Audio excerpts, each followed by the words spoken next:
Ka tuku mihi mātou a Bowls New Zealand Aotearoa ke koutou katoa koutai mai ki tēnei kaupapa hui huinga.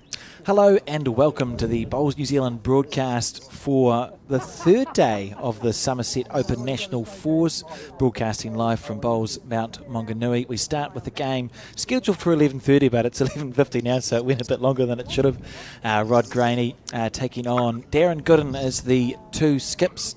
And we see in the background there Mike Galloway, the defending champion skip. It's a nice day here today at the Bowls Mount Club, and my name, which we should start with, is Alex Reid. I'm joined in commentary by Keith Setter and Dave Edwards for this one. Dave, I'll start with you. What do you know about these two teams? Know a little bit. Morning. Good to be on board again. Really looking forward to this game. Know a little bit about these guys. Obviously, the Darren Gooden has furnished a pretty good record based in the Taranaki Centre.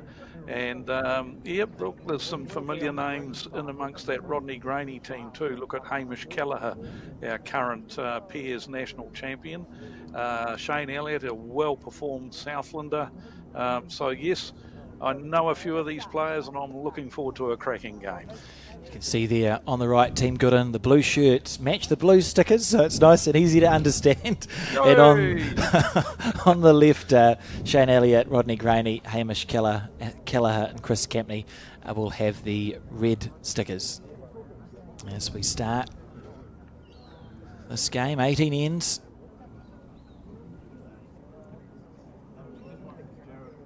Keith, what do you have to offer? What are your thoughts? So we've played 2 days of bowls, section play versus post section. Is it any different? Are the games different now? Yeah, absolutely. They're going to be different. There's just a little bit more on them now. Being sudden death, I think some teams will cope with that better than others. I think the mindset for some people changes, and I guess I'd love to get some insight from Dave about, when it is a sudden death game, what preparations are different, whether you should change anything, whether you should change a lot of things. Some people cope with it really well, some people don't.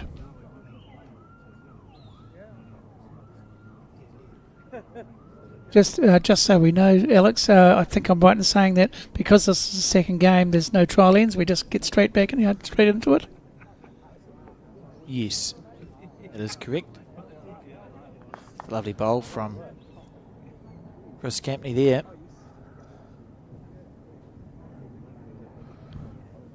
Grant Hassel on the mat from Taranaki.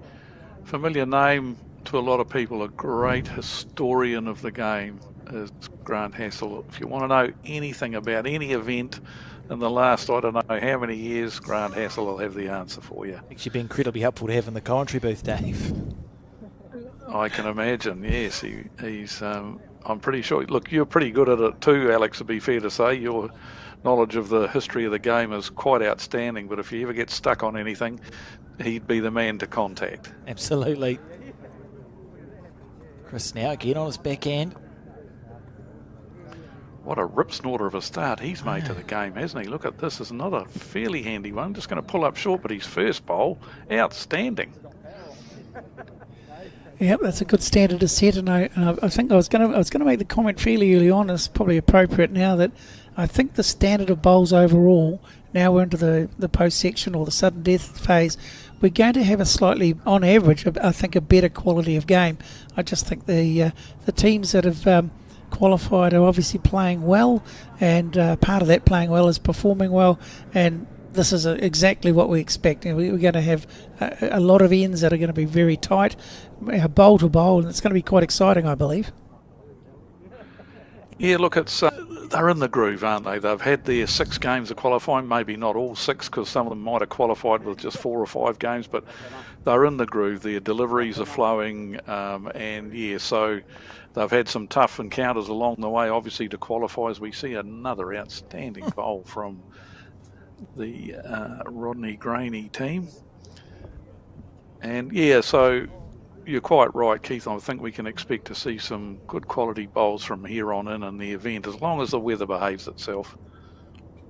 Yeah, it's another day in paradise down Bar Plenty, so that's going to be should be easy to order up for the players. We've had 2 excellent days. A little bit of wind yesterday, perhaps, a bit gusty, which did impact a little bit, but today looks very quiet right now, and I think the bowls are reflecting that. The other thing which I might just like to mention now is that from the point of view of playing good bowls, that's one thing, but also from now on, I think the decision making, the option taking will be better too overall. Good comment as we see Hamish Kelleher setting the world on fire with his first 2 bowls. Look at these 2 bowls. What a start for the red stickered team. And unfortunately for Team Gooden, you've got the 2 blue stickered black bowls sort of blocking up the forehand. It's going to be hard to navigate under or around Ross's 2 shots that fell short there. So this is John Garrett, his first bowl of the game, pulling up short. And it looks to me like, that's Shane Elliott now on the mat about to play. For a while he was on the head all on his own, and I think maybe Rodney Graney was AWOL for a moment. But I did think for a moment that maybe Shane was skipping the team, but he's not. It's definitely him that's playing 3 now for the Rodney Graney team. From the Edendale Bowling Club in Southland is Shane Elliott, although I think he may have started his bowling career up in the North Island. A lovely delivery, skips there. Has been a regular skip for the Intercentre Fours team for Southland over the years. And a lovely, lovely guy is Shane Elliott. Does a bit of coaching as well down in the Southland Centre, I believe, so happy to share his knowledge. Now this could end up in quite a good spot. Good bowl. Simply because being 3 down, you'd be pretty certain the blue stickered bowls will be getting aggressive, and if there's any movement, they've got it in a really prime spot to receive where the jack's going. So, very good bowl from that player. John. Yes. As well. Shane now on his backhand still. Well, what a head this is. You'll see the 3 red stickered bowls are all within a foot of the jack. It's particularly interesting because you've got 3 blue stickered bowls that are functioning. We said yesterday or the day before, Dave, that blocks are hard to play in outdoor. Well, they're 3 pretty good accidental blocks. three pretty good accidental blocks right in the middle. Great Wall of China up front. So from the point of view of Darren Gooden, what do we think? Will he just be on his backhand trying to tap that red stickered shot bowl at 1 o'clock? That's the option, I think, definitely. Play the backhand, looking to just skirt that short bowl of his own. Just playing with a couple of metres, arriving to the head. Just missing that short blue disc bowl right on the line, but he's not doing that. He's playing the forehand. Maybe he's just confident that he can land the second shot, which is there waiting to be sat on. That's another option for him, but I would have preferred the backhand option, but let's see what he's close here. It's not far away. Oh, lovely effort. Imagine that that weight on the backhand to pop the jack back. Anyway. Yes, he might have cut it down. Yeah, they've only got the one shot. Was that 2 fingers, I think? Might have been 2 fingers in the end there. But so he's cut one out, but he's also placed another position bowl in the same area that, as Keith was alluding to earlier on. So to me, it now looks like the backhand option is even of higher value. So we'll be interested to see if he does do that. Is Rodney Graney about to play his first bowl in the match? Rodney, of course, knows what it takes to skip and win one of these championships. A skipper of a victorious 4 in Central Otago not that long ago, and that's a good result. Reasonably well played bowl. Now they can see it. It's a little bit easier, isn't it? You've got the shot ball you can land on, or even the next one to cut it down even further. And the reward is that it's going to go back to the 2 blue stickered bowls, which are just ready and waiting for that to happen.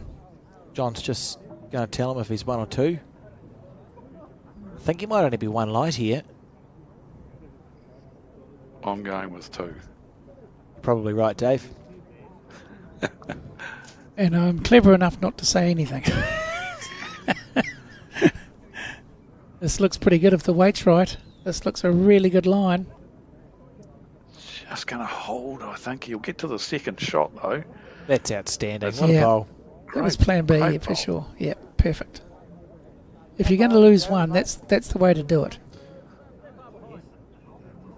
We may What see. an awesome head we've got for the first end of the game, though. Fantastic. We're in for a cracker if this carries on.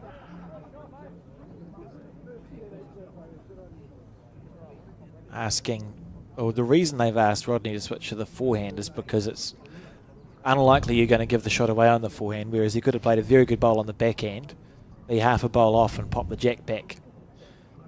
So he'll just let the bowl breathe. This rink stayed reasonably consistent for the 2 days of bowls that we have seen, where the left of screen, as you see, it's the big swing, and the right of screen is a half green, as we see 1-2 Team Graney to start this game off. It's running at a nice pace. Must be a challenge. I've such respect for the greenkeepers. If you think about, they've booked themselves in for 8 days of bowls here. Intense days of bowls where you've got fours, so there's 8 people often standing on the ditch end, 16 bowls in the end, 3 games a day. To manage your green to stay okay for the 8 days must be quite a challenge, and they do a fantastic job. It's not even just the hours; it's the manicuring, it's the looking after everything, isn't it? It's just a phenomenal job they do, and that's in normal circumstances. And this is abnormal from the point of view of the traffic that's going to be over, using these greens over the 8 days. It's quite a phenomenal effort to have them produced to this level. We're almost halfway through the tournament. No doubt there's plenty of water applied overnight on all of the greens. Water is a friend of the green big time, considering the fact that most greens in New Zealand, it's a water weed that is grown as our surface for our greens, so water is their friend. Chris Campney on the backhand. I think he's just out of juniors. He attended, Dave, a charity peers maybe 2 or 3 years ago, where I was present, and his nickname, I think he might be Little Possum, as opposed to Big Possum, who's another one. Okay. But he was still in juniors then, very keen bowler, Chris Campney. Well, he's picked it up pretty well. I mean, he's obviously got some experience under his belt now and playing very, very well in the opening stages of this game. And look, both of these guys have latched onto their line immediately, which is great to see. Yes, it's we had a bit of a chat about that yesterday, and I think you'll find that you get the line right on this rink, and then it's just a matter of adjusting the weight. These guys are not a million miles away with either of those things, which is going to mean that, generally speaking, you're going to have some good bowls being right near the jack or pretty close to it. The reality is that that's going to form a head, and all the skips are going to enjoy that because they've got plenty of things to work to.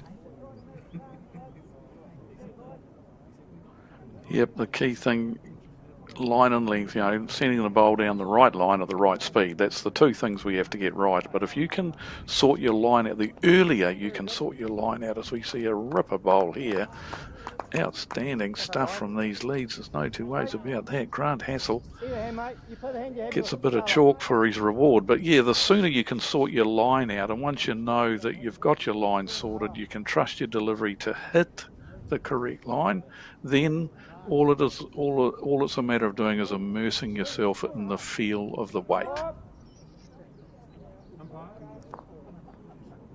That's 100% the battle of the game, isn't it, really? Apart from all the other little things that can occur, if you as a player in a fours team, as your job is to get the line and the length right, if you're doing that consistently, you're contributing to the team as best you can, and that's a secret to success usually. Ross Henderson here, left-handed bowler. We haven't seen many of those this national. Sometimes we get a run as left-handed people, but not many at this nationals. Coming in with a bit of heat on here. What's he going to do? Oh, he's undone the hard work of Grant Hassel. Oh, it's disappointing, isn't it? And that was simply the fact that he hadn't sorted his line out. Rossi didn't, so he was very narrow, and as I say, had a bit of heat on as well. So end result, we've now got the challenge of playing to an off-centre jack. And I guess that both teams now just have to recalibrate and just alter a little bit, adjust a little bit, just because it is off-centre.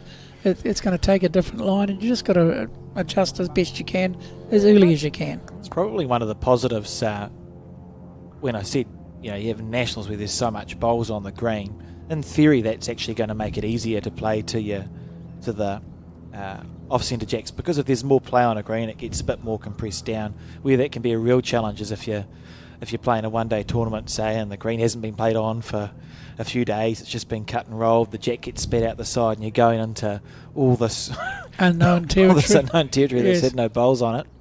Can he make up for his first one? Yes, he can. Good bowl. Well, he's bowled 2 touches. Oh, And he's put it back on the centre line. Unfortunately, he's a one and a look down now, though, I think. favours 2, and he's played 2 bowls that have been touches, and and it's changed the head completely.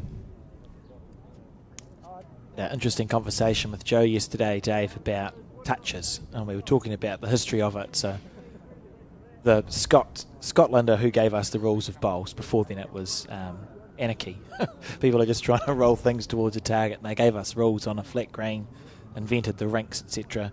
And they also came up with the toucher rule, and the intention behind the rule was to reward a well-played bowl. It was supposed to reward like a resting toucher or a bowl that's achieved what it's supposed to, and there was a lot of discourse at the time about whether they should even do it, because they felt it would be unfair to award a bowl that, say, snicked the jack or wasn't the intended target. So Joe said, it shouldn't count as a toucher.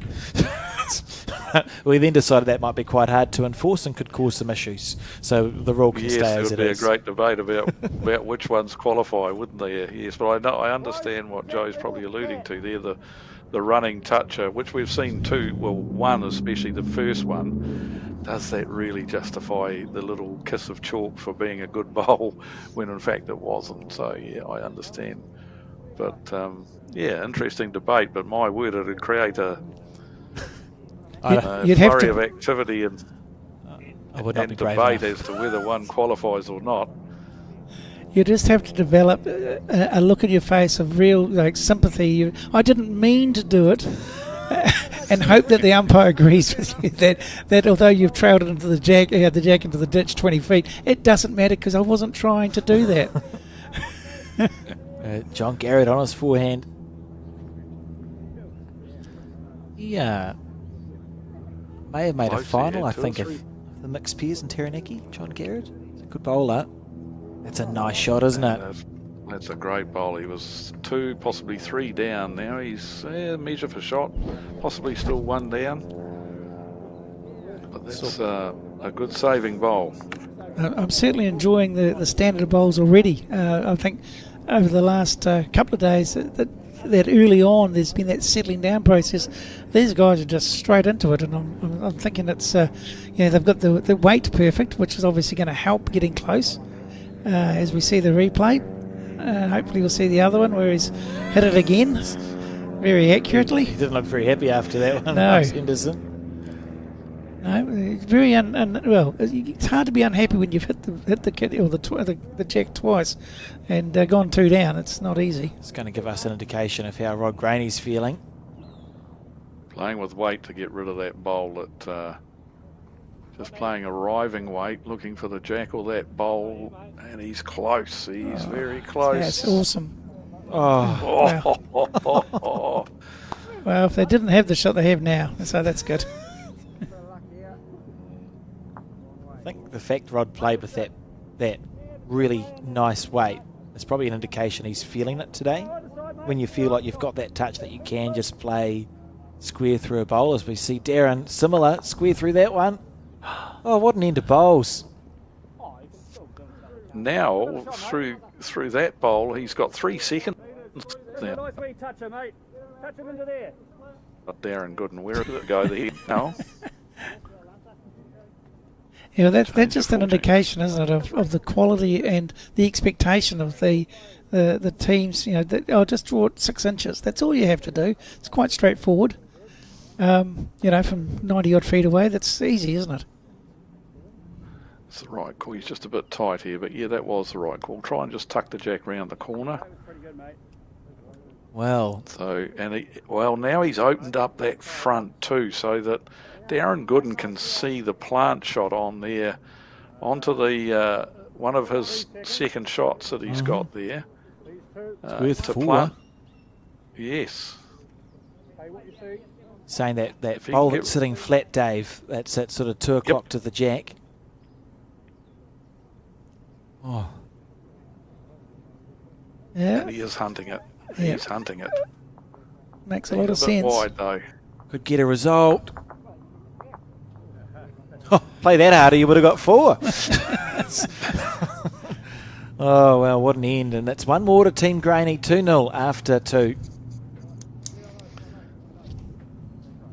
What an end, as you say, because it was an end of changing fortunes. We had the jack scuttled sideways and then brought a bit closer back. And, you know, the early bowls were awesome. And then some good quality stuff from the back end players as well. Long may this continue. Very nice. Keep the star. Very net on the draw, mate. What I'm hoping, I think, to see this today is the spirit in which these games are going to be played, because even though there's a bit on the line, and we talked earlier about, you know, it's sudden death and things can sort of ramp up a wee bit, I still enjoy the fact that a lot of the players, they'll be having a bit of a laugh either with their team or sometimes a laugh with the opposition. It always encourages me to say that this sport, as serious as it is, it's also there to have a bit of fun and to enjoy yourself mainly. Interesting. Very good comment, Keith. And sometimes I think individually we lose the reason we play the game, and that is because it's fun, and we enjoy it, and we enjoy people's company, and yeah, so it's always good to remind yourselves of that every now and then.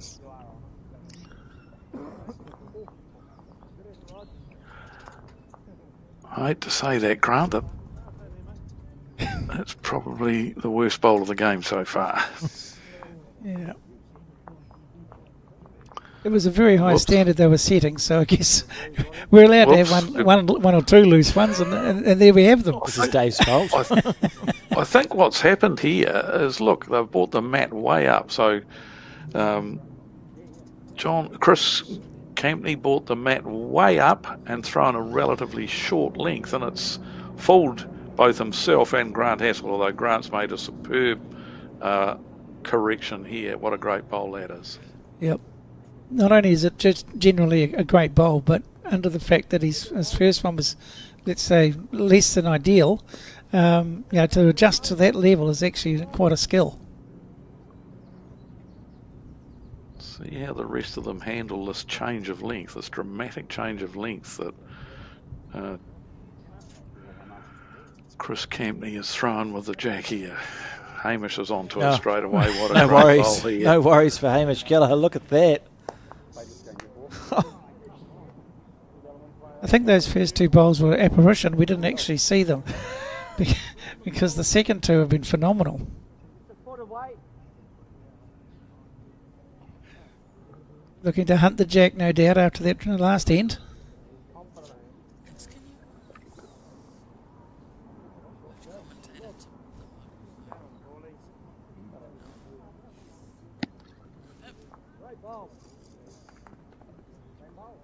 Very good. He was hunting it. And any movement, when it's that tight, any movement can favour both teams. Again, depends who adjusts first. I don't like that so much. That can pop into there. You get stuck on He's not happy. Body language tells a lot of this in this game. And you can tell when people let them go, quite simply, they're not happy. Yeah, so he obviously felt it out of his hand that it was heavy, and was not a happy chappy. No, it's nice to be wrong, you see. You think it's heavy and it ends up being perfect. You think, oh, well, maybe that's the weight. You can get away with it sometimes. But by and large, we've had an excellent start to this game in terms of how close a lot of the bowls have been, and the heads have been excellent, and the skips have had quite a lot to play to. And I think we might have mentioned it at the very start that when you've got a lot of bowls close, and each bowl can change the head dramatically, whether it's significant on the scorecard or whether it's just by one. The fact that you've got plenty to play to is actually a real pointer to how accurately all of the team members are playing.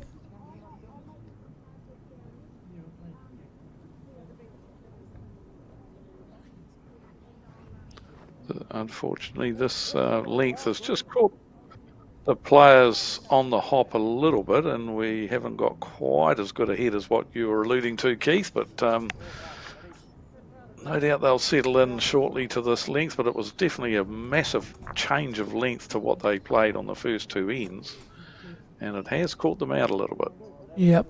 Again, we talk quite regularly about, somebody, we actually have already in this game said, hey, if you can get the line right, then you have to adjust the weight. In this case, you're having to adjust both, and it's just not an easy thing to do. Having said that, I mean, we've got, 5 bowls within a metre. That's not awful. But given the first couple of ends, it's been a lot tighter than that.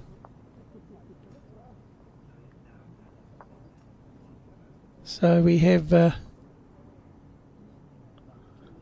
John here playing his backhand, yes. Shane. Oh, sorry, it is Shane, yeah. I always get confused. Elliott. Maybe I've got issues like Alex with red versus blue. That's a good bowl. That's a handy bowl there, definitely. So what are the reasons around changing it so dramatically so early on when already the first two ends have proven to be quite tight? Well, I think, look, I don't know quite what they're doing, whether it was on purpose, whether it's the length that they've been playing in earlier games that's been successful for them, so they went to their go-to length, for want of a better term, or whether it's just an accident, I'm not sure, but possibly it's their go-to length. It's the length that they've felt comfortable playing in the first couple of days of the tournament, so that's why they did this.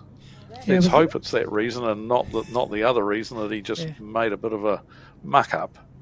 All right. Well, of course, the answer to that is if it is something they've been successful with, you definitely want to dominate the opposition by playing a length that you're comfortable with. So that would be 100% intentional. If it's the other, which is the mistake, then it's in the lap of the gods whether you're going to get there first or not. And it also goes back to a comment I made the other day in commentary about the art of jack throwing and how I feel that it's slowly diminishing in our game, and which is a shame. It's such an art and such a vital part of the game that it's not practiced enough, in my opinion. Well, we did see a game decided almost by the fact that a short end was thrown accidentally. Look at that. What a great bowl. Great shot, but he's desperately unlucky. It's gone straight back to that well-positioned bowl of Shane Elliott's that he played a little bit earlier, and so Darren Gooden, an excellent shot there, but he's unfortunately still one down.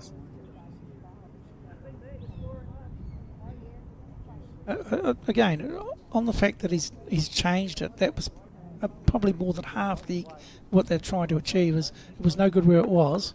So he's in the area, he's played something, he's been a little unlucky with the result, but he's actually got a result, which is important as well. It's freed it up a wee bit for a skip, and now they can recover, and once again, dare I say it, they need to adjust and just try to get onto that bowl or the jack to score a couple.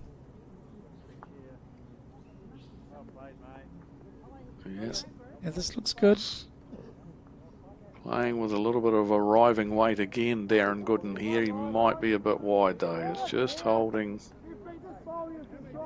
Well, he wasn't really arriving. He is just trying to dead draw it. He was a bit unlucky inside that bowl. He'd have had a result, but unfortunately for him, it's another shot to Team Graney, and they lead a 3-0 after 3 ends. It's the weather vane as we relive that last effort from Darren Gooden. Oh, it was a lovely try, wasn't it? There's been some pretty good bowls this game so far. We're only on end 4. Exciting.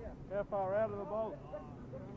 Well, yeah, it's just from my point of view, it's just a matter of we all want to see good quality bowls, and I guess it makes it exciting. But it's also the performance of the players. They can be proud that they're playing well, and the OE conditions and the conditions of the green all sort of lend to that. The reality is, if we get a lot of bowls really close and there's a lot of great bowls being played, well moments, then everyone wins.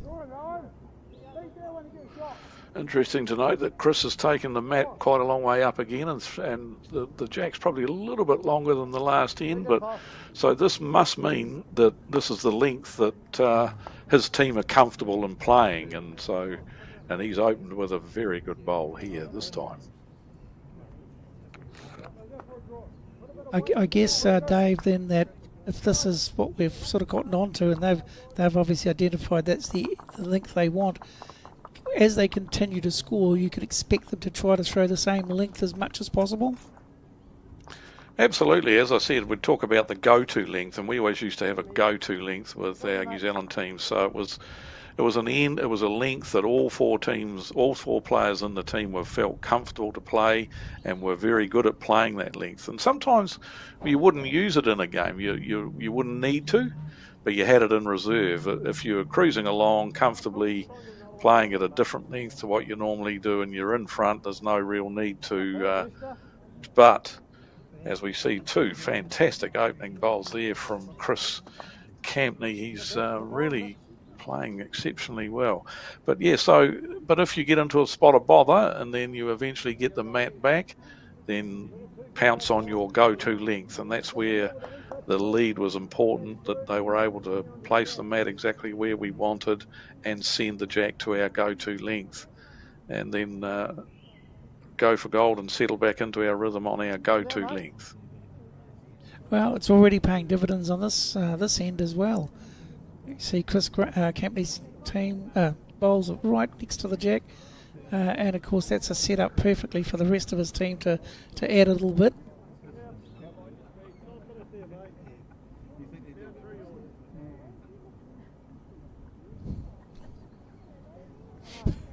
Hamish on the back end.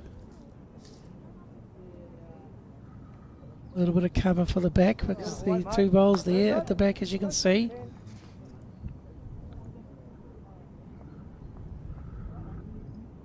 One of the real informed up-and-coming players in the country at the moment, Hamish Callagher, along with his brother winning the national pairs, of course. Both of them played outstandingly well during that event.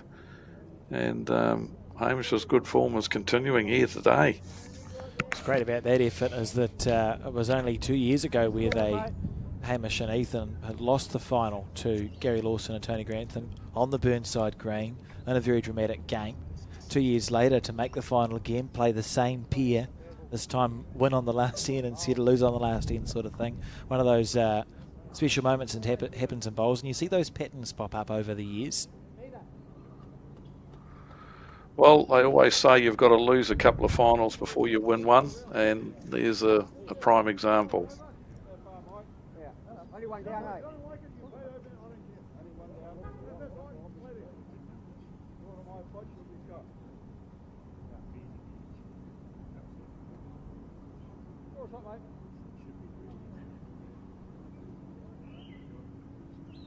It doesn't look too keen, although I think that green is actually pretty good. Again, weight dependent. Should come back quite a way. Yeah, it's coming back now.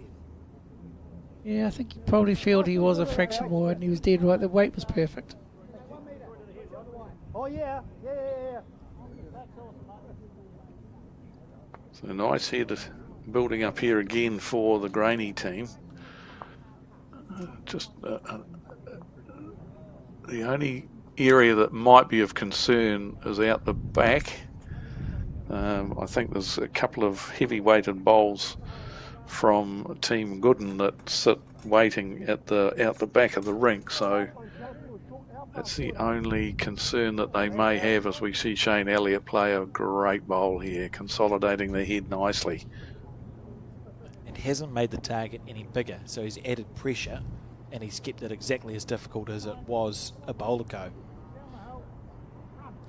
That's definitely something that a lot of people don't put a lot of stock into, and I think it's one of the most important things. When you've got a good head, the one thing you don't necessarily want to do is fatten the target, make it easier for your opposition to, the decision can be, oh, do we draw second or do we play a drive? And if you're playing a skip that's got all those shots in his locker, the reality is the last thing you want to do is give away your advantage. The first thing you do then is do not put one close to the jack that gives them a bigger target.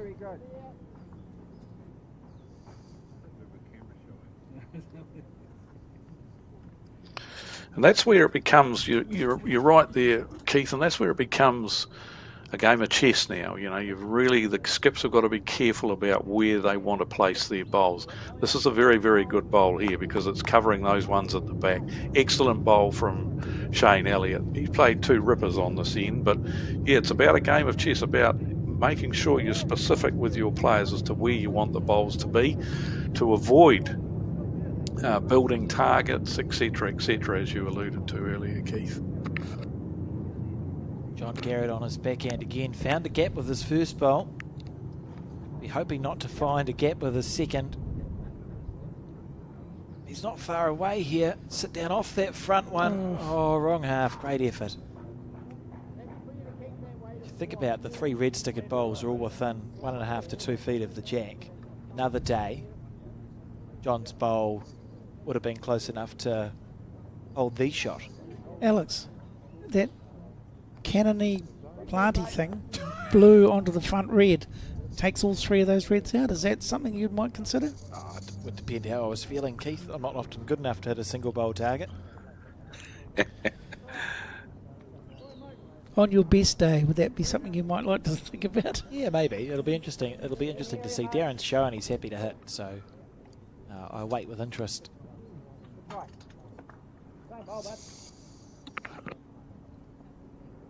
Rainey on his backhand.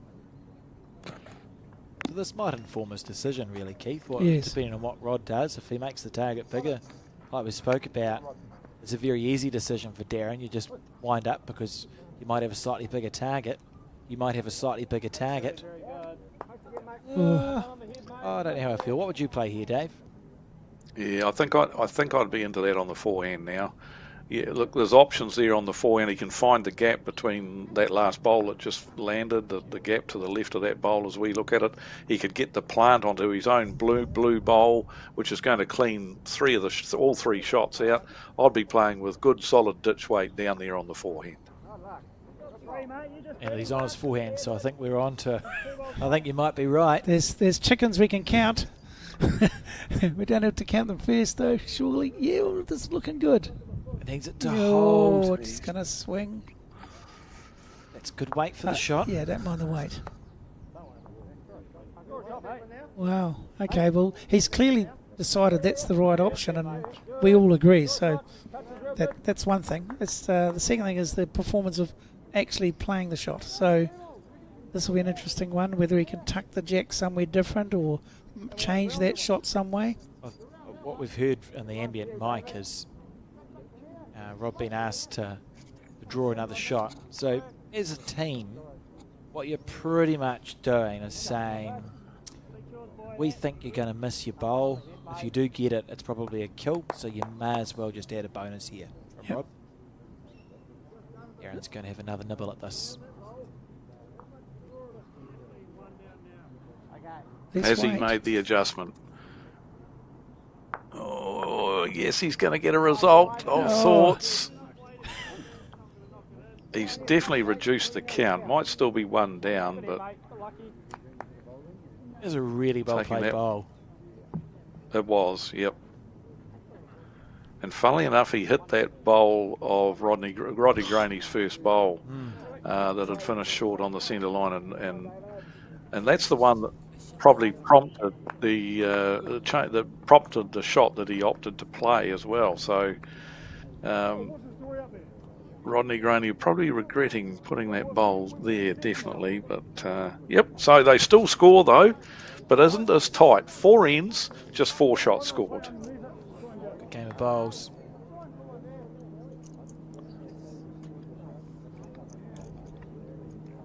We probably don't need to mention it again, but already these 4 ends, I think, have been the tightest first 4 ends of all the games I've been watching recently.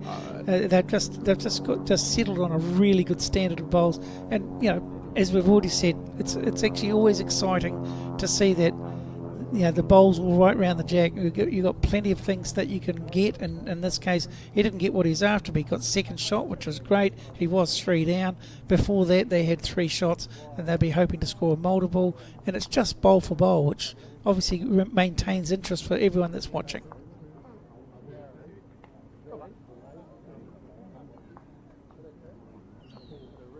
Just a reminder that results are available on BowlSub Aotearoa for both the men's and the women's post-section games. We've had a few, well, we've had them all through, but I'm just making my way through them. I'll update you as the end goes on. What a great start. Another toucher. That's, I think, his 3rd in what is going to be 4.5 ends. So, yeah, that's a pretty good standard. So just a quick look at the Hinuera section. It started off this morning at 8:30 in the round of 32, and I can tell you that an upset win, I would say, the team of Gary Lawson, Jamie Hill, Dean Drummond and David Motu were defeated 15 shots to 13 by Clayton Simpson, Warwick Fredrickson, Kevin Sellers and Greg Taylor this morning. So that's a big win for the Clayton Simpson team, and exactly what can happen at a Nationals. The other interesting game on that green was Sheldon Bagri-Howley's skip team taking on Adam Hayward, Scott Cottrell, Scott Evans and Rory Soden. Sheldon was with Craig Merrilees, Darryl Gordon and Hamish Wilson, so 2 very good quartets there, and it was Sheldon Bagri-Howley's team who won that game 19 shots to 9. If you want to find more results, BowlSub Aotearoa is the place to go.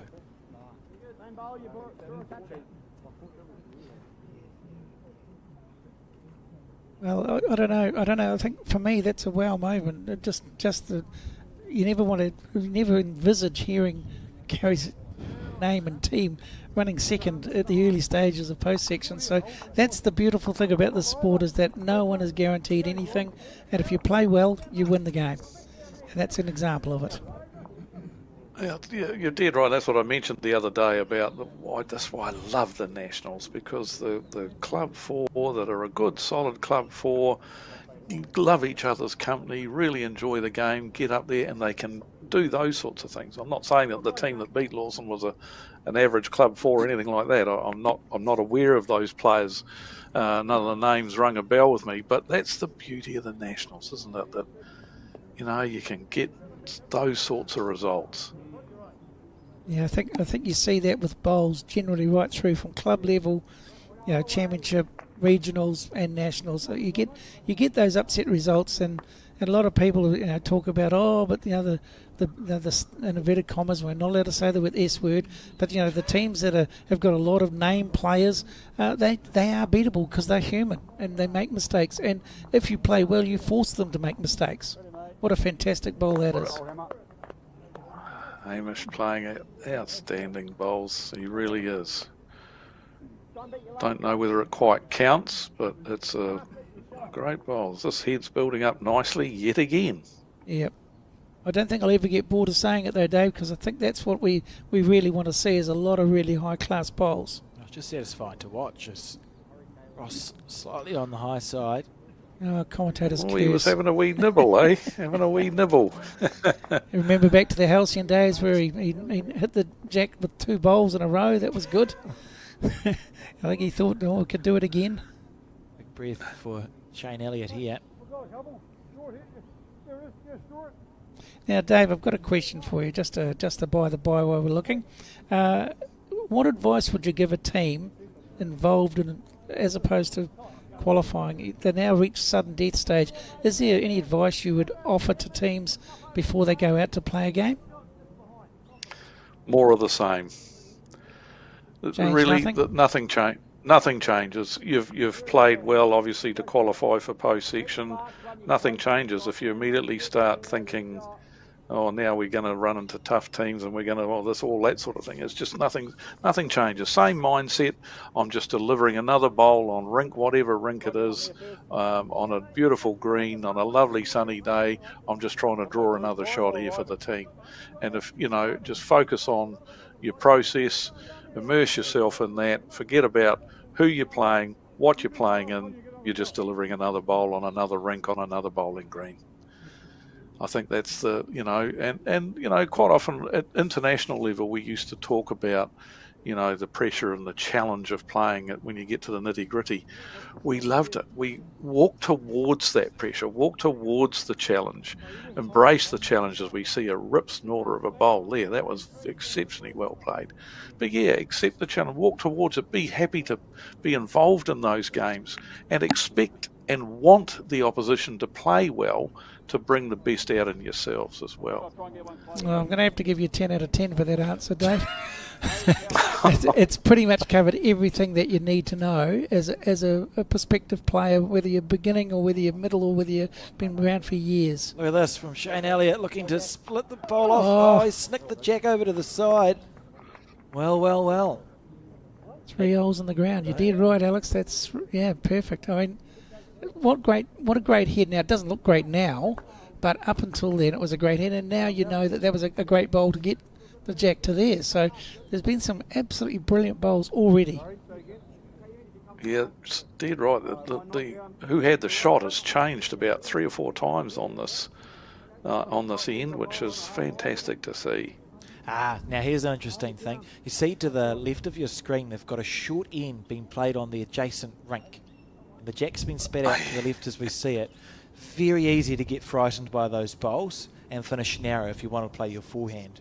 Might be a reason we saw John Garrett just miss on the narrow side as we relive this bowl. Look at this, outside half, snick the jack over at a 90-degree angle to the left. I don't know, it's tempting. If you've only got 4 bowls left, we might just see maybe you just sit and have a chat for 5 minutes and wait for the bowls to finish, because for my money it looks like the track on the forehand's right through that short head that we see to the left of the screen as some viewers watching on.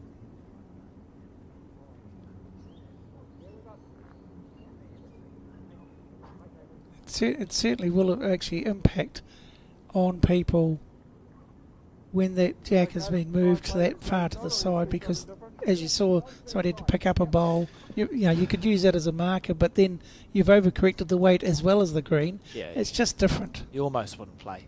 You'd almost wait sometimes. Yeah.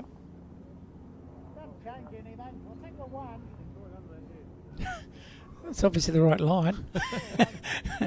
That's twice in a row. This weight's a lot better. Well. Absolutely. Oh, when you're that good, why would you wait? Good bowl from Darren Gooden.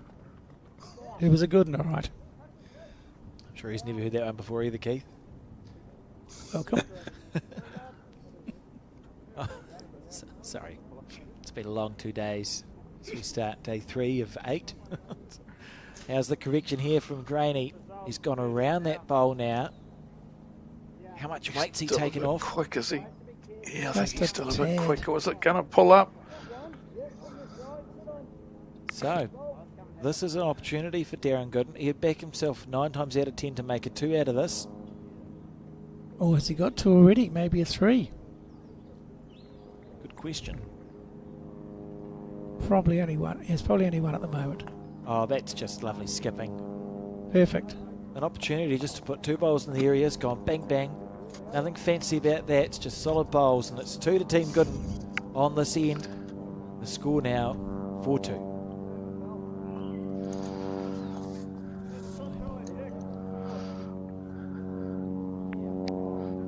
Two good bowls from Darren Gooden there, drawing to the off-centre jack.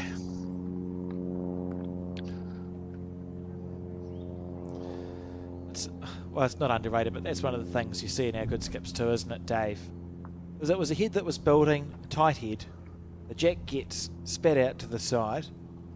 So, in theory, that should be an easy enough. You've got metres to draw, or maybe a metre to draw. in theory, you'd think, oh, that's easy enough to go bang, bang, I'll put 2 bowls close. But it's quite a different thing to take that opportunity.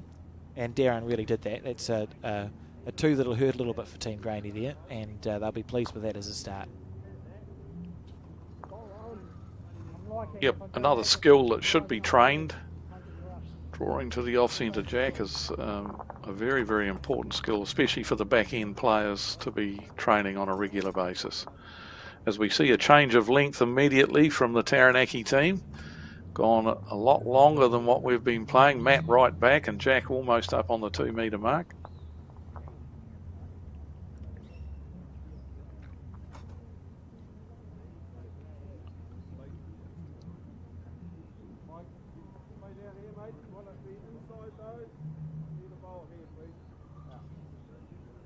This does look a little bit on the tight side, but if he gets under that bowl, nope. And if he had it, he might have been able to hang on. Oh, he's still got the shot, but plenty of room for both of them to improve. I think the backhand, which has historically been slightly wider, so plenty of room to just swing that around, and as long as you pick the weight near enough, you'll be close, and I'm thinking this is reasonably close. He's got a nice classic delivery, doesn't he? Grant Hassel, from a bowling family. His father has attended some unbelievable number of Taranaki Open 4s in a row. Was awarded a certificate. It might be 40 or 50. That's a few. Lovely man.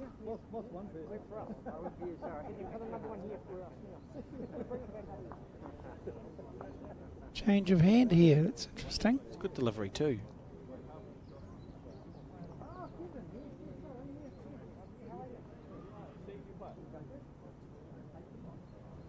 Or very short bowls.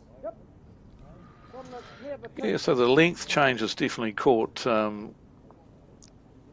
Chris Campney out. He's struggled to reach the head, so tactic has worked so far for the Taranaki team. Left-handed Ross Henderson on his forehand because it's away from his body, and that, if it pulls up, quite nice. All West End, they're wearing the West End Bowling Club shirts in Taranaki, which is a very well-known club, was the headquarters club for the Open 4s, men's Open 4s this year. Lovely Maniatoto greens. So they'll be used to this type of green. What are the greens run like in the South Island, Dave? Is it any different to what it might be up here in the north? Look, the South Island greens always tended to run a little bit quicker than North Island greens, but I think that's sort of levelling out a lot now compared to years ago. There was some fantastic stories of the old guys with those bowls that went around the world.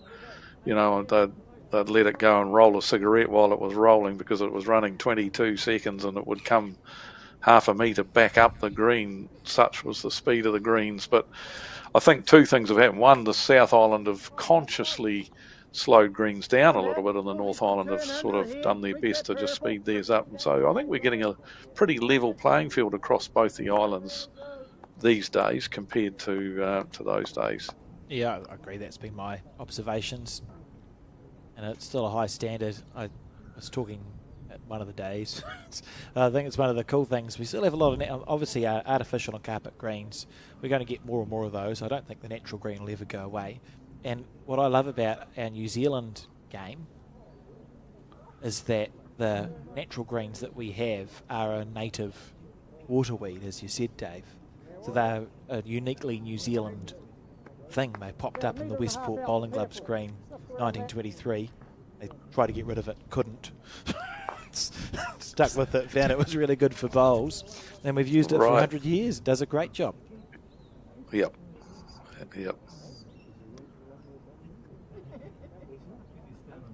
Now, a lot of these players, this is could be their 8th game of 4s. At the end of this game, have played for around about 24 hours. Do you think physical fitness is going to start taking its toll or being key? Look, physical fitness is an important part. Obviously, you've got to be able to, as you said, they played for 24 hours over the last 3 days. So, but I think we're a tough lot, us bowlers. We can handle it. You know, we're used to out on the green for 7-8 hours a day for a couple of days in a row. So the days just roll on, and I think, you know, but you know, if you want to be a top player, then and really reach the pinnacle of the sport, then yes, physical fitness is incredibly important, because not only is it good for you to be able to stay on your feet for as long as you have to for the long days that we play the game, but it also makes you mentally sharper. But you know, it's up to each individual as to how. Just, I mean, look, physical fitness is just something that we should all be in everyday life. Should be something that, you know, ensuring we're getting our fair share of walking or biking or swimming or whatever. But yes, definitely, if you want to reach the top, it is an important aspect.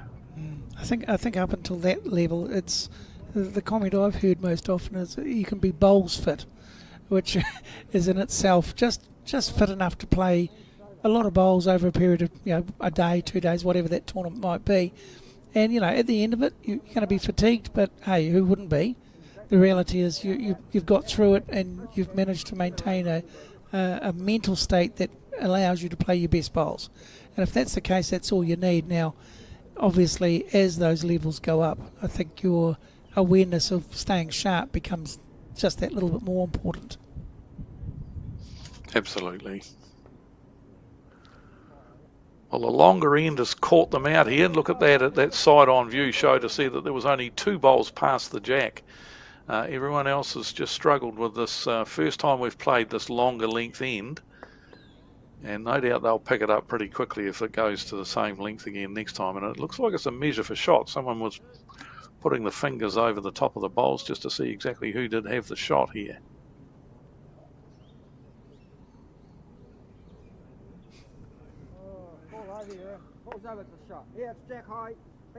There's the weight. Darren Gooden's played a burler. Isn't it classy? Yeah, you can see the ability there. I don't think Graney's going to muck around too much with this one. There's a nice gate to reach through on the forehand. There's a chat with the lollipop person. Maybe think of a better name for them. Oh, look at this. Beautiful delivery. Yep, very good delivery. Excellent. Perfect. Body weight transfer.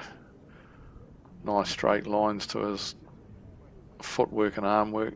Very good. You've got 4 or 5 claps from that fella. I was going to say 4 hands through the gap for the bowl or the jack. It's likely. It's going to be narrow. No, he's not. He's wide. That's different to what they have been missing on that hand, so that's good. It's actually a pretty well played bowl. Rinse and repeat, I think, for Darren.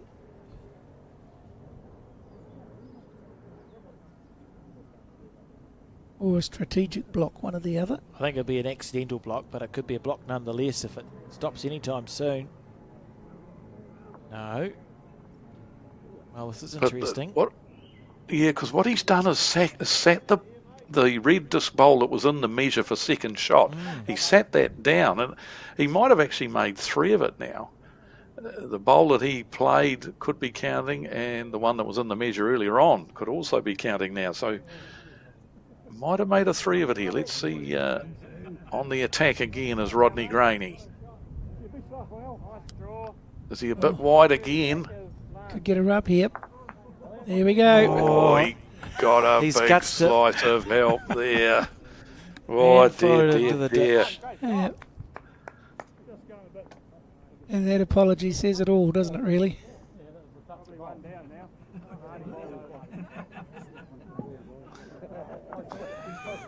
I think they tried to take the touch out of the touch.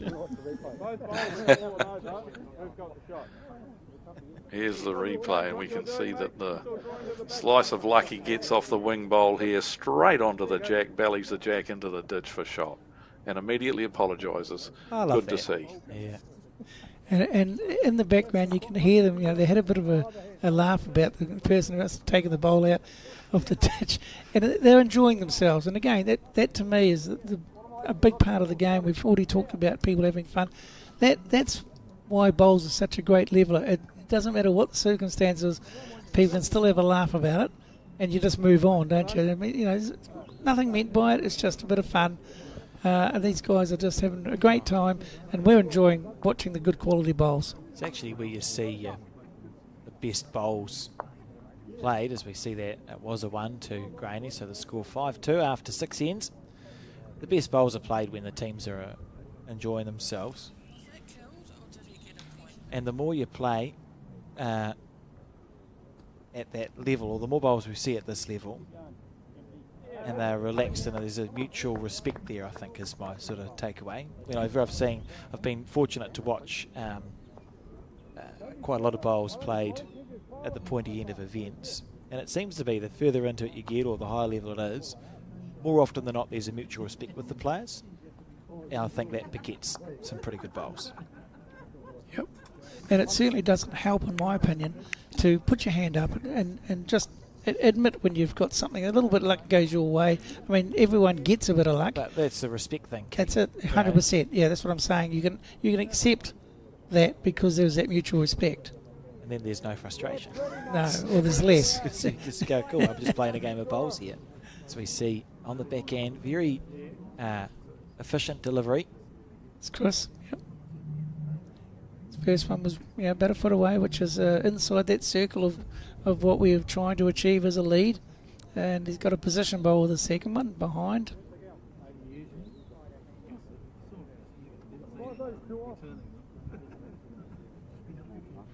And we've reached the first third of the game. If we're going to break into the 6 end lots, and we see that Rodney Graney's team is 5-2 up. They've scored on 5 of the 6 ends, so if you're going to use that as a marker, then they're in good nick. But as we know, this game of bowls and over 18 ends, that's just a drop in the ocean at this stage. Anything could still happen.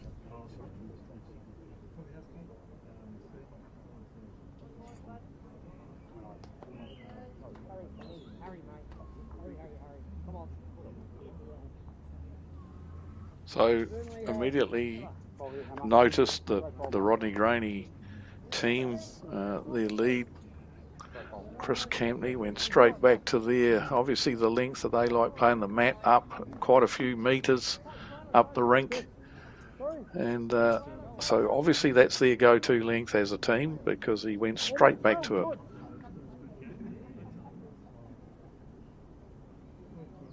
Yeah, it's definitely worth noting, isn't it, Dave? I mean, we made the point earlier about was the length they threw a mistake or whether it's on purpose. Clearly, it's a plan, and they're sticking to their plan. I would say what you said earlier was 100% correct. They've had some success with that length, and they're comfortable with that length, and it's an advantage that they think they've got. So why wouldn't they exploit it? Indeed.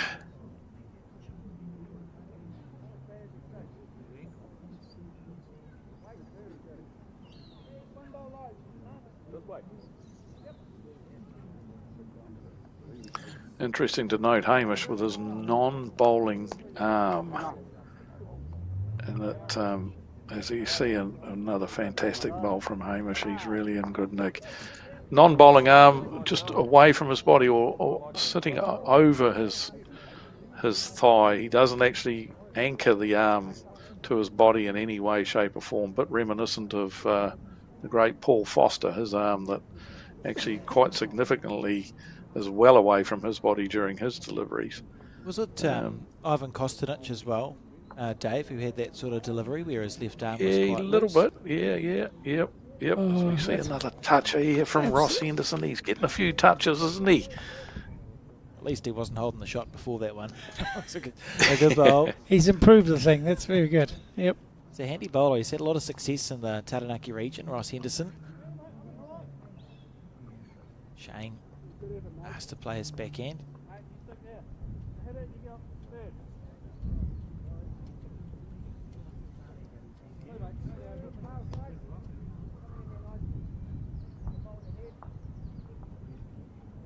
At the risk of sounding like a broken record, once again we've got, even though there's a little bit to start with, settling down at this length event, we've now got yet again another really good close end with lots of bowls finishing within that circle of a foot and a half, and any standard that's actually really great bowls, and both teams are playing regularly, very, very, very, very great, very, very good bowls. It's actually a pleasure to watch. Commentator, take that one for the team. Sorry about that, team. Yeah. Never ever talk anyone up, Keith. That's the rule.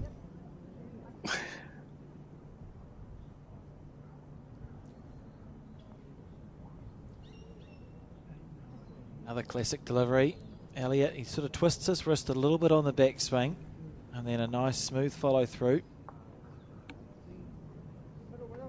He didn't seem very happy with that. It's just the weight. The line was pretty good, I think. Just a little bit over. He's tipped his own bowl in. Be interesting for Shane, because he's, most of the time where I've ever seen him play bowls, he's been a skip in the 4, and it's a slightly different role to play at 3.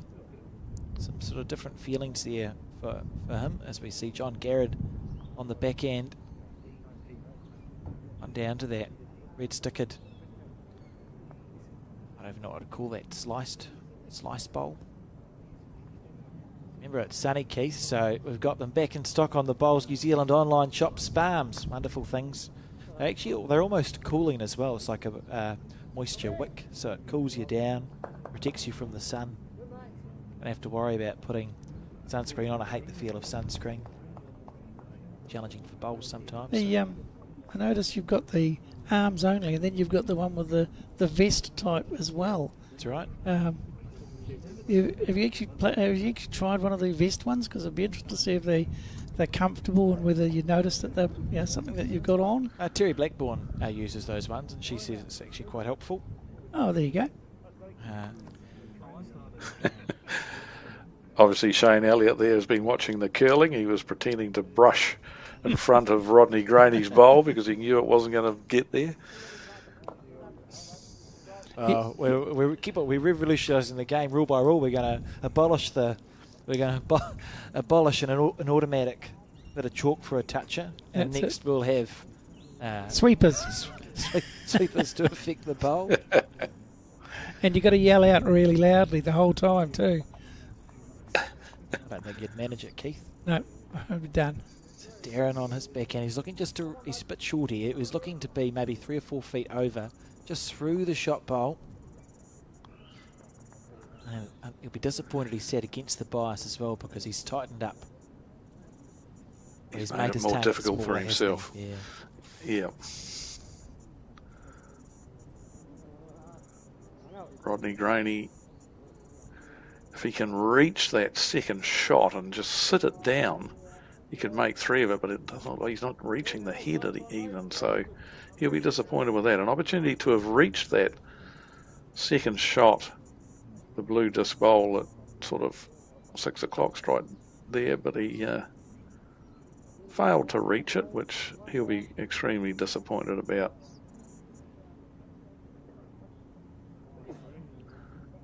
And Darren won't be happy with that one either. Yeah, interesting. Underplayed. Just sort of seemed reticent to give his bowler a bit of a chance here. One more to the red stickered team, which means the score, Keith, is 6-2 after 7.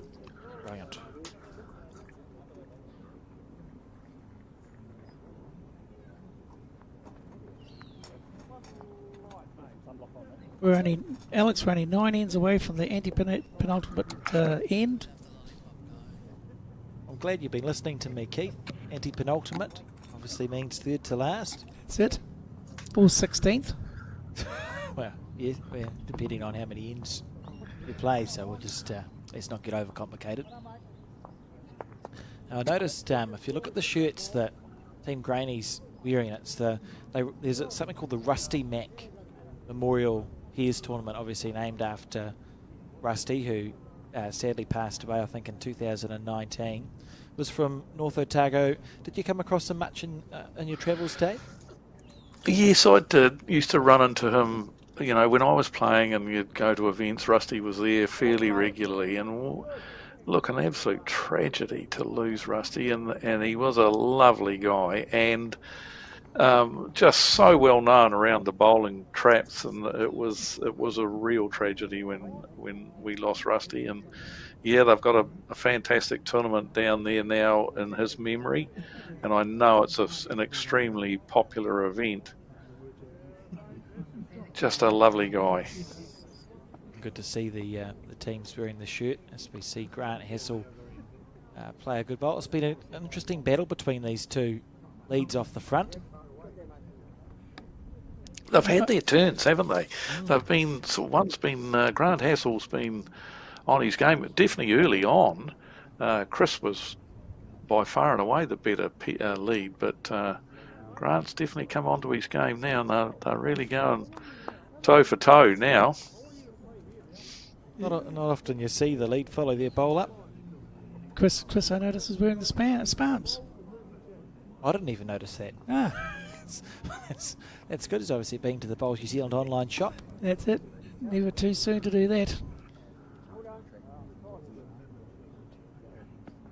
And the point you make about the history of these sorts of memorial type events, Dave, is that it's a great community, the bowls community. We look after each other, and these are the sort of things that people do get out, and support, because it's important that, not only the history, but just the amount of time that a lot of people spend fostering the game. They deserve to be recognised.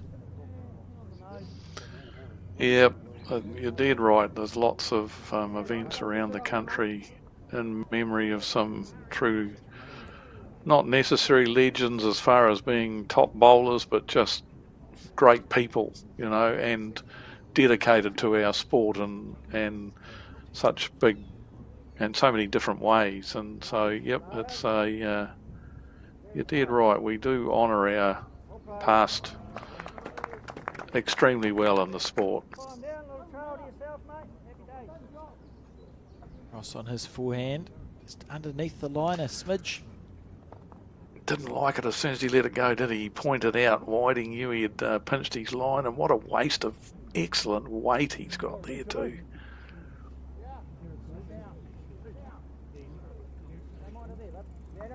It's fair to say that he might have given up on the line, but he could still learn something from that bowl, given that it's the perfect length. So all he has to do is adjust his line, not his weight.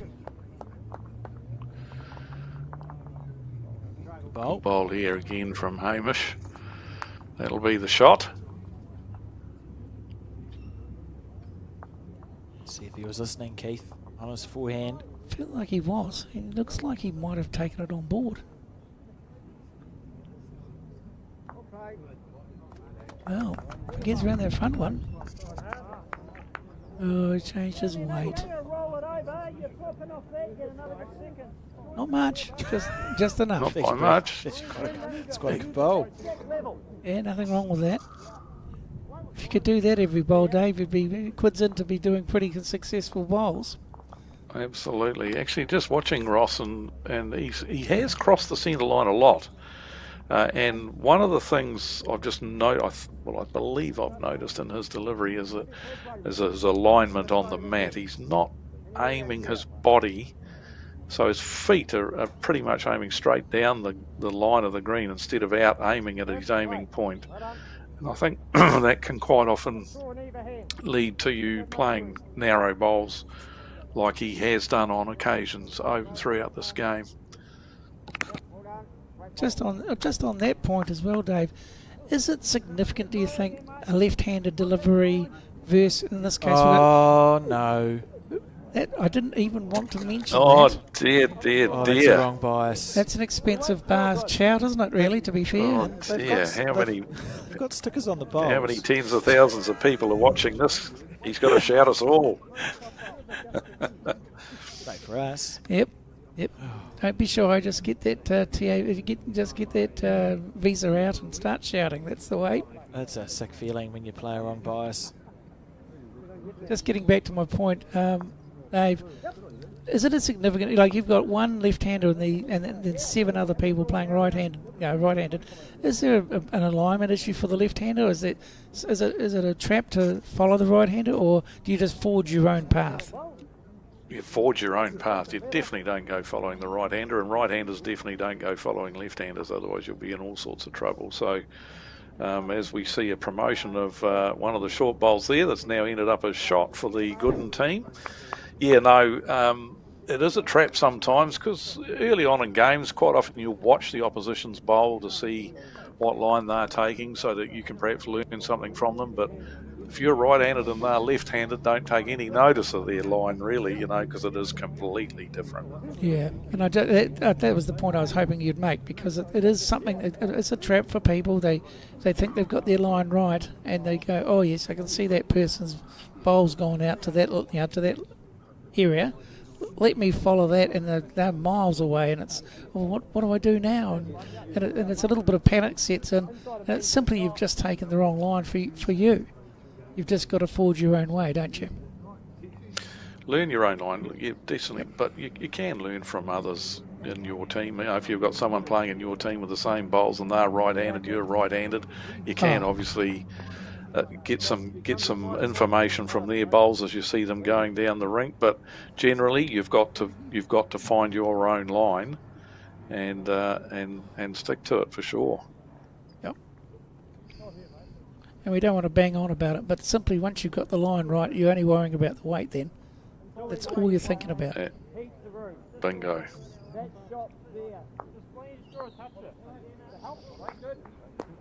We see a weather vane then, Alex. I think it's a westerly wind today. And it points in the direction that the wind is coming from, which was a learning for me yesterday, and I only figured it out because it's... There it is. Yeah, so the flag is getting blown obviously by the wind in one direction, and the weather vane's pointing towards... Do you know how I know it's westerly today? No idea, Keith. It's a guess. Right. Anyway, Darren Gooden on his forehand, holding the shot, I think.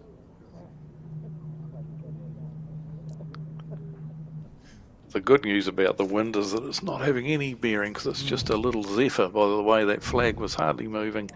So no influence on the game whatsoever. Just great. Yep, it's instead of being 25, 26, it might be 23, 24, and that's just perfect. Chat there.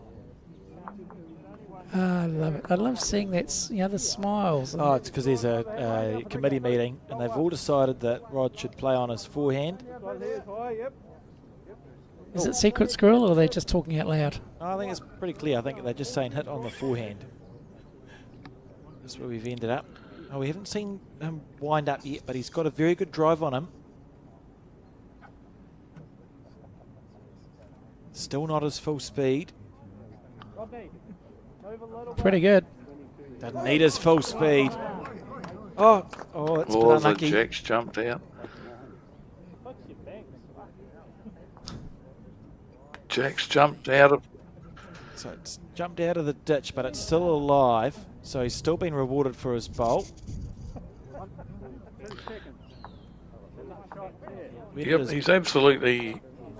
He's unlucky that the Jack has jumped back out of the ditch, but that is still a legal Jack. It still stays in play exactly where it is, because it's still inside the confines of the rink, obviously. But normally we like to see the Jacks, when you hit them into the ditch, stay in the ditch. Well, just as again, a little bit of a thought from what my a great side. bowl here. Fantastic bowl. Just obviously it wasn't full speed, and yet it still came out. Normally, you see that sort of carry on where the Jack comes back out of the ditch when it's an absolute full speed bullet. It's interesting that it came out with 3/4 speed then. I think it's just unlucky there. We had a look at the headquarters screen, and part of that is you drive full speed, you put a mat down there, but you're turning around and facing the ditch and trying to get it to bounce out. And we couldn't find any spots for the bowls to bounce back out of the ditch, so it must have just been some freak angle that the Jack has probably hit the artificial turf that you can see in the back there, just at the The right perfectly angle. wrong or Yeah. right angle, depending on Yeah. your perspective, to bounce back out. So just bad. Ah, luck there for one Rob. in 100, and that was the one. But a good bowl from Darren Gooden. Anyway, again taking his opportunity there. Not an easy bowl to play. 9 shots scored in the 8 ends that we've completed. We've got a real battle of a game here for sure. Yes, it's in stark contrast to the qualifying games the last couple of days. We've had a 7, we've had a 6, I think, maybe 2 6s. 2 7s, 2 6s, 3 4s. Yeah, there's multis everywhere. So, to have a 2 and be the biggest score of the game, that's a stark difference, really. And again, we talked about it earlier. It's there's the Spalms. There they are, in all their glory.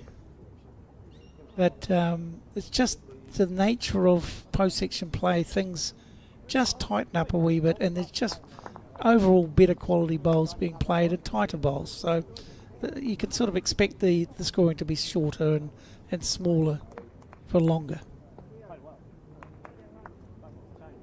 It's all on the forehand. Close. That's a good bowl. Yep. Very good bowl. Almost no hassle at all. Oh, there's one hassle. Bad influence, Keith.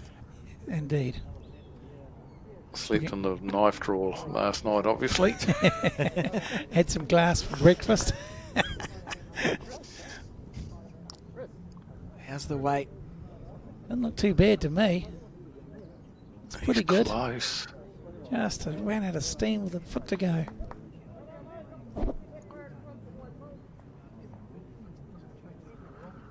So those guys, the 2 leads, have nailed their line because all of their bowls are finished on the centre line. Let's see if Ross can get his lines right. He's the one that has been struggling with his line. He's been crossing that centre line more so on his forehand than his backhand. And as I say, I think that's been his footwork alignment on the mat. But this one, once again, pretty good line. But boy, oh boy, we won't talk about the other part of the equation. No, there's room for improvement, Dave. I think that's fair to say. Hamish. Oh, that's poor. He's matching that first one. Just got to beat that front one. That's it. Good ball there. The weight's He not had good horrific. speed, but no, he had good speed. He just badly missed his line, which is unusual for him. So what do you think, Dave? It looks like one blue stickered bowl to me. Yep. And the adjustment. Oh, don't like it.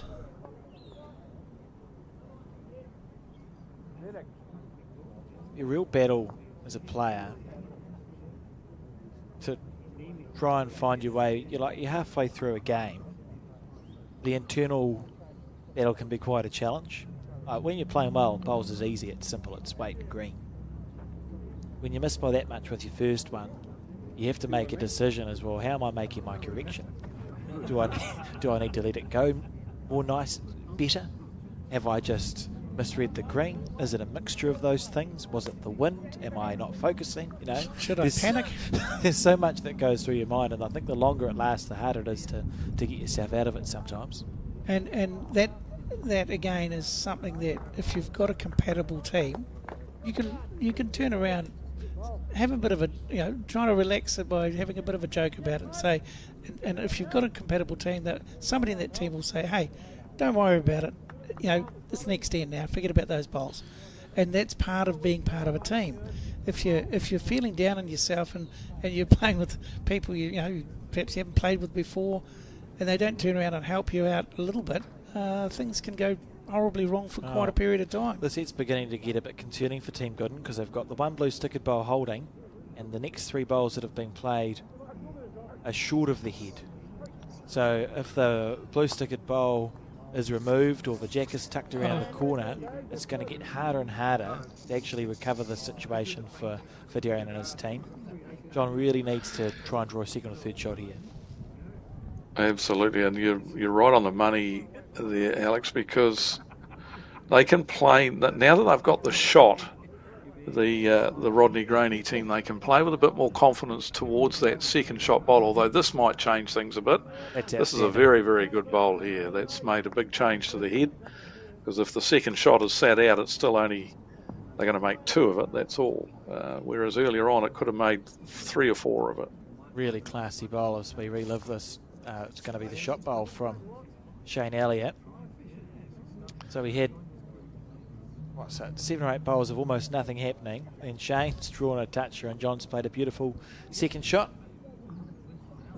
As we see Shane's last bowl make its way down, he'll be backing himself to draw for 2 here, and he's on the right line. I don't think he's far away.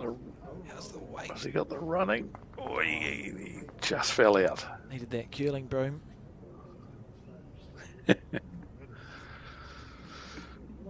Another point, I think, from the previous end, when we saw Rodney Graney play that run shot jack into the ditch, which popped out on him. Just one of the things that I was very pleased to see when we saw the team having a conference up there about what shot to play, and I like seeing that.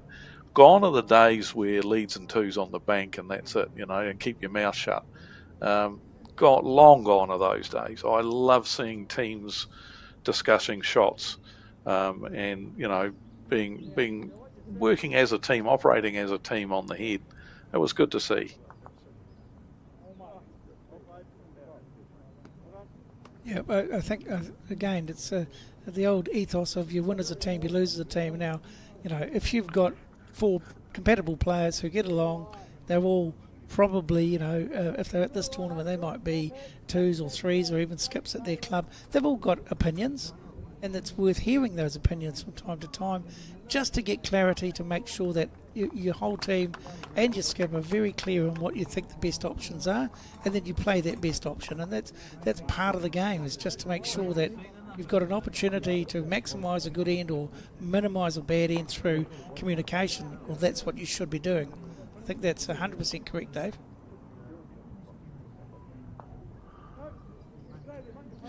Playing with a little bit of arriving weight, but just a tad narrow, looking to perhaps get onto the back of the shot bowl and just pop the jack back to their blue disc bowl. I think that was what he had in mind with that bowl. He wasn't far away. He's given himself a good sighter. It's one of those interesting ones where, from the Gooden point of view, you're almost thinking one down's actually, we'd be happy with one down based on how the head started, where after the 2s that played, or the 3s that played their first bowls, you're thinking, we could be dropping a 4 or a 5 here. If you can just make sure you just drop the one shot and then look to attack on the next end, that's almost a good option. So nothing much is happening here, right? Like Rodney just looking to wriggle his way through. There's not shot play on really for either team.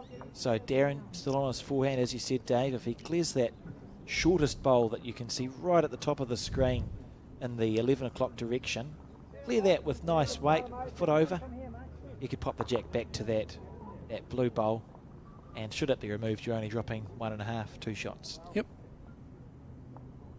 Good percentage, good option taking, and good communication about how to go about it. And we won't see much of the result. Here we go, better line. Oh, beautiful work on the vision mixer. Yep, perfect. And he's What done a it. shot! He's What a done goal! it. That's outstanding. Thank God we had that camera there. That's, got no words. Right.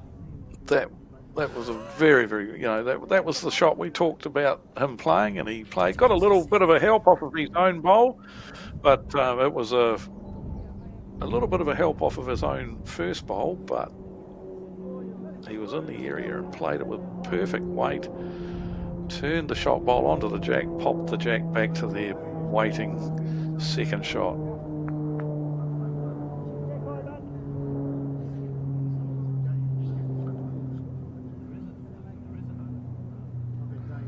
It's not a million miles away here. If it gets down, it's they're looking to chip it out. One blue. That's just a That's a really good bowl. When all is done and said, and we think about this game, should Gooden get up to even be close or win by 1 or 2, you might look back to their head and go, that's actually a bowl that made the difference there, because you just about... I was literally talking about how easy it was just to write it off, be happy to drop a 1, which felt fair because it's a very hard shot from Darren, and it didn't exist before his first bowl. He created the opportunity with his first bowl because he folded a bowl out, made some space for himself, and then played literally a perfect bowl for 1. They've stolen that 1 shot. It's come out of nowhere on that end.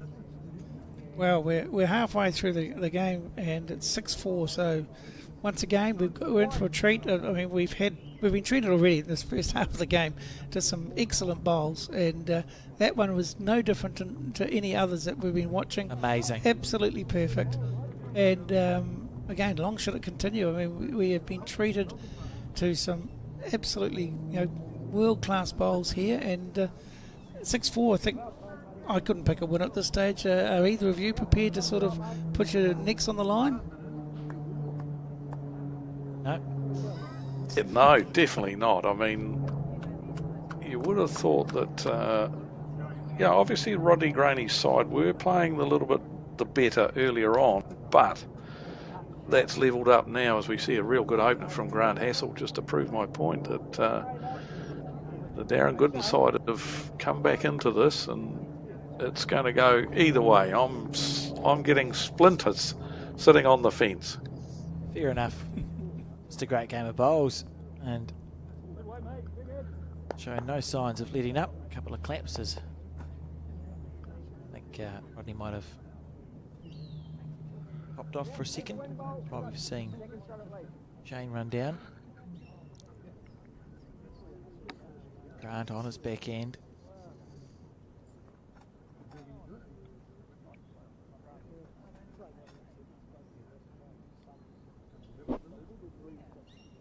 Maybe slightly on the narrow side, but the weight's holding it up quite nicely. Anything past, he's got the shot, and now he's got position.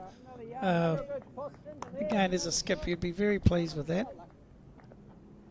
Oh, not quite so pleased because it went in the ditch, but the idea of having 1 past was a good idea.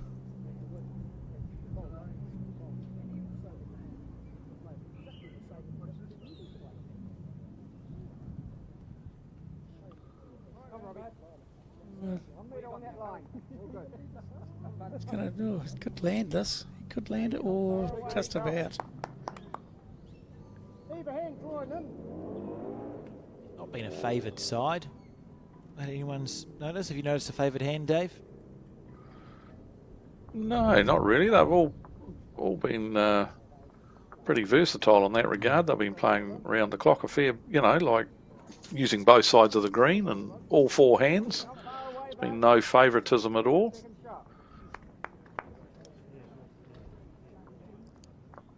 Turned us back on that one, did Ross? Yeah, once again, I'd love to get down there quickly and have a quick chat to Ross about his alignment on the forehand. He very much does.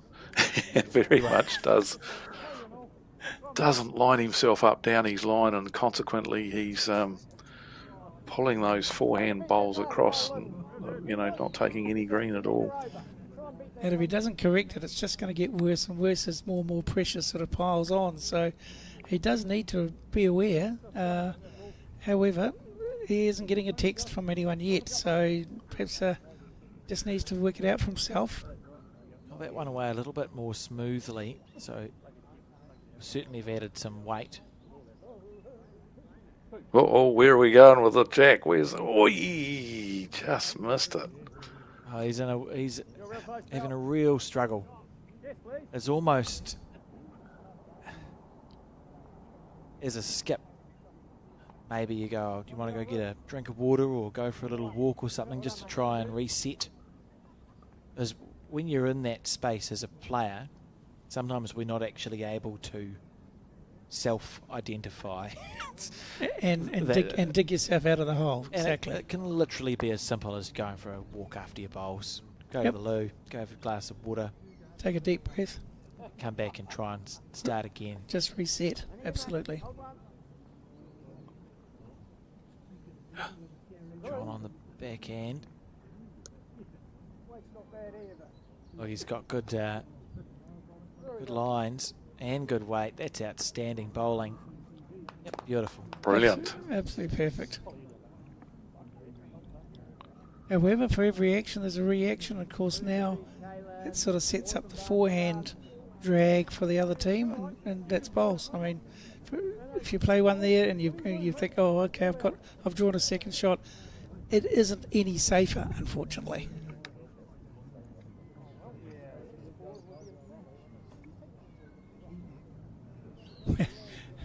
Having fun, that's good.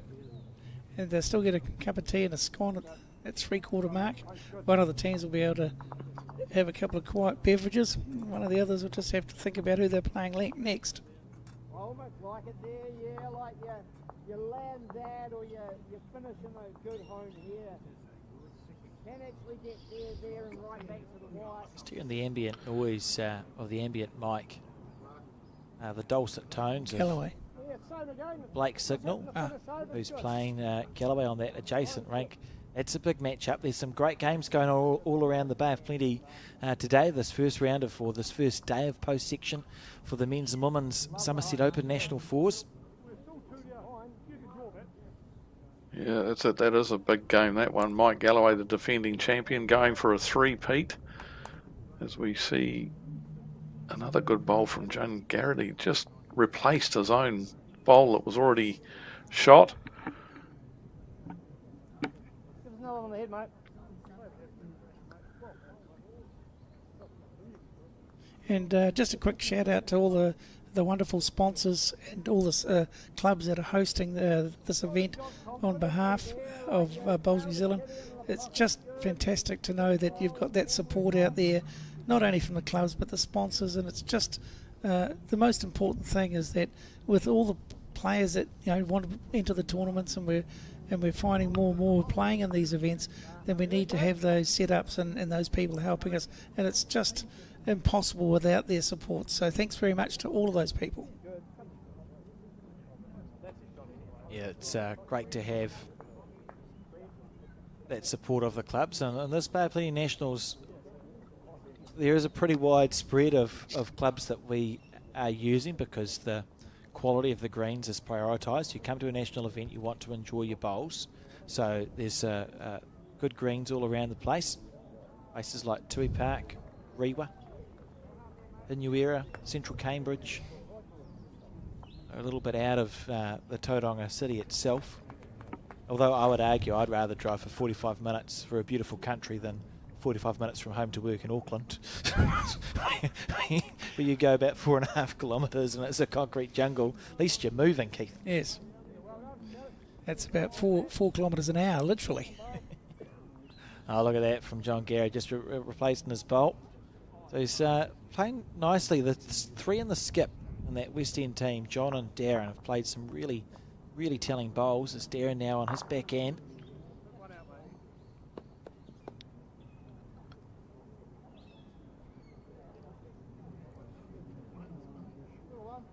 This looks good again. Perfect green.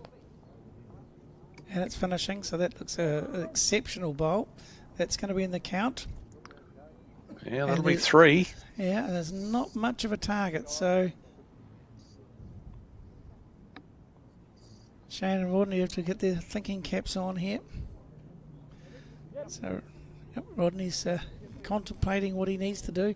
I guess he doesn't want to be short. Needs to land on something to, even if he gets second shot with this bowl, it'll be good. Oh, he's winding up. Close. Look at this. Oh. Good bowl. Thought he'd actually killed it over the ditch for a bit, so maybe he's lucky it bounced off the ditch back onto the green on this occasion. Because the jack jumped over a bowl on its way past, and we've got that toucher in the ditch. Someone else's. So they're still 2 down by the looks of things. Yes, but unlucky with that Great result. hit though. You're dead right about his drive. It's deadly accurate. He was right onto the only a 1-bowl target, and he hit it as clean as a whistle. First one he's played in this game, I recall when they won in Central Otago. It was some booming drives. Good effort from Darren Gooden. 3 or 4 feet heavy there. And Rod Graney, be pleased that the jack is on his way on the forehand side. Hardest thing in bowls is to play a full-blooded drive and then try to draw the shot, so that'll be really quite outstanding even if he gets close with this bowl.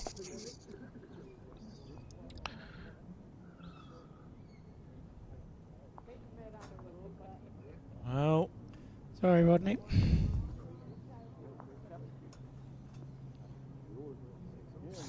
Yeah, good speed. Yeah, it'll be 2, I think. 2, I'm thinking, yep. To the blue-stickered.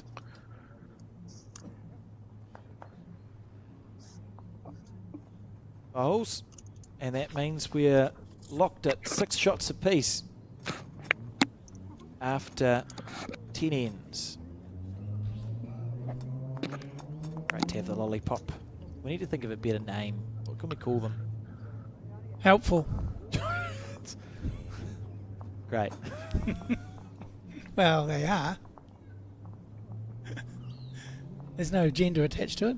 We don't have to say lollipop man or woman, just helpful. Yep. Because that's helpful.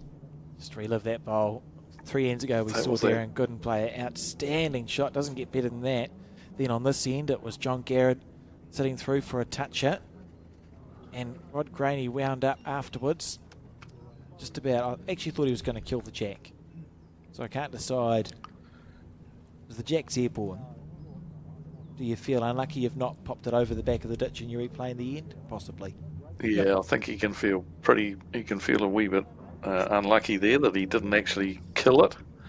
Sounds like when he hit the target, the jack might have hit a back bowl. I think I heard a clutter around the back. They might have hit a back bowl, which possibly stopped it from being killed. Well, we had an anomaly earlier where the jack was pinned in the ditch, but it came back out and was still alive. And now we've hit it 2 in a row, and it was 1 in 100 chance. So that's well, unlucky in different ways. It's like you think, oh well, we've had our one for the day. It's not gonna happen again, and it's just happened again. So maybe it was a 2 in 100 thing. I don't know.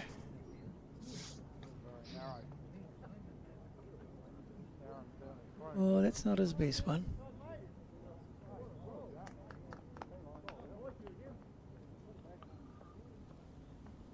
Once again, Chris Campbell's been pretty consistent. I think he's shone as far as one of the more consistent players out of the 8 of them. He's got a very simple delivery, and it seems to work for him pretty well.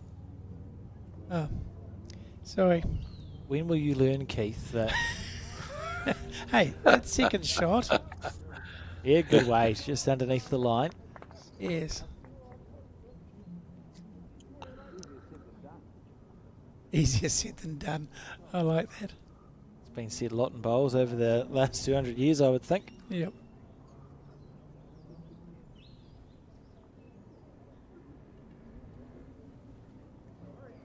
Oh, while I'm thinking about it, one of the things we've been doing at this Nationals and the last Nationals is trying to produce a daily newsletter, just of bits and pieces, bit of trivia, how the day's gone, what's planned. And one of the pages I'm trying to get going is I want to hear amusing stories or just stories from the goings on at the Nationals with your team. Because we know that when you go away for 8 days for bowls, funny stuff often happens. And about half of it can be printed.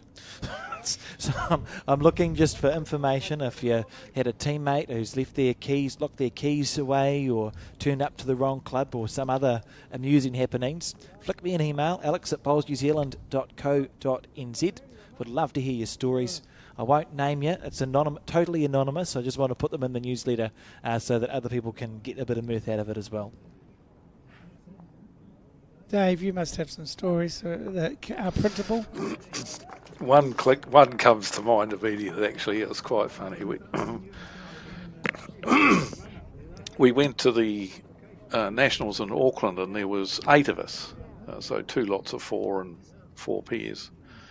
And the other team, we were all staying together, etc., etc. But we had rental cars, And one of the guys, and when it came to time for pairs, they headed off in their rental car heading for their venue, which I can't remember where it was. And they, back in the days where with no mobile phones and no GPS or anything like that, so they thought they knew where they were going, but eventually they got lost. They had no idea where they were. They were running out of time to get to the venue, of course, for their first game.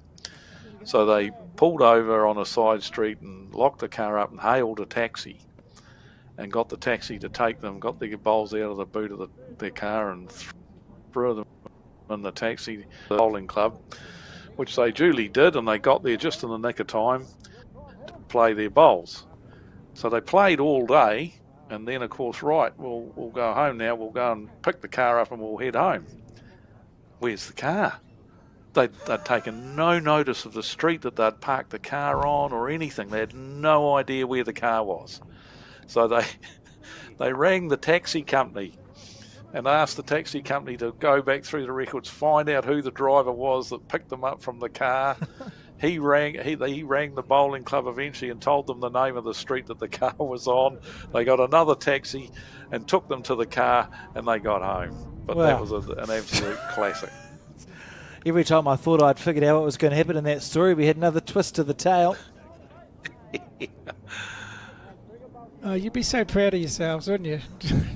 They actually made the front page of the Herald, that story did, the next day. It was, yeah. And 4 days later, they made the front page for winning the pairs. No. No, Oh. unfortunately not. That's an absolute classic for bowlers. That we are really quite a hard case bunch, and you know, some people would call that eccentric, and others would just say bad luck. You know, but it's funny. It's funny when it happens to other people. I'm sure you've had great delight in telling people that story over the years, Dave. Told it a few times, yeah, for sure. And the truth never changes as well. That's the best thing. So not the greatest of heads this time here. We've got lots of short bowls again. And I think it's a couple to Team Grainy at the moment, but plenty of room. Especially the way Darren Gooden's been drawing shots for fun. That's been the standout thing for me from Darren. Is he's tried to play a few shots. He's not been far off, but when he's been given a little bit of space to draw, he's often gone bang bang. You know, it's just taking his chances. See, that line looks really good to me. It's just the way it's weight related, and it's not too bad. Oh, another, metre and a half would have been perfect. That green was absolutely spot on. Interesting to note the number of short bowls on this end. I wonder if the green is just maybe a second slower. You know, it could have the old sweating, as we call it, when the green sweats in the heat of the day. A little bit of moisture rises and just slows the green down by a half a second or a second. I wonder if that's happened here, because definitely the guys have been caught out here. Yeah, not up to the normal standard, but if you've got two shots, you don't want to do too much about that. And if you're two down, it's only two, so let's not make it worse. Grainy's looking to make it three if he can, just reaching through. Well, we've got about what looks to be about 2 feet to draw, and so that's, for these guys, that's enough room. There's no doubt about that. And Waiting Green, I think he's given up on it a wee bit, is he? No, he's getting a clap. Might have second shot, perhaps. Oh, just call it the shot, eh? Let's just call it that. Fair enough. Bowl. Yep, around, bud. Way down. Yep, wait, perfect.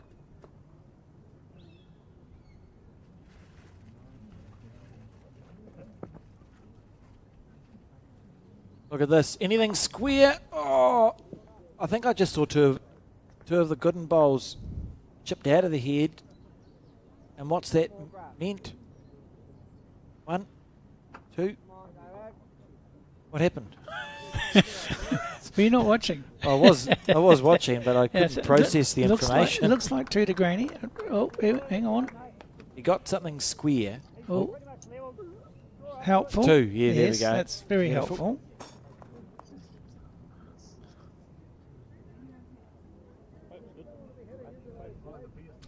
Quite liking that name.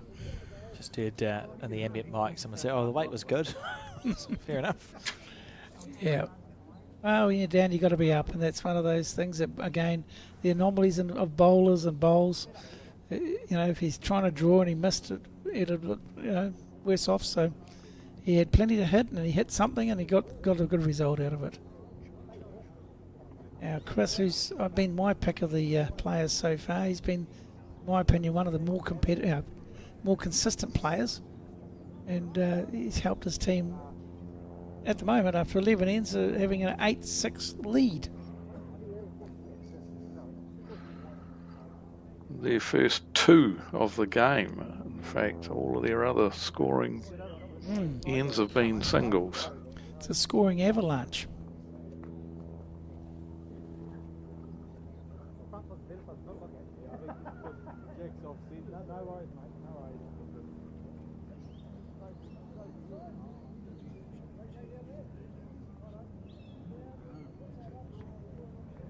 This looks like a slightly different end length again, Dave.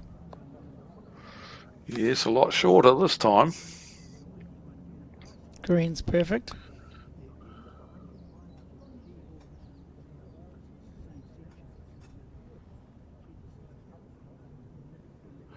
So Grant must be waiting for someone playing in the opposite direction, playing towards him, so waiting for them to get through their delivery before he steps onto the mat. It's quite good awareness. Actually, they were beside him on the mat, so similar thing though. It can quite often out the corner of your eye, if you see someone on the rink next door about to deliver their bowl and they're coming down the same part of land that you're wanting to send your bowl, it can be distracting. So he did the right thing and played a pretty good bowl as a result. It's an awareness we've lost a little bit as the bowls have got tighter and the greens have got that little bit slower. It seems to be, not your junior bowlers, but say the last 10, 15 years, where you don't have to go outside of your rank quite as much. I think we look a little bit less at what the guy to my right or left coming towards me is doing. So I think we're probably seeing more bowls collide than we might have, which seems counterintuitive because we used to have to take more green. People are always saying in the old days with the classic ones that take 2 green width, watch out, it's going to come through the head. And these days are definitely a lot tighter lines for lots of reasons. Technically the bowls have got tighter, the rinks have got slower. There's a whole lot of reasons, but at the end of the day, that's quickened the game up a little bit too, because you're not having to wait and having to shift bowls and be aware.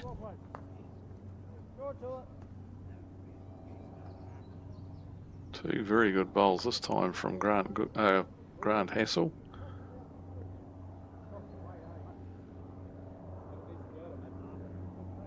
Don't know whether Hamish not quite got the speed this time. Just has played outstandingly well early in the game, Hamish, but he's just gone off the boil a little bit the last few ends. And I think it's fair to say we've actually noticed that a lot of bowlers that have started well have had just a little bit of a lull, maybe mid game, and then as things have progressed, they've come right or come back onto to what they were doing earlier. And there's no rhyme or reason to that. Maybe a little lack of focus, maybe a wind condition change they're not quite aware of. The greens tightened up a wee bit, different time of the day.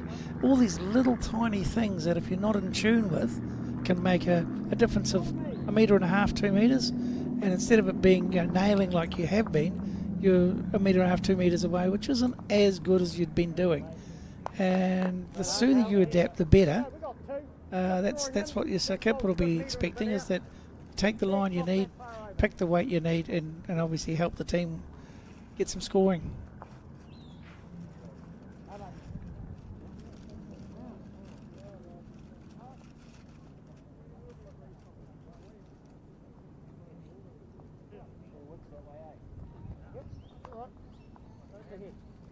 Forehand.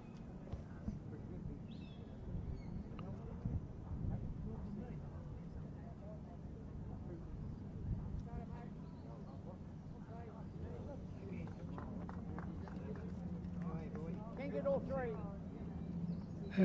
Shane's playing the forehand by the looks. He's looking to draw close.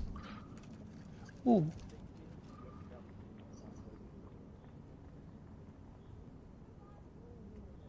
Yeah, just looking, a positive draw would be the way I would call it, and he's played it not too bad, probably just a little bit too positive, but you can draw with confidence down there. Got that red disc bowl directly behind the jack waiting for the as a catcher, so you can land the shot bowl or just touch the jack. So just looking to play with that couple of 3 feet over draw weight just to arrive to the head. He might have just overdone it a bit with his weight. He definitely doesn't have to adjust too much, and as you said, with the position bowl he's got, he could go the jack, or if he happens to hit the shot bowl, it's equally good. I've actually got 4 bowls in a nice pocket about a metre behind the jack, Team Grainy, and so any movement of the jack is going to be in their favour as long as it's only, as I say, that metre distance. You can see them all waiting there down the line, so he's close here, Shane, or he's just going to duck underneath it. Right, we've got two. It's jack level. Trail that jack a yard down the centre line, and it's happy days for the Grainy team. Looks. Oh, he's going to be just. Well, they've definitely got 2 now, so. 2, yep, made Yeah. 2 of it, yep. Get the edge of it yourself. But there is an opportunity, and this is one of those ones. Sometimes you can get sucked into trying to play the shot, and you miss. And meanwhile, the opposition are drawing another shot on the head. Yes, it's difficult to abort the mission when the mission's going to be worth 4 or 5, but common sense tells you don't want to be dropping a 3 or 4 yourself.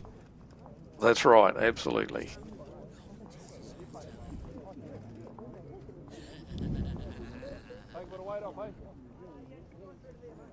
Said he were watching the bowls, Keith.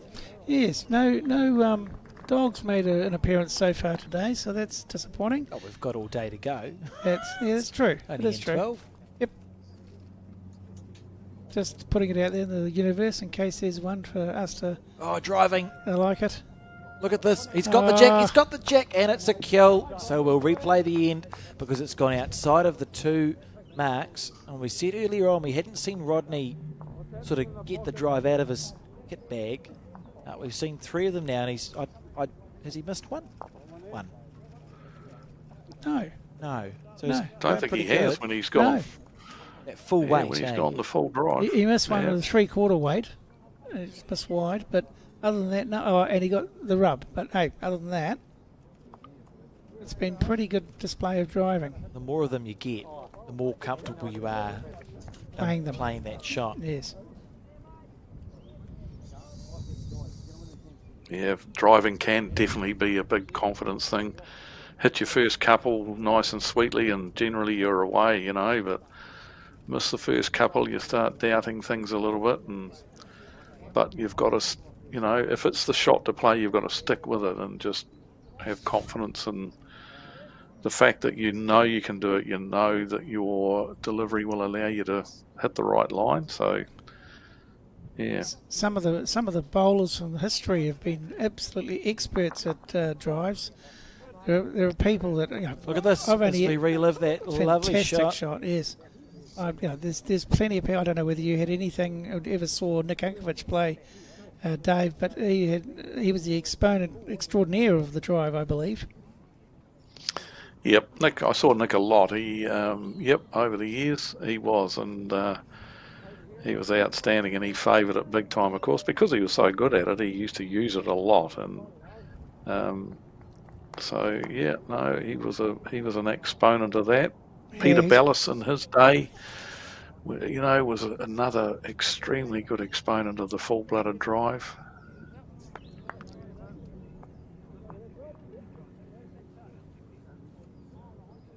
Yeah, I think if you're going to win a lot of national titles like Nick did, you know, that back in those days, and it's probably true to this day, it's a definitely a strength to have, because there are times where you are in trouble and you need to be able to have that confidence. You know, it's the sort of thing that if you were doing a list of players, I guess you wouldn't ever forget somebody of that ilk because of the quality that he produced, you know, time and time again. He was okay at bowls. So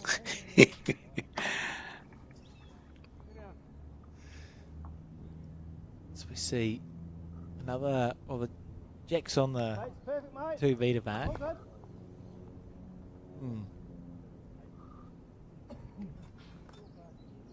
And the mat's a little bit back, so it's a reasonably full length end. Again, a little bit different to the last end.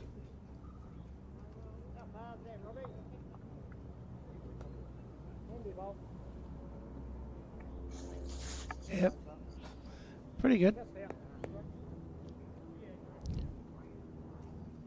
Yeah, at least those 2 bowls didn't cross the centre line. They were given a chance.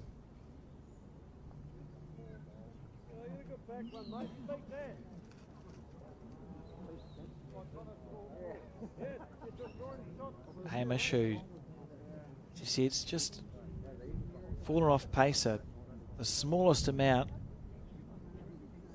Well, the good thing when you kill an end is you're essentially going, well, we'll get another go at this. That's better from Hamish. He'll be happy to see that one will finish where it did.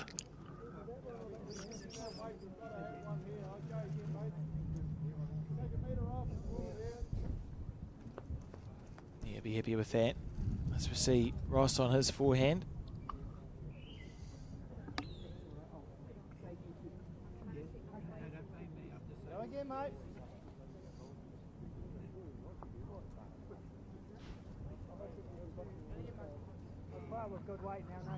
Rinse and repeat for Hamish here. What a great saying that one is. On his backhand. He's not a million miles away either, just quietly. He's going to land He's his not. own. He's played another great bowl. So just a Very reminder, as we're talking about, we've had a couple of kills now, which usually extends the length of a game. In post section, all games still have a 3-hour time limit until you get to the quarterfinal. So that's tomorrow. So tomorrow, or any quarterfinal game, no time limit. It's just 18 ends. So in theory, they could go as long as they go. Depends how often you want to kill the Jack. For this game that we're watching today, which is a round of 32, and then the second broadcast game, which is a round of 16, that 3-hour time limit still applies. So a kill's a kill. So it just essentially you start reducing the number of ends that you're going to complete at a certain point. And the players will have one eye on the clock just to keep that in mind. This early on in the piece, and we're just about to the 2/3 mark of this. We're playing the 12th end now. It looks like they're on track to maybe 1 end short, maybe. But again, it depends. If they get a wriggle on, they could get all 18 ends in. It's not crucial. At the end of the day, they'll do what they have to do to try to win the game.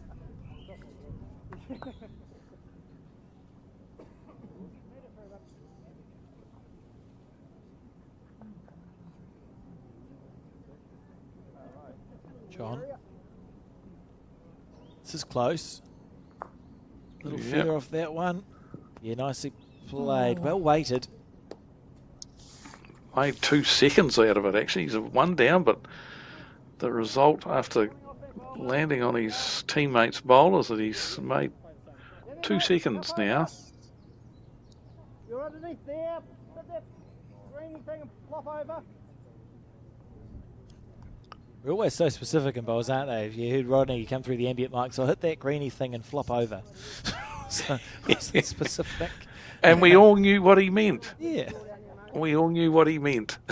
I would have been disappointed not to hear him say that, actually. That's the thing. Yeah, it's one thing asking for it, it's another thing doing it, isn't it? He's going to hit that greeny Not thing. He's not And far flop, away. And flop. Oh, Oh, Only listen to Didn't half get his the flop. instructions. yeah. Well, that's actually awesome. He's drawn us what looks like it could be second shot, which is a big difference for their team.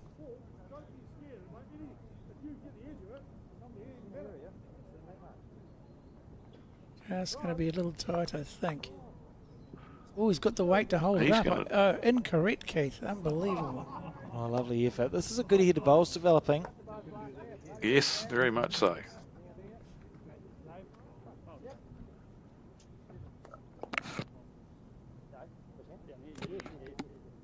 I think I just heard one of them say top bowls. So, you know, that tells you they're all in a good space.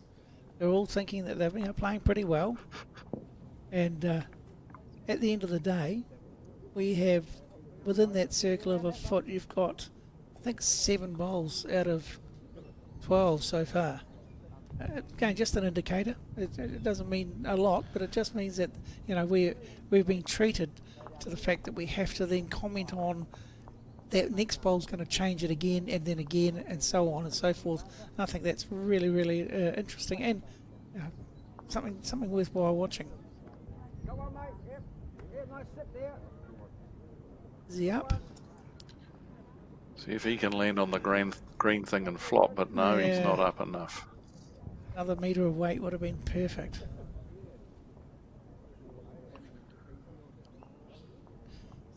So it's 1 to Rodney Granny's team. And this is Darren Gooden. He'll be looking to reach in there because he's down at the moment. He's got the weight, that line looks okay. Yeah, looking to land the shot Oh. bowl there. Oh, he's just ducking now. He had beautiful speed for it to land that shot bowl and stay there for possibly 2 or 3. Definitely would have made 2 of it if he'd stopped there and measure for 3rd, but Rodney will be trying to get another bowl on the head, try and get another counting bowl. That looks a good line to me. How's his weight? This looks really good as far as I can tell. 1 in, 1 out, perhaps? No, 2 in. Oh, great That's bowl. Great awesome. bowl. Might change the shot of Darren Gooden's now. He might be a wee bit more aggressive now that he's 2 down. Just depends who's got the back bowls, the extreme back bowls. Oh, he's going the jack or the bowls. Yeah. It's absolutely no. It's He not, is, Yeah, yep. quick. Oh, look at that. Got him! Beautiful bowl from Darren Gooden. 1 red stickered bowl staying there, but what a shot that was from Darren. This has been a very high quality match. It's going to be 1 red, so 9-6 the score after 12. We've seen some great driving. Both the skips have hit their targets excellently when they've been driving. He was a little unfortunate that he cleaned one of his bowls out as well. Otherwise, he could have ended up with shot. But at least he reduced the count. He was 2 down before he let rip. And again, the accuracy of both skips on the drive has been better than excellent as far as I can tell. There's been I can't remember a drive missing, which is a little bit of a stark contrast to the last couple of days. We've seen a lot of bowls missed when they've broken out of a draw. So it's been interesting and a real pleasure to watch. Absolutely. Here it is again. Look at this. Bang. As you said, Dave, little unlucky not to actually get the shot out of that.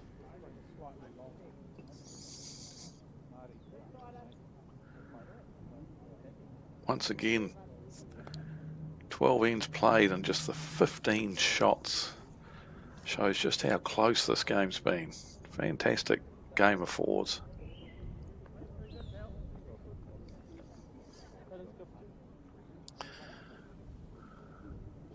Two-thirds way through the game, 9-6 to the Rodney Gainey's team. And we've got a little wee short end being thrown here by Chris Campney. So interesting to see how his team handles this. Grant Hassell's got the speed pretty well right.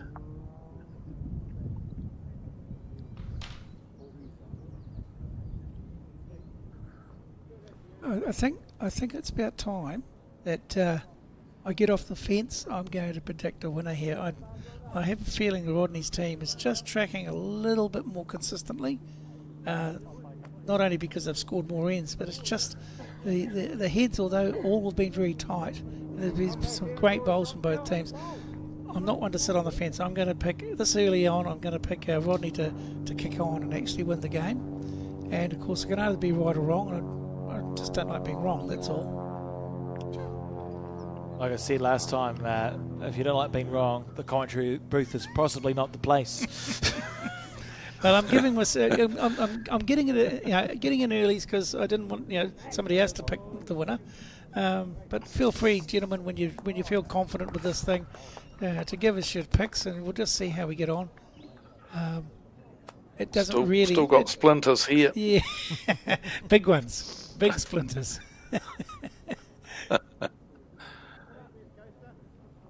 Hamish tracking pretty well here. Yeah, Excellent bowl.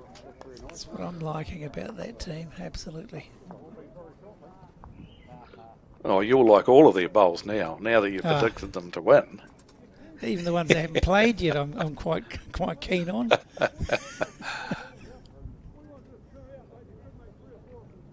I just don't want it to be said later on that waited till the last end. It's not how I operate. Take a chance. I'm a bit of a betting man. I'm happy to have a little nibble. Oh, fair enough, Keith. Good on you.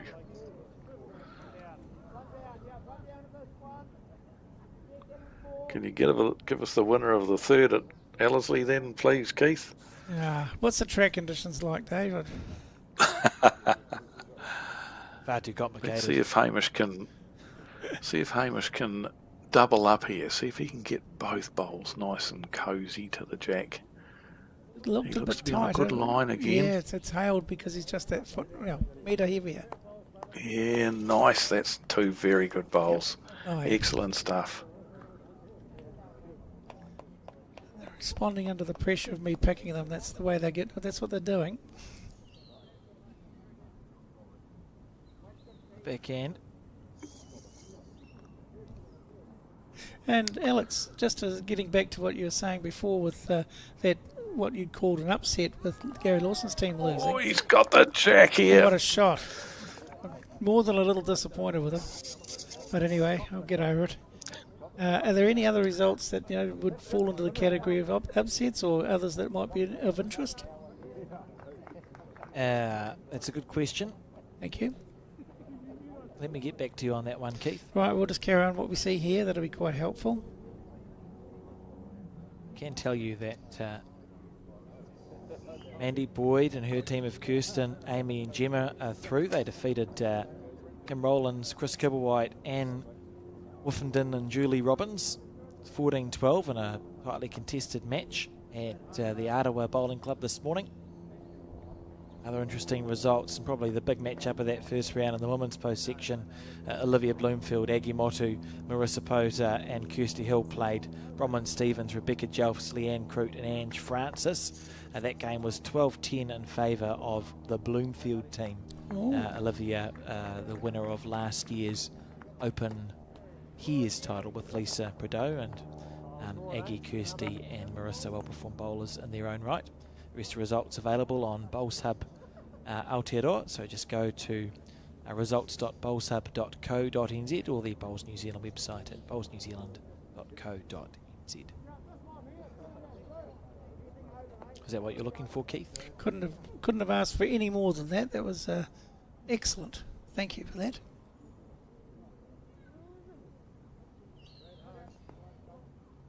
Yeah, the weight of me picking them is obviously weighing heavily on their shoulders. It's quite clear.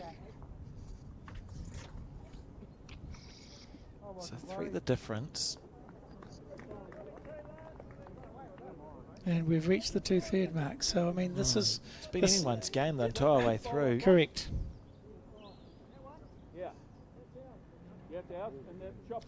Anything this game hasn't had is a really big score, like the other games that we've been following, with the 6s and the 7s that have been scored. Might be. It's interesting to look here just at Rodney Graney as he is leaving the head, looking at that. He might very well drive as we see the bowl that did the damage for the Plymouth team. He might very well go hunting this shot bowl here because I've got at least 2 seconds. Yep, Yeah. you've called it. Ooh, Oh, I got it. And he got it.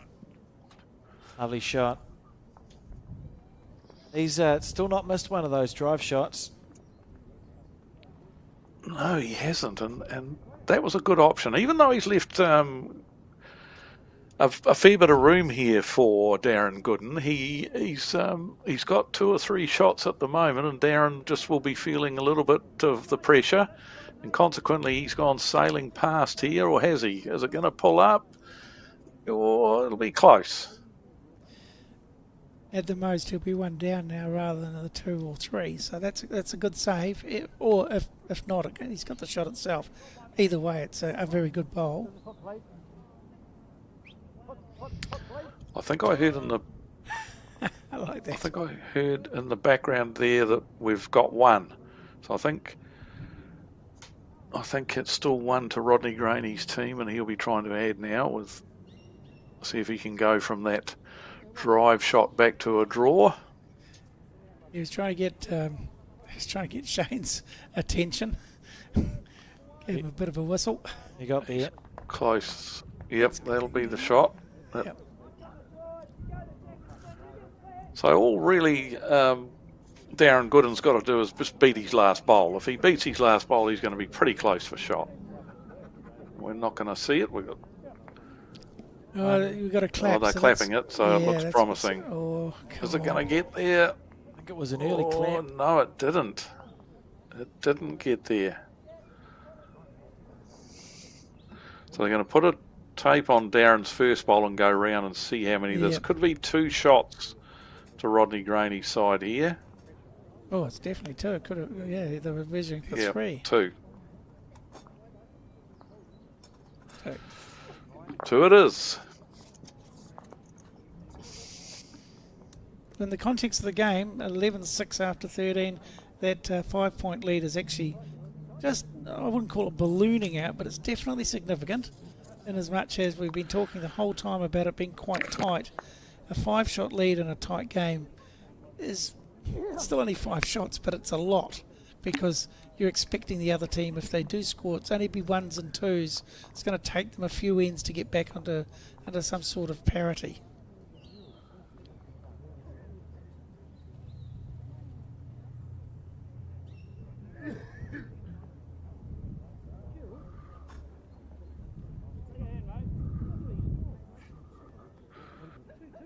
So one, the accuracy of Rodney Graney's drives have contributed to his team scoring again on that end. Plucked the shot bowl out clean as a whistle and then drew a bonus shot as well. And that's when you can tell a player has got good control of their routines and their positive mental attitudes, all the things that make up a successful delivery of a bowl. He's displaying every which way, whether it be a drive, whether it be a draw. He's showing us exactly how the game should be played.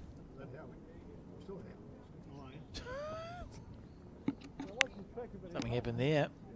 Well, I'm not sure what's going on there. There was some fun between the 2 rinks there.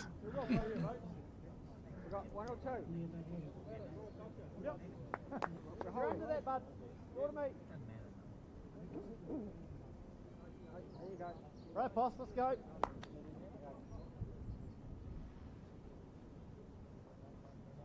Just a little bit frisky, but still a good line. It's handy at the back there.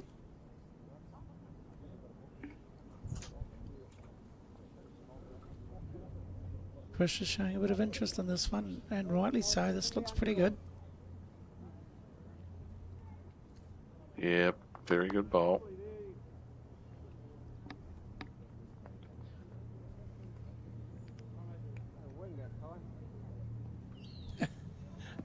No wind that time. There hasn't been much wind, to be fair, at any point. This looks good too. Ooh, just held. Give me some, mate. No, we've got 2 shots here and we've got 2 catches here. If you move the key to there, and 5 shots. So we aim it just over the draw. So Hamish, what wouldn't he give to draw a toucher right now? That would be quite good, wouldn't it? Well, anyone would be pleased. Yes. On his back end. Yeah, that loose left arm. It doesn't make him look unbalanced. Sometimes you see the left arm flapping around and the shoulders are all off skew. So the player, when they release the bowl, is sort of different every time. Whereas here's that loose left arm, but he doesn't look like he's going to fall over when he steps out. So it just must be what works for him. Yeah, it's almost like a rudder. It's just holding him up quite nicely. I wouldn't change too much from last time. We've only got 1 now. No, you still got thrown into there. 8.5 out.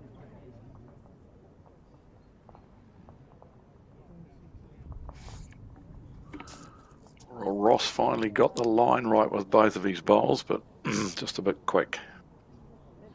Oh no, his first bowl, sorry. He's got another one to come.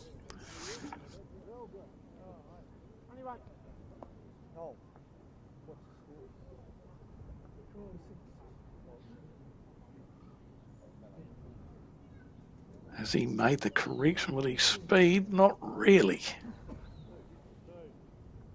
Plenty of room here on this end.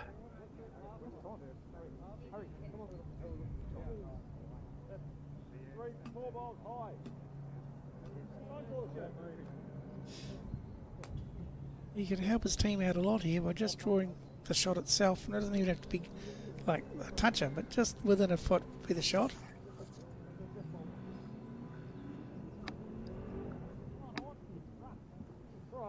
Not too bad. Looks pretty good. Absolutely. He's drawn the toucher even. Oh, Did it touch? Yep, out comes the chalk. Great bowl there from Ross. What do you like? Good idea. Yep, happy with that?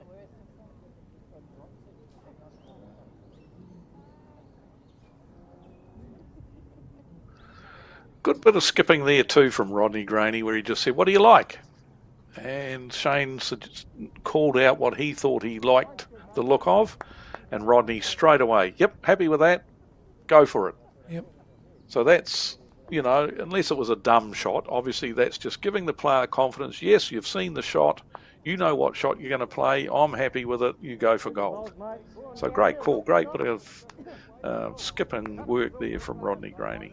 Yep, we've talked about it a lot over the little bit of the last couple of days about communication, and that's the absolutely perfect example of it. I mean, you're giving your player confidence. You're saying, hey, yep, if you see that, I like it, play it, and there's nothing more need to be said. Just execute now, and nothing's changed. So I imagine he'll be trying not necessarily to play that weight, but just to get onto the jack and move it 1.5 feet, 2 feet. Or if he lands the shot bowl, that'll roll that through 2 or 3 rolls. Yep, that's exactly what he said. Give him that fast ball, Hammer. Oh, superb weight last time. He looking for that black ball. Get him out. Okay. I can't play good weight. I've got to draw. Looking to play a similar bowl again, looking to play good yard or 4 or 5 feet of weight just to swing around those short bowls and try and sit on the shot bowl. It's a tiny He's line. close. It's really close. He's done it. He's done it. Oh, he's got a little bit unlucky. Oh. Got the jack. To actually had get your one ball out to the back turn there, that though. much. Yeah. Goodness. Especially on the tight hand, it was Yeah. surprising that it did turn that much.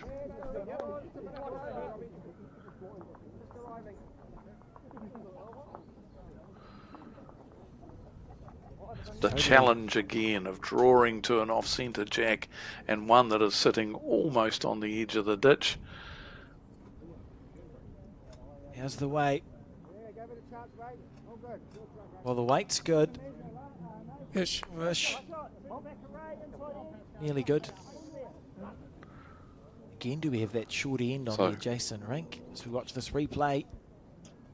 So look at this from Shane Elliott. It's cleared the front, and then it's sort of been able to dive so much he got the ball square. You can see Shane essentially saying, didn't think I had to worry about being narrow. Getting the jack, yes, That was going to be one of the problems. It's a beautiful bowl.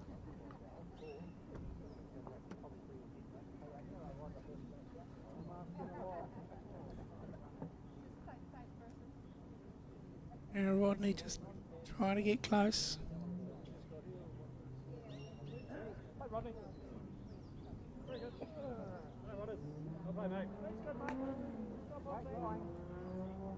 Oh, yep, he drew the shot.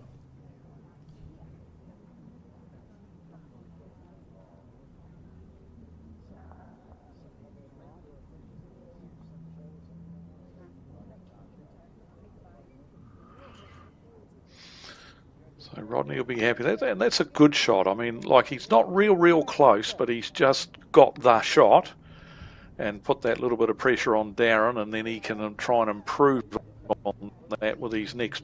First option was just to make sure he got the shot. It didn't have to be right on the jack, and look at the pressure that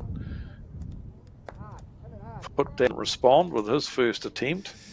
Now Rodney can try and I've got to try and get a little bit closer now. Yeah, just identify the fact that Rodney's bowls got the shot, but the next 5 are the blue stickered bowls. So that bowl's, he's got to give it a mate. He's got to give it a mate that's nowhere near it. So he can't take them both off the rank and score a 5.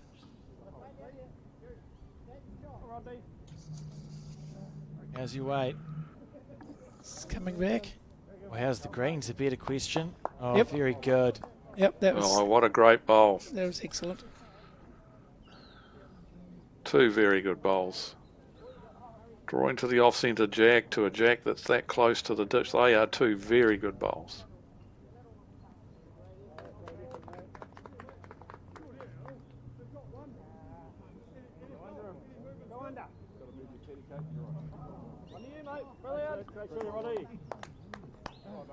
He's had perfect weight but got bogged, so it's 1 to Rodney Graney, and they continue to inch ahead, this team.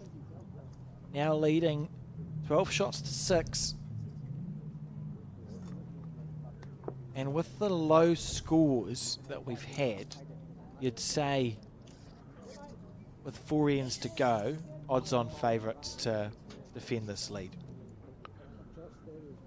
Yes, I backed them in about half an hour ago, and they were paying $3, so that's quite good. If they're odds on now, Metaphorically. yeah, very much metaphorically, amusingly, perhaps even. 10 of the 14 ends have gone their way as well, so it shows that they have definitely had the edge. Yeah, and that's not saying that the Darren Gooden team has played poorly, because they haven't.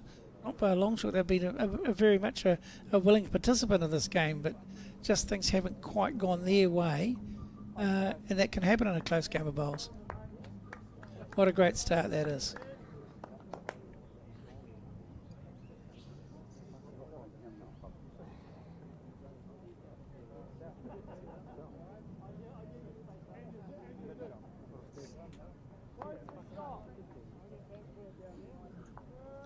A lot of concentration going on there.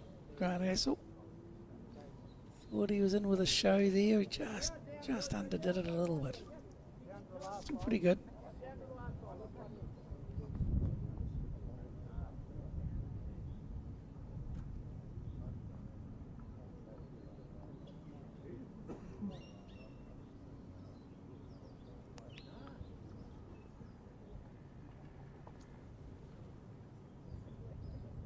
Oh, he's put the back one in early here, has Chris. Yep. Don't know whether that was on purpose or an accident, but It was no on harm back purpose. there. Yeah, if it was on purpose, it's not his first radio, is it? It's just, yeah, he's got the shot. He don't want to set up a target.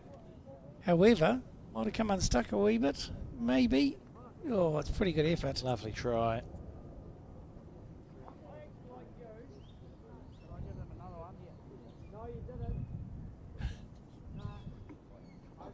Teams are next door quite loud, aren't they? That's communication. You hear more and more communication as it goes on as well. True.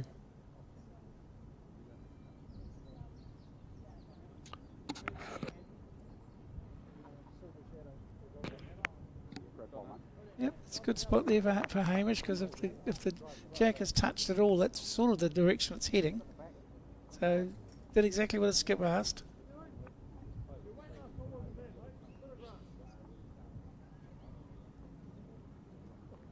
Last end he drew a toucher this time. What's going to happen?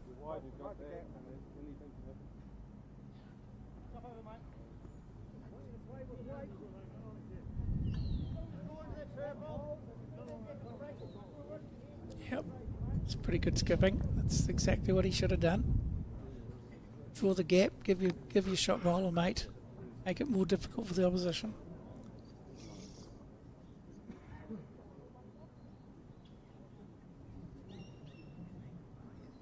Oh, I don't mind it. It's a great effort. Oh, we're not quite there, but yeah. Try.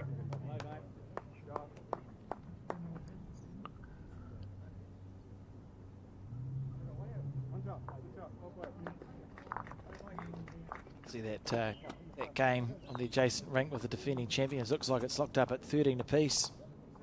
A glance just across the scoreboards.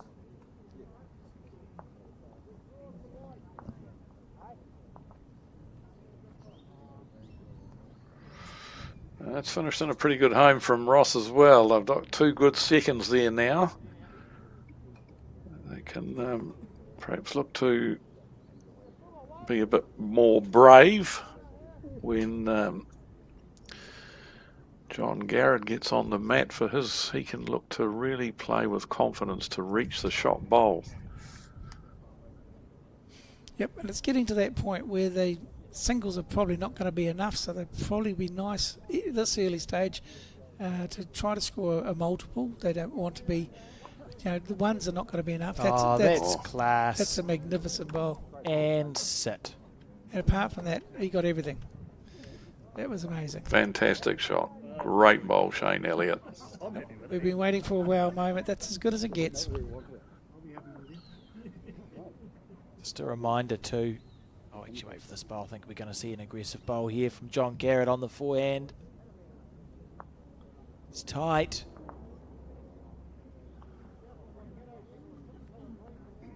You just tell me where you want it, eh? Just tell me where you want it. Rodney saying, finish at my feet out wide here.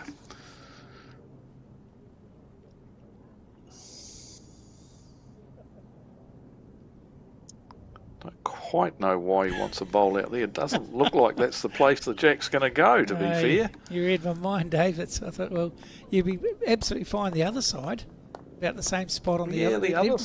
Yeah, but it's not going there. That's the point, isn't it? Anyway, he's put it pretty much where he's asked. Yeah, so that's. Yes, you're right. He has. Yeah. So let's just see if the skip knows a lot more than what we will ever know. But let's open it up. Yep, he didn't hit what he's after, but he has made it a bit easier for his skip open. Got rid of those bowls in the front, opened it right up.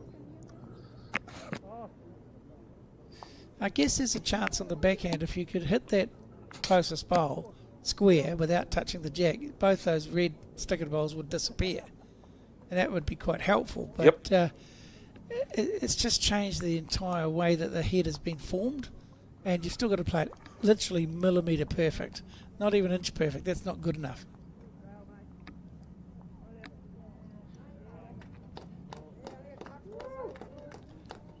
that's what they're all trying to achieve. Is that perfect bowl? We had a moment earlier with Shane Elliott's first bowl where it just drew right through and nestled in right next to the jack, absolutely perfectly. You're about 5 metres too heavy. This looks pretty good too. Just gonna fill that hole. That's just about as good as it gets. That's very good. Didn't fatten the target up at all. I mean, I think there's only one option here for Darren, and that's flat out straight at it, because and if you don't exceed the and first he is. time, He's on its way, and he's he got rid of a couple of them. and if he got Fortunately, his bowl, yes, his second shot there to the left of the screen stayed around. But yeah, he's reduced it one down now.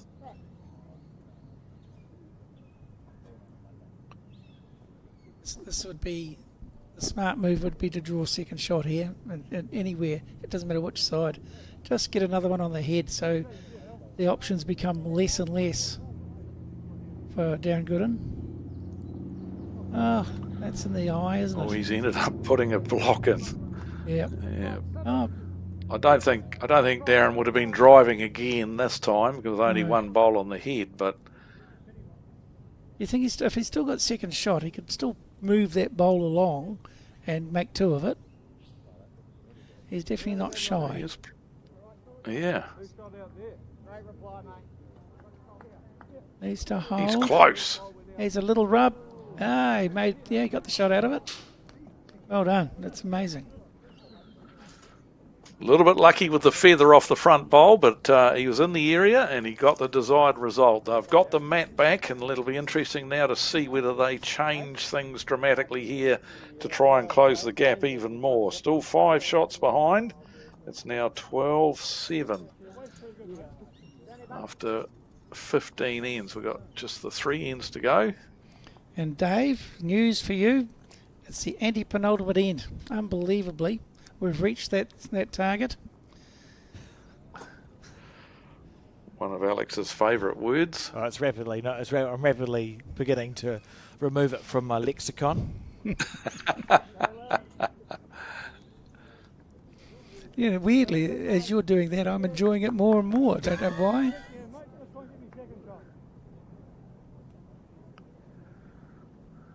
Anyway, 12-7, not the end of the world, but I think again, if I was Darren Gooden, I'd be very keen to keep scoring, and I'd be keen-er to keep scoring and make it a multiple somewhere along the line. Otherwise, you might just run out of time and or ends here. He had to score on that end for sure, and he achieved that target. And now you're right, they need to build on that now. And it's not a great start from Grant, but they need to really build on that now. He got the shot, but that's about all he got.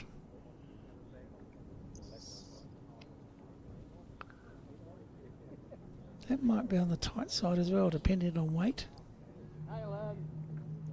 Really good, mate. Not too bad. No. Cross the centre line, but certainly it is the boss. It's definitely the shot, which is a good start. That looks a better line. How's your weight?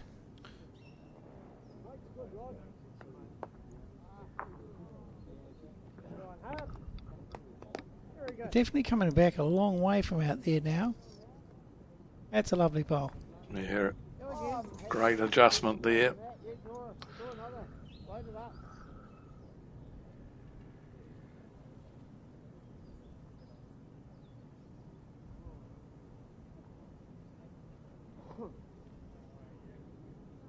Yeah, the rink next door is causing them to be delayed a couple of times. Just looking in, getting in his eye.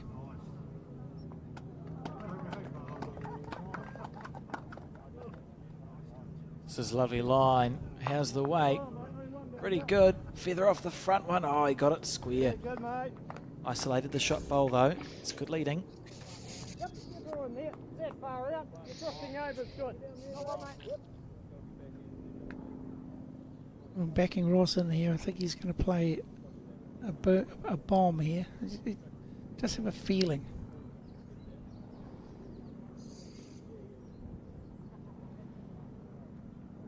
Just, your information in our next broadcast match will be the winner of the game adjacent to this rink that you can see to the right, with the defending champions Galloway skip team taking on Paul Anderson, Nathan Arledge, Lance Tasker and Ray Wilson. So the winner of that, and the winner of a game between Pat Houlihan, Howie O'Donnell, Dave Chisholm and Roger O'Brien, who we've actually seen on the broadcast already this week, and Lance Pascoe, Taylor Horn, Kelvin Scott and Craig Tinker. All four of those are magnificent fours teams. So just as good a game as we've had, I was just about to say this morning, but it's not. But the first game, the game this afternoon, is likely to be equal to that. Well, there's certainly a lot of well-known names amongst those 16 players, and I'm sure that they'll relish the opportunity of being into the last 16. So given that they've won a couple of games today, or maybe they've had a bye and a win, but either way the cobwebs have been shaken out. I'm looking forward to that already. Fizzing to be able to watch and see how they cope with this rink and how they play the game. On the forehand, says Rodney to Hamish.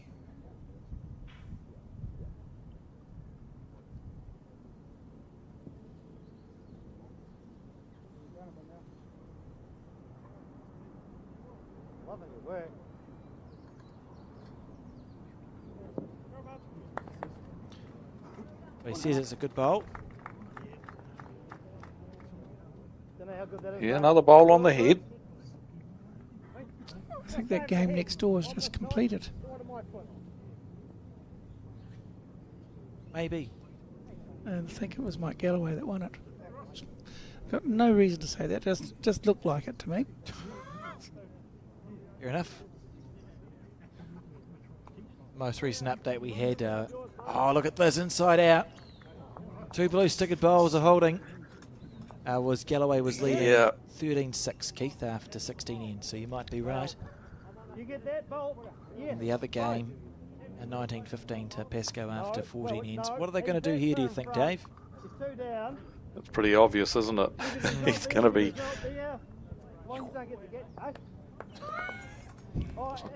So he's what? Is it just there we go. Any weight you want to. And that's the obvious shot. It was just unlucky that John Garrett did frame the head, as we call it, and made it look quite pretty for this shot. He made the target quite a bit wider and gives these guys this option. He's just going to get his own bowl. Oops. He chipped it through the But gap. unlucky.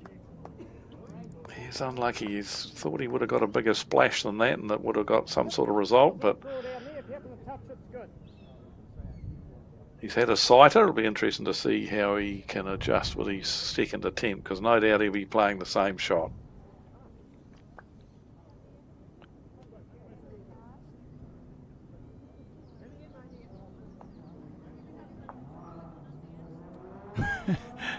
Who's playing for who here? That's the thing. Yeah. Rumble down and rattle it. I would say no. If there was a mistake made there, Dave, could Rodney have said to Shane, I just want you to play the one hand? You know, he said he gave him choice of either hand and either weight. I would have been a bit more specific, perhaps.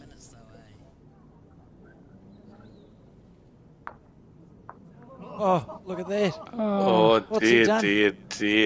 He's got Dear, one. dear, How did he dear. get one out of that? That's just a big flounder. That is a big fluke. Big tasty flounder, yep. Oh, he had the right bias. Yes, I hope we see the replay where he puts his hand up about that one. Oh. Yep. Oh, yes, he did. That's good.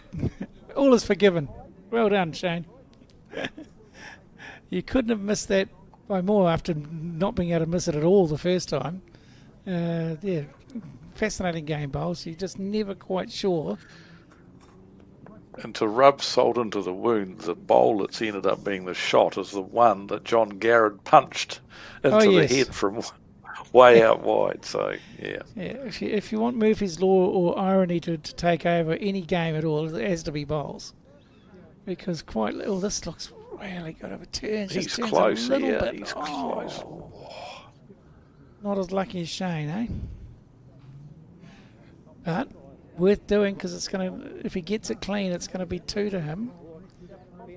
The next 2 shots are 2 blue stickered bowls, and so Rodney will be desperate to get another bowl on the head. He's got chances on that forehand as well. Maybe enough to turn the shortest red sticker bowl up and over 2 rolls. If he's under it, he gets the jack and chips it through. I think you work backwards from how heavy can I afford to be here. That's it. And I'd say a metre over at the most is a good weight.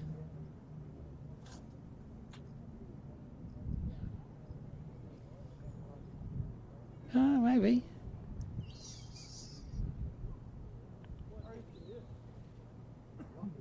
Eve, he's not far away, is he? Yeah, far enough away. Good line. So Darren Gooden, big chance here. Take that shot ball out for 2.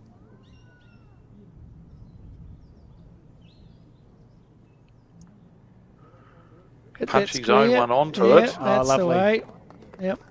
Plan B, or maybe that was Plan A. Who knows? But whatever it was, it's 2 shots.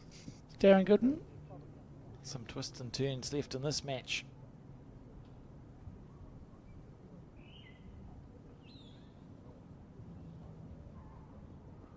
Just checking exactly how many down they are. I think it's at least 2. 2 or 3. Yeah, maybe I think 3. the call was. Yeah. Once again, the shot hasn't changed for Rodney. He's just got to look to turn one of his own bowls up or just drop underneath them and get to the jack himself. Oh, that line looks better as far as I can tell. If he's got the weight, he'll be Yes. very I close. don't know here. whether he's got the weight, has he? Oh, yes, he has. Oh, and he gets a Yeah, good little bowl. feather. That's a good bowl. Well played. And it's a very important bowl at this stage in the end, because had he missed that, you're staring down the barrel of a 1 or 2 shot difference as we race towards the final end of this. But he didn't miss, and the score is now 13 shots to 7. Look at this. On the forehand, little feather off the front, but had perfect weight. Would have cut it down to 1 anyway. Yeah, I think even if he hadn't have got the feather, I think he was on target to land the shot bowl. It's just a matter of which way it would have fallen as to whether he was 1 down or 1 up. But the little feather guaranteed that he got the shot. So 2 ends to go. There and back again. Unless Graney can score 3 shots on this end, when they'll shake hands, because he'll be more than 8 in front. And the laws of the game were adjusted to rightly read that if it's mathematically impossible, you have to stop playing. Post-section knockout type event.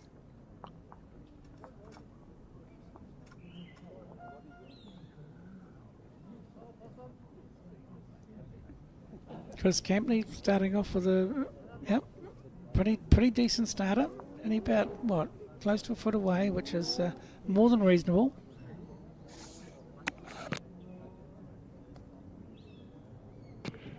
It's becoming a little desperate for Darren Gooden's team, and they need to really respond. It's too late if it's not this end, so we need them to score a fairly decent multiple, which, as we know, the biggest score in the entire 16 ends has been a 2. So even if they scored a 2, it would be difficult to get a 4 to draw on the last end. So, Yeah, I think they need a minimum of 3 here. 3 or a 4 to give themselves a decent shot at it. Lovely bowl again here. Being pretty consistent right through the game, Chris. Yeah, he's been my pick of the game for sure. He's just constantly been when you look up after the leads bowls, he seems to have had either the shot or the position, but he's had more often had 2 bowls closer, and that just tells over time. It's a slightly better bowl. It's going to be a position bowl. Yeah, nicely done. Yeah, good bowl. Good bowl from Grant Hassel. Can't draw there because if I flip toss, keep it purple. Happy days. That's a good call from the skip. Just allowing Hamish to make his own decision.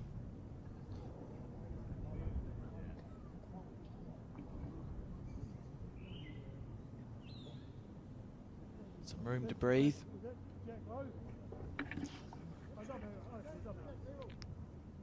Yeah, not the end of the wheel, past the head. Yeah, well, we as we know, Darren Gooden's team would be now the way it is already. You'd be wanting to shift the jack a little bit, so a back bowl at this stage is actually quite helpful. And if you don't get on clean onto the jack, you're looking to land one of those red sticker bowls just to get the shot or second shot. This doesn't look a million miles away. Again, just a bit quick. Yep. Somebody said that in the background, which was handy.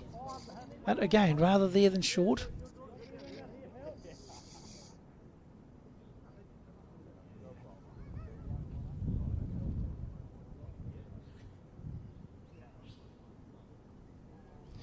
Now, the adjustment from Hamish. We'll see whether... I think that line's better. Depends on weight. Oh, no, he's gesturing. Yeah, it's a bit quick again. That line was good. Come on, Ross. We can do this.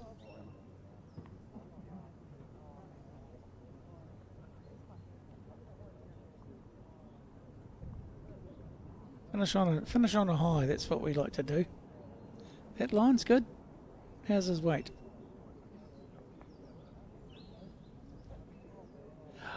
Just short. The variation, eh? Just the variation.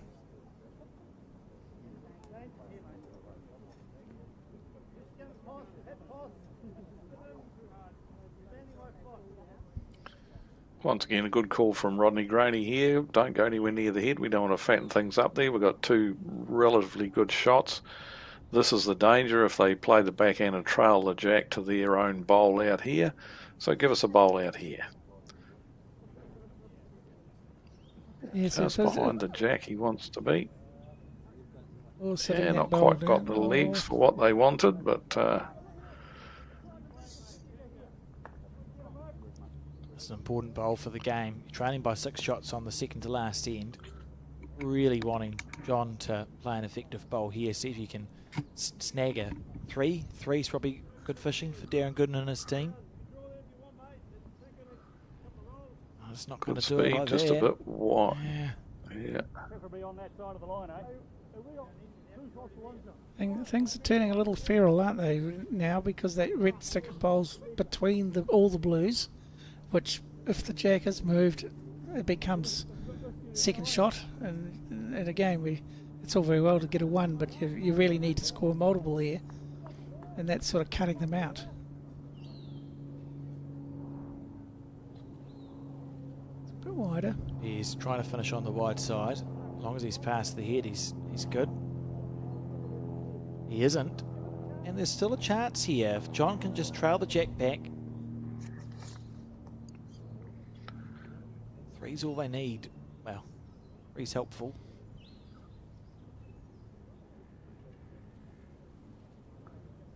Not far away. Close.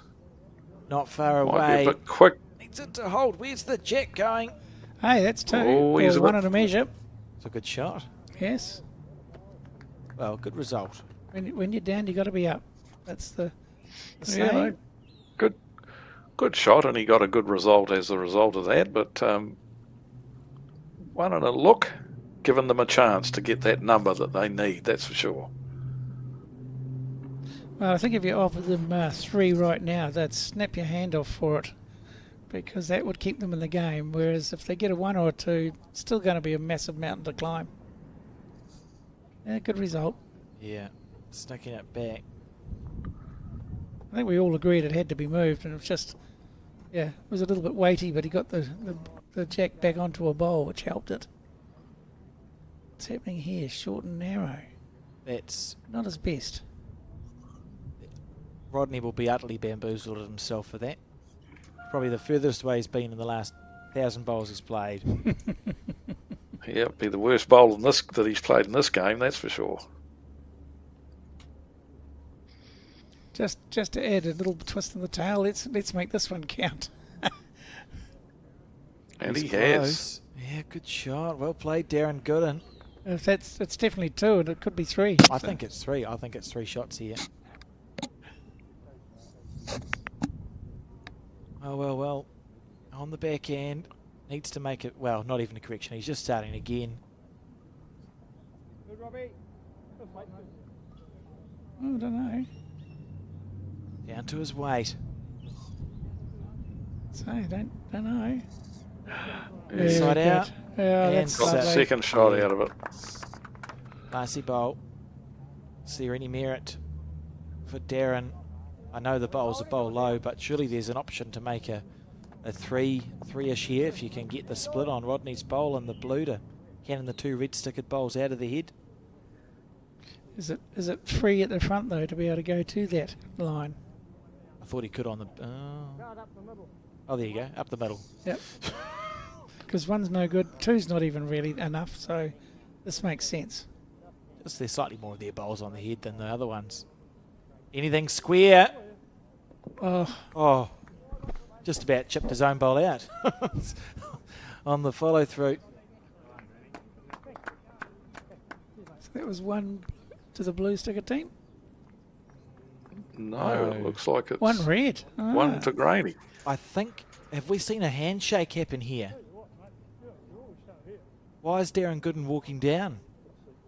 Yep, I think they're it's shaking over. hands, I think it's over. Yeah, that's enough. Well, that's that. They've decided, Team Gooden, that they are not going to score a 7 or an 8 on the final end, and so we see Rodney Graney and his team in a good game, win that match, 14 shots to 7. Thank you for joining us in commentary for this one, Dave. We'll have you back tomorrow for the finals day, and for the rest of us, we are looking to be back at about 3:15 with further coverage of the last 16 match of this men's fours.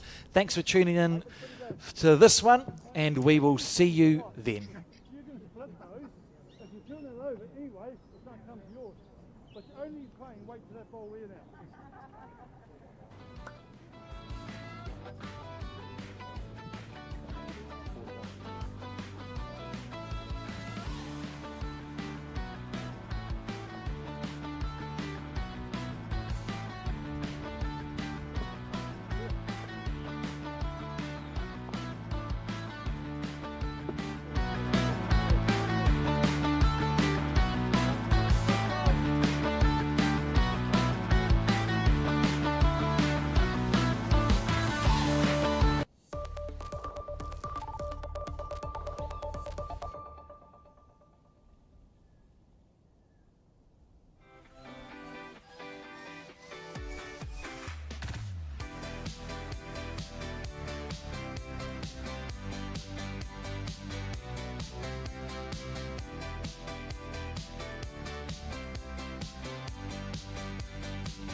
At Skin Institute, we've been caring for your skin for more than 30 years. And that's why we're proud to introduce Skin Tracker, our 2-step system for detecting microchanges in your skin. We utilise our advanced AI imaging technology alongside a skin assessment with one of our expert clinicians. At Skin Institute, we remain dedicated to the early detection, diagnosis and treatment of every form of skin cancer.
Ka tuku mihi mātou a Bowls New Zealand Aotearoa kia koutou katoa ko tai mai ki tēnei kaupapa hui huinga.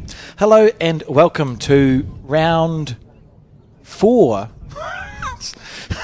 of post-section of the Summerset National Open Championships broadcast live by Bowls New Zealand from the Mount Bowling Club. We're covering the men's fours post-section today, 18 ends, kills are replayed, and in this round of last 16, Keith, it's Team Galloway taking on Team Houlihan. Absolutely it is, and it should be an absolute Bobby Dazzler.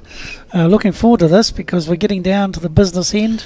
You can see that first game that we saw in the last 32, it was Graney versus Good, and that was a good match, wasn't it, Keith? 14-7 the score. Yeah, and I don't think the score reflected how close a lot of the ends were. There's the massive majority of just singles scored on pretty much all the ends. I think there might have been 3 or 4 doubles or multis during the game, but by and large there was some fantastic bowls played. Overall the quality was excellent. And of course this game originally scheduled we thought might be underway at maybe 20 past 3, but it's now 3:41 in beautiful conditions, 20 degrees outside, high of 23, and as you told me, Keith, the wind is blowing wherever that is. It's just changed to southwesterly from earlier. It was westerly as per the weather vane, and of course that was quite clearly obvious to read, and Alex is now becoming a bit of an expert in that, so that's quite helpful. Oh, it wouldn't go too far.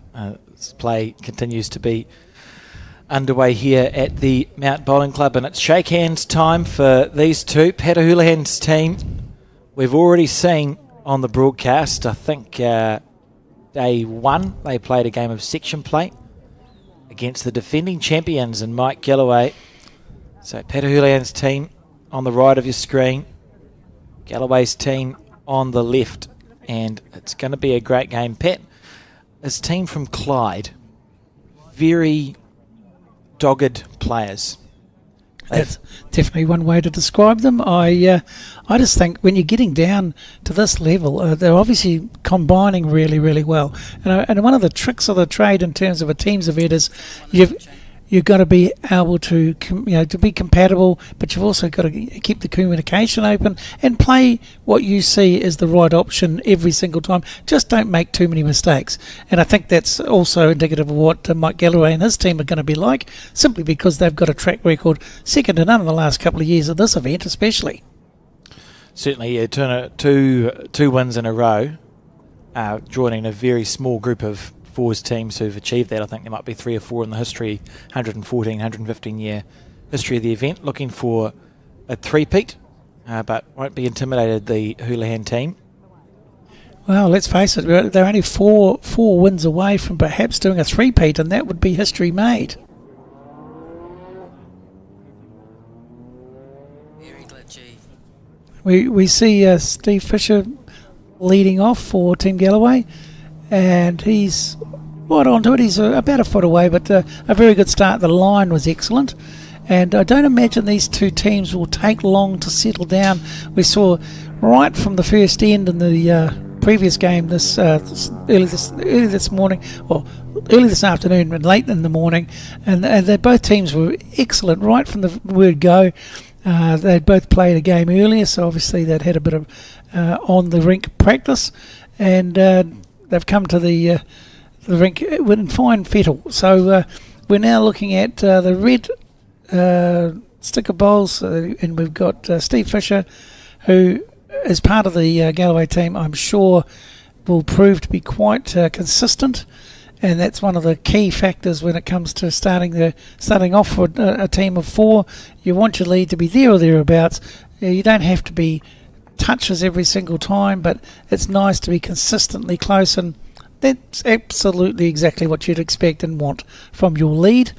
Having said that, Team Houlihan, we've seen them a couple of days ago, 3 days ago, and they were clearly hard to beat. They actually play a lot of good bowls, a lot of from memory quite aggressive bowls, but at the end of the day, whatever style of game you might play, it's actually really worthwhile to stick to what you know best, because if you start trying to chase other teams and the way they play, then you're going to I think you're going to come unstuck pretty quickly. We're on the first end here. Only just a few bowls to get a feel of the rink. I think they would have stopped for a few minutes, had maybe a cup of tea, And most cases they won't rethink too much, because for them to have reached the last 16, both of these teams will be confident that they're playing well enough to go right through.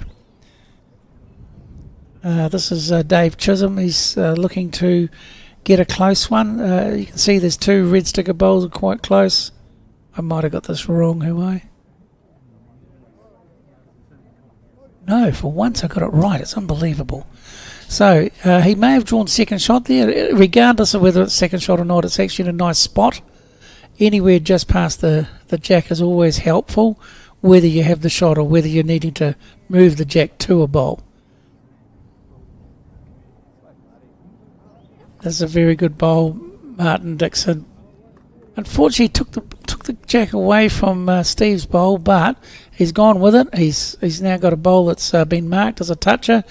And as we're well aware, if indeed the jack is put into the ditch and that bowl follows it, it will remain live. For those who are not quite sure some of the rules, and if for some reason that happens, quite often it's going to be the winning bowl. So quite important to have a bowl near the jack that is, if it is a toucher, it's of double importance. Now this is a pretty good effort. I mean, reaching through there. Half a bowl narrow, perfect weight in terms of sitting that last the shot bowl out. And we're now looking at David Clark, and he'll just want to be getting another one close to to support the winning or the shot bowl currently. This line looks a fraction wide to me, but anywhere past, because we can see already that Patrick Houlihan's team is looking to move either the jack or preferably the bowl. And it's always good to have a safety net of a back bowl where the jack's about to go. And yep, we can see how it's lining up to play that same type of shot, either with a little more weight or a tiny wee bit more green. And he's not too far away. Little rub, and fortune favours the brave here. He's ripped that shot bowl out, and he's sitting there for two, which is a very good start. Now, a lot of concentration required here. He really needs to play a good bowl to get the shot out of this, either landing the shot bowl or maybe dragging the jack back, because remember, we've got bowls behind now. Yes, he's playing with a little bit of weight, just enough to perhaps move the jack back, and he's desperately unlucky there. That was an excellent attempt. Again, that big bowl becomes a toucher. So if the jack happens to be put in the ditch, this one would, and it followed it in, it would still be live. Now, look, we haven't even played the first end, and we've seen a number of touches. We've seen very good draw bowls, and we've seen weighted shots that have been on target. So I think we're in for a treat. Everyone here, just sit down, buckle up, and get a refreshing beverage and just settle in for the afternoon. This could be an absolutely brilliant game of bowls to watch. I think the standard is going to be exceedingly high as we watch the replay, and just how unlucky that bowl was. Yep, he's you can see that the disappointment on his face, because half a bowl wider, and he goes with that jack and everything's looking rosy.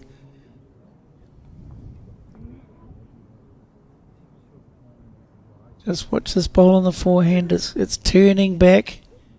It's a pretty good effort. That almost certainly is made. Pretty hard to tell with some of the angles, but it looks like three, and there's not much of a target. Now, Mike, extraordinary bowler. He's very little phases him, which is one of those temperament things that good players display. And it'll be interesting to see the type of shot he's confident of playing with his first bowl. He's getting some information from his team, which is good. And I think he's made his decision. He's going to have to play backhand, but the weight will be crucial. Whether he goes a little quicker or a little slower is entirely how he's feeling.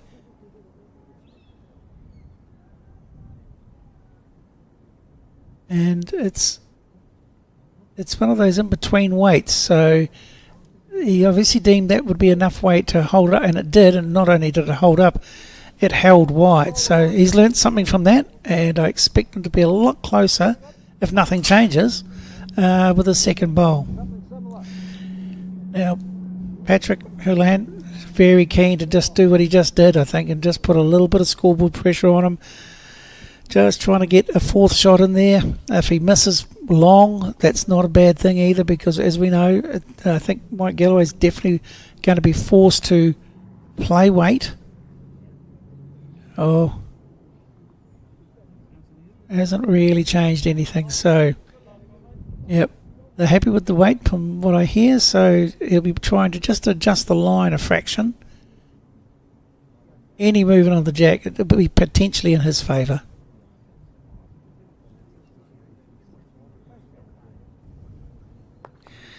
I think he quite likes it. I think he's got it. What a bowl. That's absolute. We've got a wow in the first end. That's unbelievable. And again, not much emotion, and that's exactly one of his MOs. He doesn't show too many sort of emotions, because 3, that's a great score.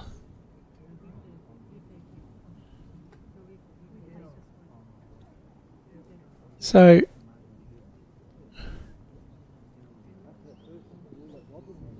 three to Mike Galloway's team. So that was basically 100% a 6-point swing. He was 3 down before his last bowl. As we see the replay of this absolutely brilliant bowl, you know, we're always talking about, you know, a wow bowl, and quite simply, we only had to wait 16 bowls to see the first wow bowl of the day, of the game. So, you know, absolutely brilliant.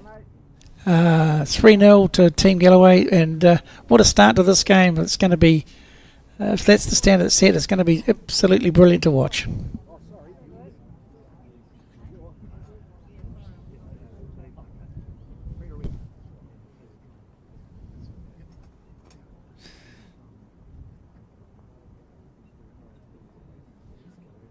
See Roger O'Brien coming down. He's not too far away.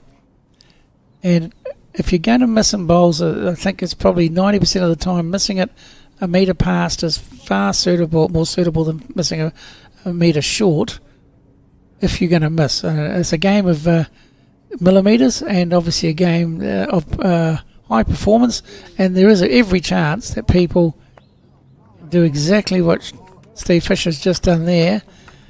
His first one was good, his second one was excellent, and he's now got yet another toucher. So we've started in the vein that we hope it continues.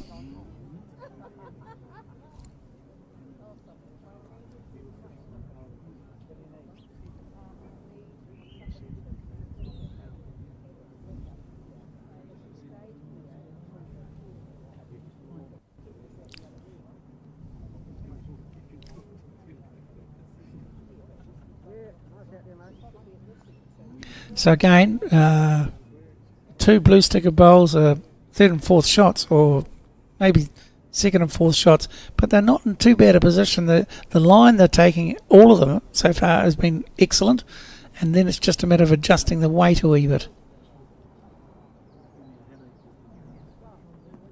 Yep, when you have the shot, a back bowl like that is always going to get a clap from the skip, because it's likely, if it's attacked, it's likely to go backwards, and if you've got the back bowl, then that's where it could well go.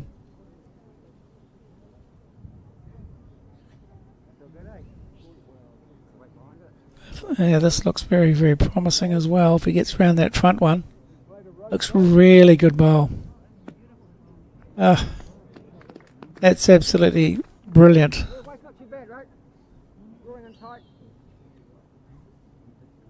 It's worth the price of admission already to just see the quality of bowls that have been put up, and it's not surprising to me, because I think as we get down to the last sort of 16 teams in the Nationals, all of these teams are playing well, and it's just a matter of who handles the circumstances just that little bit better. Little tiny things can make a massive difference. See that yet again, perfect bowl. If you're not going to get the shot, you're leaving it at a spot where your team can utilise it. And obviously a big part of all games of bowls is putting bowls in places where it can be used, and remain on the head as much as possible, so you give your skip plenty of options to work to. And this is another great bowl. He's drawn 2 touches. And, you know, it's, the anomaly in bowls is he's played 2 touches, both of them excellent bowls, and he's now 1 down. So, at the end of the day, I mean, he's still given his skip plenty to work to, and you could just say he had, apart from bad luck, he had no luck at all there.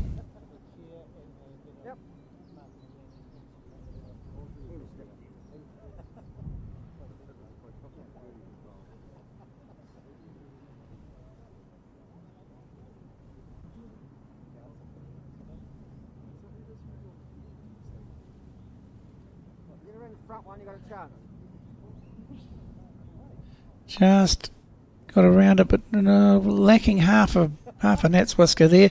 He's the line was absolutely beautiful, and you can tell because of the clump of bowls is there's nothing sort of really wide either to the left or to the right of the jack. Essentially, the only difference between the closest bowls and the others is the length. The line is absolutely great. They can already be pretty pleased with their performance.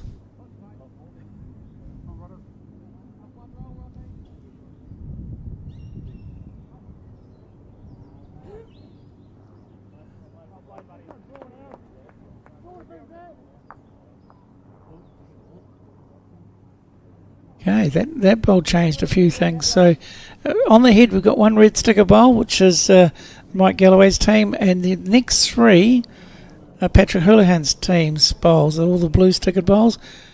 In fact, the next 4. So any movement on the shot bowl itself for Patrick Houlihan, and there will be a multiple scored.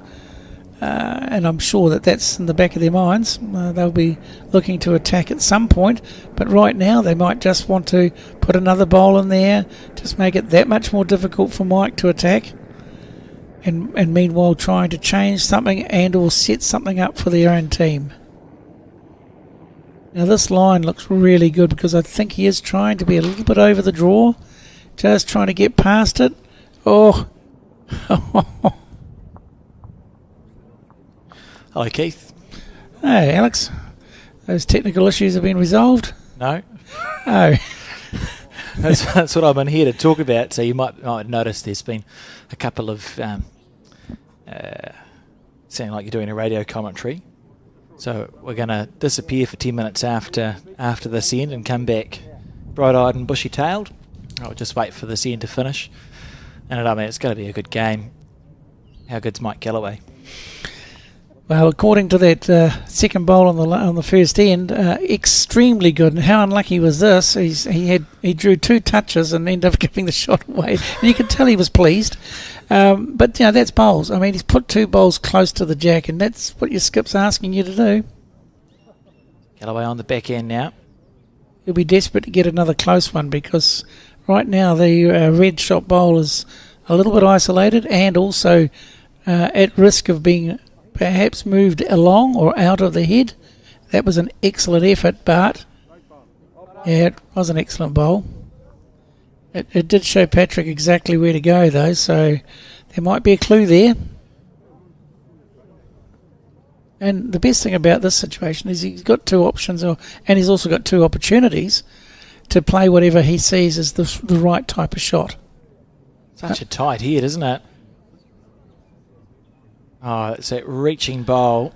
If he's 3 or 4 feet underneath the line, would have been okay. Pretty much the same bowl, Mike. The thing is, he's had one go at it. He now knows what he wants to try to attempt, and he's not made it any easier for Mike. So it's almost a perfect scenario. He's a good enough bowler that if you give him 2 goes, I'm pretty sure most of the time he'd hit one of them.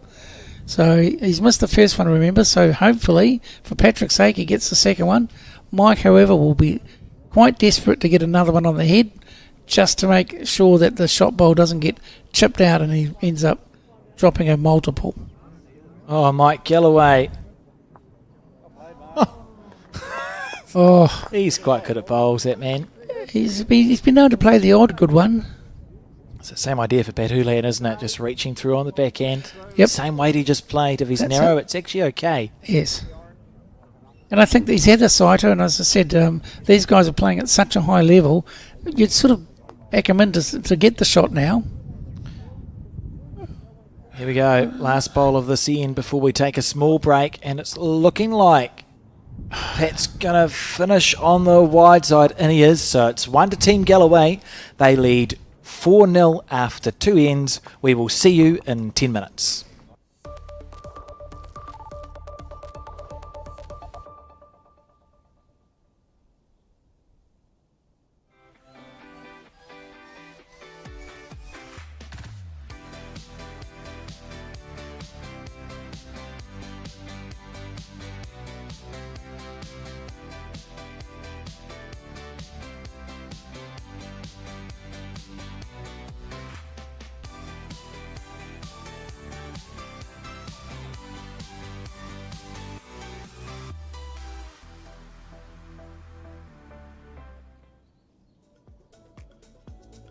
At Skin Institute, we've been caring for your skin for more than 30 years.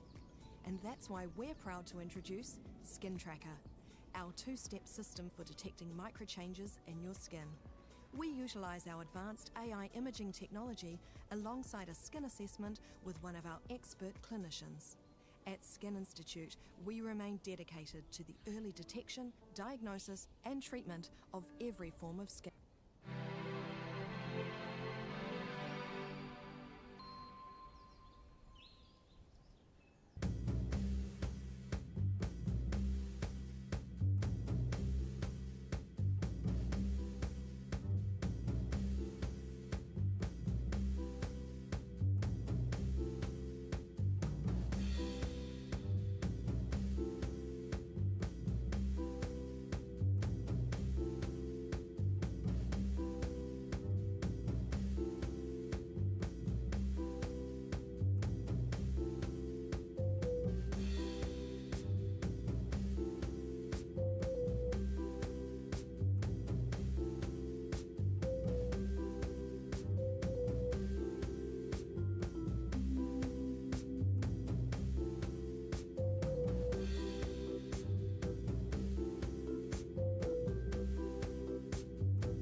Hello and welcome back to the Bowls New Zealand broadcast of the Summerset Open National Championship Fours.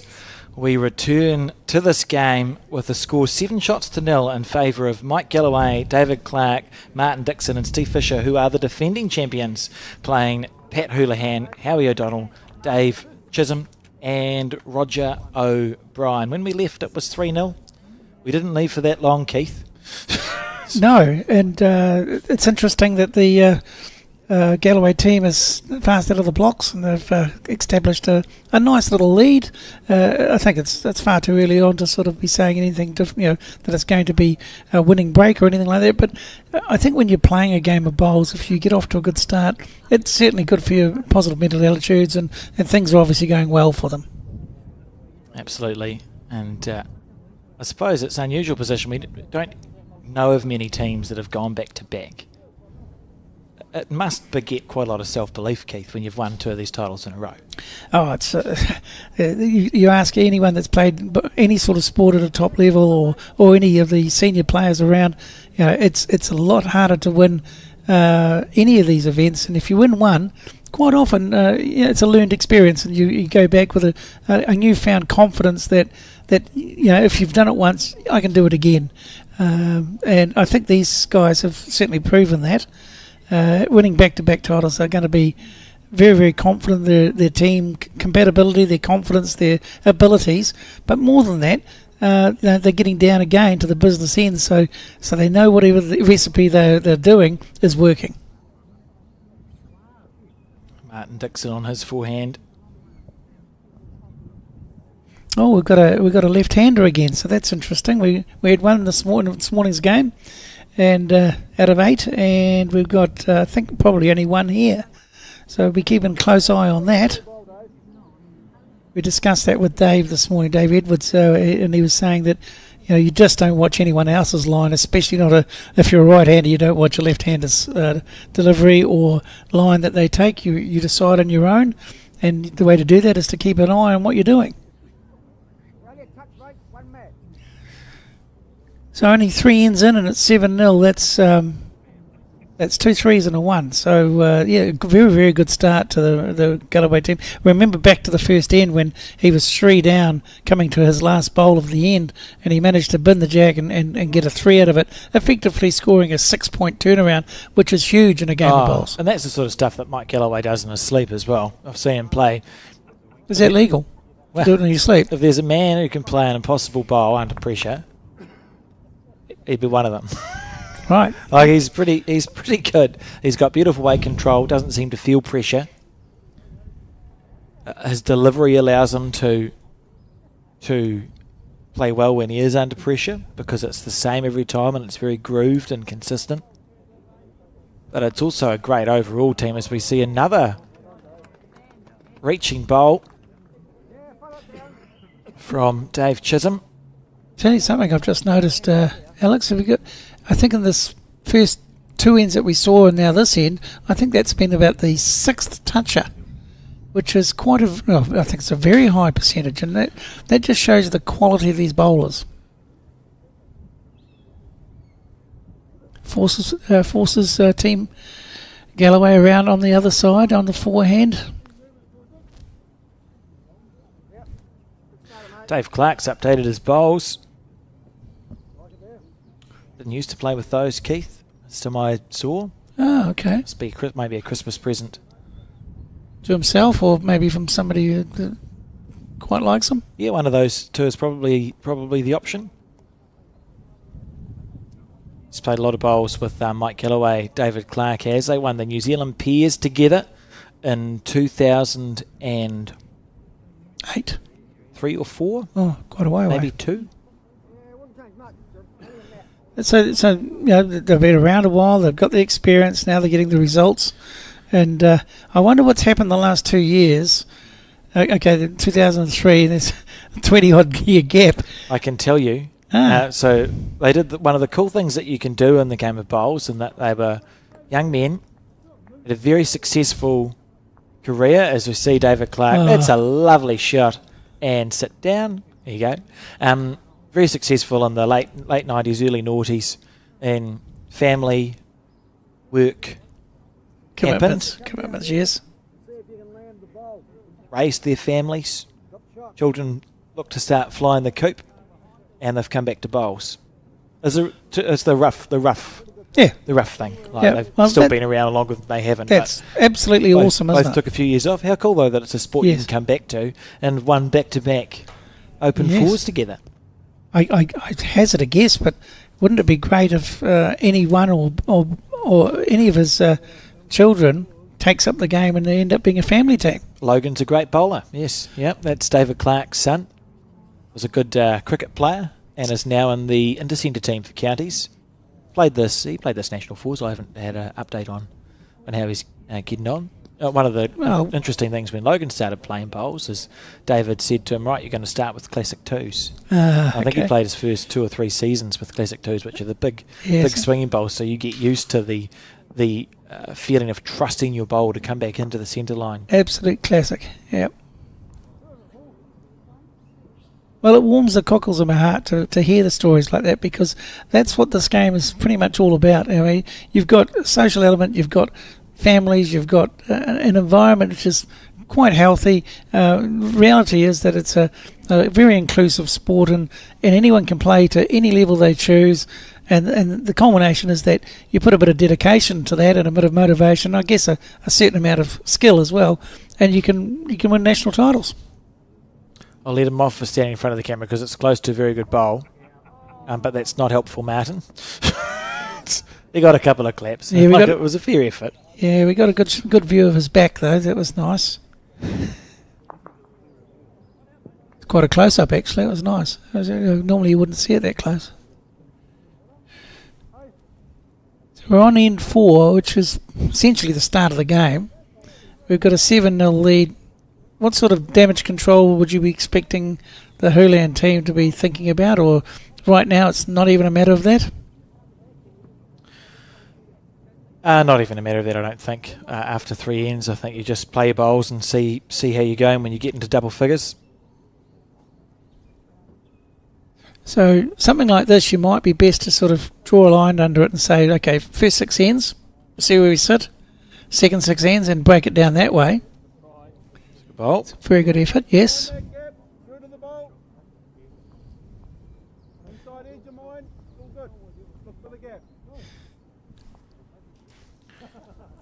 Is there, in your memory, when you've been playing bowls, Alex, times where in your mind it's a little bit like you've got to a point of no return and essentially, you're just going through the motions, mentally you've been broken? Is that something you've ever experienced?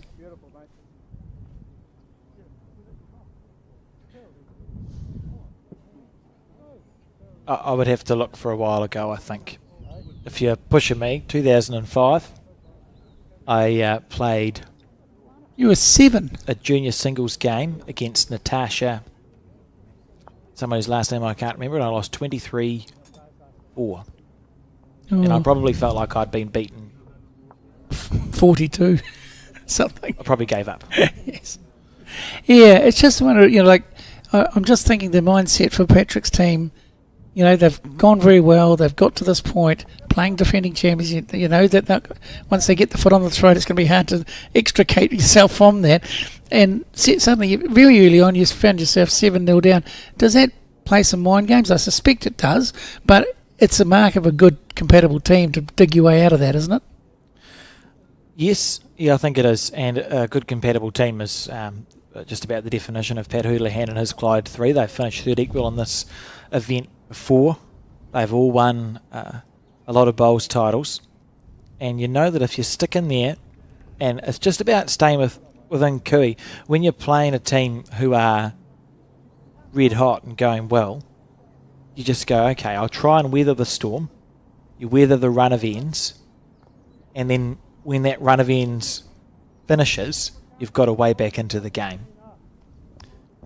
7-1 the score, of course, because Houlihan was able to score with the blue stickered bowls on that end, so we're on the 5th end, 7-1.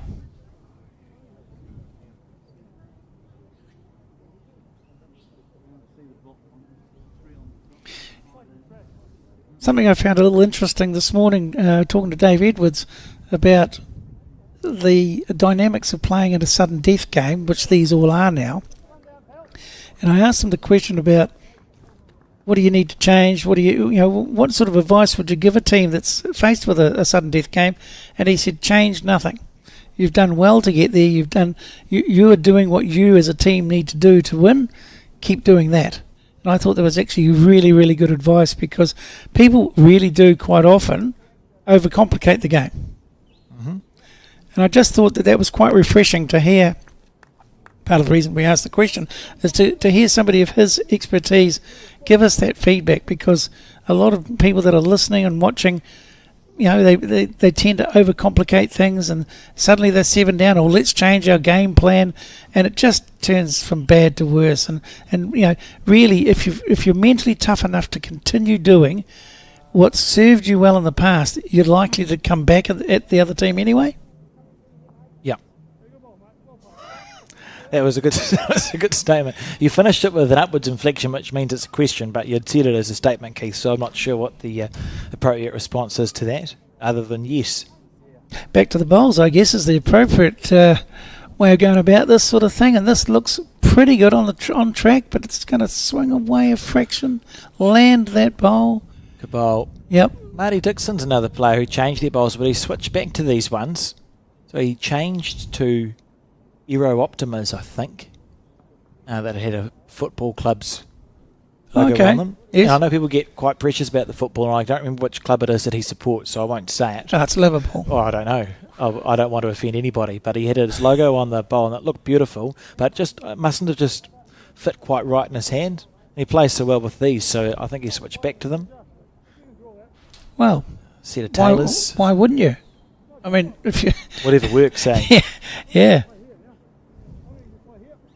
I mean, it's just as important that as selecting the right size of bowl for your hand. And that's something that can change over the years as well, as we see Marty Dixon again on his backhand. This is what he does all the time. It's very, very consistent. Marty's there or thereabouts. Steve Fisher's similar with his bowls, there or thereabouts. So if you're talking about the first 4, your lead and your 2, I would suggest that certainly helped this team out in the last 2 years. Howard O'Donnell, we saw him on day 1, played some great bowls in his broadcast match. Who were they playing, Keith? My memory's not that good. I'd say someone. Well, that's really helpful. Yeah, no. Hang on. Bear with me. It was only 2 days ago.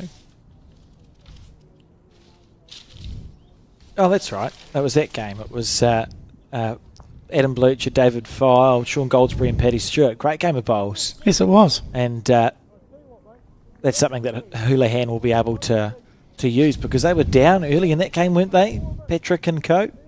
Let me just refer to that. I knew there was a reason you kept the scorecards. They were 11-2 down after 7 ends and 1. 12-2 after 8. Oh, that's the wrong one. Oh, is it?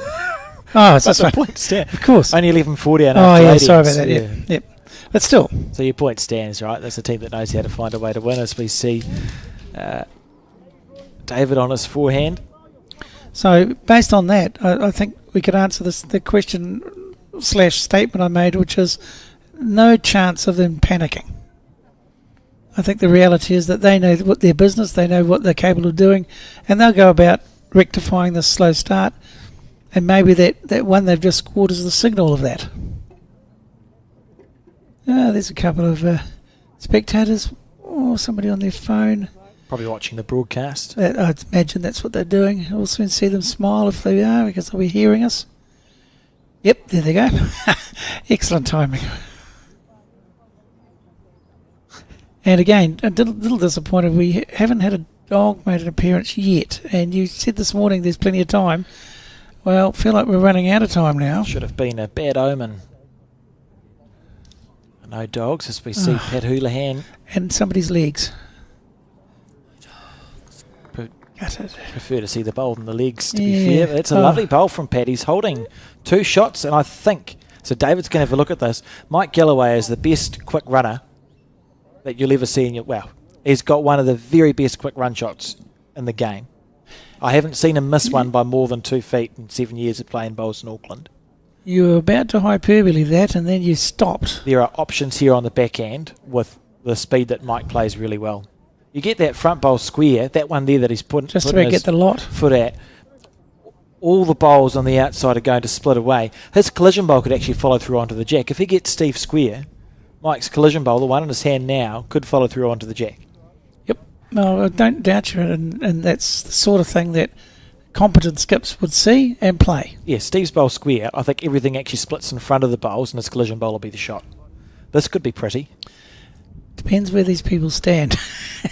I'll be very disappointed if he plays it perfectly and what we get is a Royal Oak. and some bare legs. Yeah, that's it. Here we go. Yeah. Well, good luck. This is a big bowl in the concept. Oh, he's not playing the weight you thought. This is the weight he plays. It's beautiful. 8 feet away.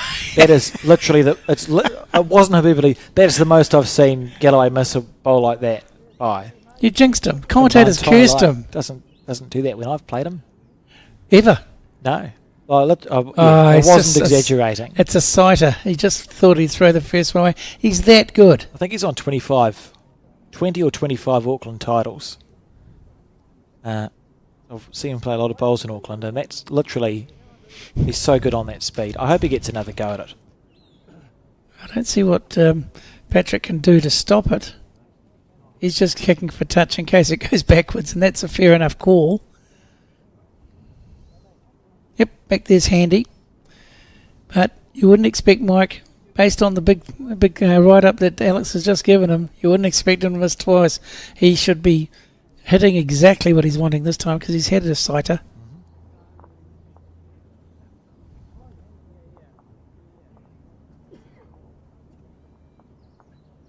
Here we go. Oh, that's only just over the draw.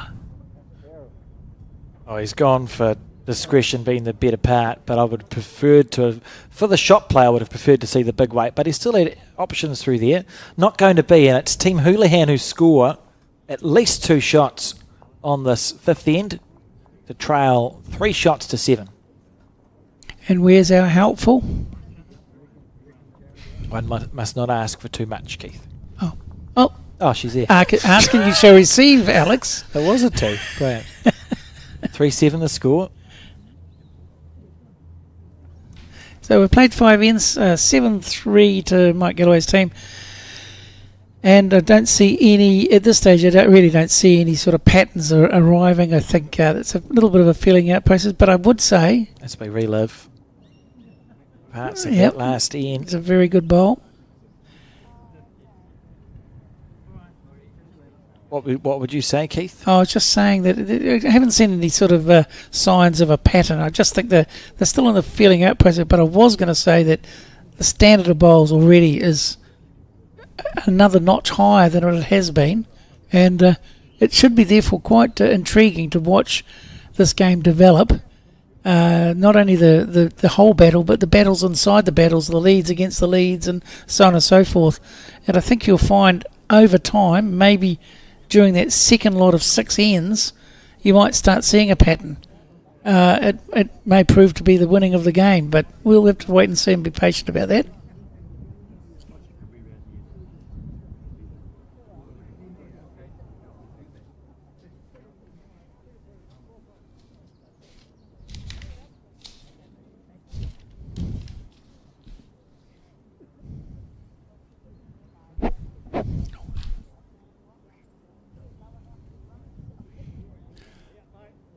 Just a little shy, but that's all right.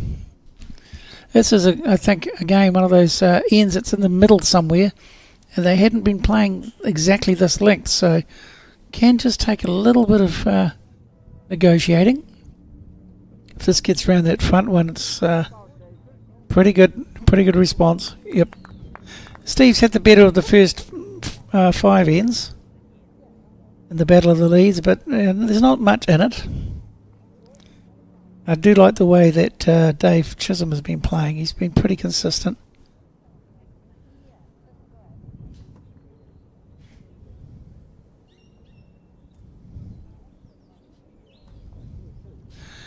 Thank you, Dave. That's a good time to do that. Yeah, lovely bowl. Are you impressed in that first game that we broadcast all those weeks ago, 2 days ago. It seems like weeks, yes. He's actually got. He gets his bowl away really nicely. I think he's a junior bowler. Dave Chisholm, isn't it? Yep. One of the players who responded to our player survey. Well, Alex, I think if we remind ourselves of what that game scorecard looked like, it was the second half of that game that he really shone, because they scored very heavily to come back from a 11-4 down.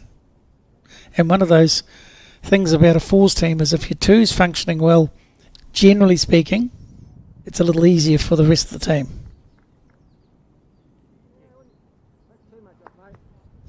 Yeah, he's disappointed with the bowl. It's exactly the right weight, a metre away, but he shouldn't be.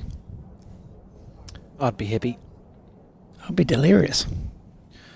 Can't have you been delirious, Keith? Give me time. Wouldn't be much fun. Give me some time. Now, question for you, Alex, while we're just waiting for this bowl to come to rest. In terms of what you observe when it comes to post-section and sudden death, do you think decisions can take on average a little longer? Does the intensity ramp up, that sort of thing? Or is it more the same like Dave was sort of suggesting? I think for the teams it's more of the same. But if you get two teams who are playing very well, doing more of the same at the same time, you might get a game that goes a bit longer than it would if you had one team that's been 80% effective and one that's been 30 or 40% effective. So by definition, as we work our way down, this is the last 16, tomorrow morning's the quarterfinals and the semi-finals, you're getting the teams that are in the most form. Did that answer your question? Yeah, to a certain degree, absolutely. It's just different perspectives, isn't it? I mean, the question linking to that is some players display signs of stress and some embrace the challenge of the pressure of the moment. And it just comes down to individual positive mental attitudes and that sort of thing. I could wax lyrical about that all day if you wanted me to, but I wouldn't put you through it. There's a whole conversation to be had as we see Howard O'Donnell here on his forehand. Needs it to hold just a smidgen. Could be 2 touches. Yep. Oh, holding 2 anyway. Good bowls. Yep. Everyone's different in the way that we cope with pressure. Perceived or otherwise. Yeah. In all areas of life, and including sport. And I think it's more important to understand where you have to be to get the best out of yourself. And the answer to that sometimes isn't totally calm looking. For some people, like say a Mike Galloway, very rarely he could be 5 down and on the head, and he'll look exactly the same as he does if he crosses over holding 6. He's very good by looking at him, you'd never know, and that's how he gets the best out of himself. Yep. But there are other players who actually need to feel a bit more emotional or be a bit more emotional. There's something called the red-blue continuum, where red is on those bowls, you're on fire, yes. And blue is you're totally calm and at peace. Right. And to understand where you sit on that is important. And the second part is to understand where do I have to be on that continuum to play my best bowls. Right. And literally, as you just said, I think everyone's either very different or slightly different. Yeah, everyone's different. So the most important thing is just to be able to be yourself. Be honest enough with yourself. Yes. To go, where am I? For example, at the moment, had a pretty bad day, I'm in the red. But I know that if I'm a little bit in the red, that's where I get my best bowls out of myself. Right. If best performance at work as well. Well, who knows? We'll have to see if we survive the day. Whereas if you're in the blue, maybe not so much. Galloway, 2 down on the head. You'll be looking to reach to land either the shot bowl or the jack. He's got a couple of bowls just behind the head, and there's no point of being shy. So, I think he cut it a little. He thinks he's narrow based on that body. It doesn't look narrow to me. It didn't turn at all. He does have bowls that don't take a huge amount of green. It's not the big swinger that we've seen with some of them, like the left-handed guy in the previous game, whose name I've forgotten. Ross Henderson with his big swinging bowls. And Pat Houlihan, that's poor, but it might be a plan B here if it keeps turning. He's played across the head. That's a very good block, and you hear Dave Clark straight into it, go the 2 bowls. Yep. Now, after the big build-up of a couple of minutes ago, I think these 2 bowls have to disappear, surely. If he misses, it won't be by much. Oh, you cover yourself. I like it. Here we go, on the forehand. Jack, straight in the bin. Told you. What a bowl from Mike Galloway. Very accurate, man. And 8-3 the score after 6 ends of 18.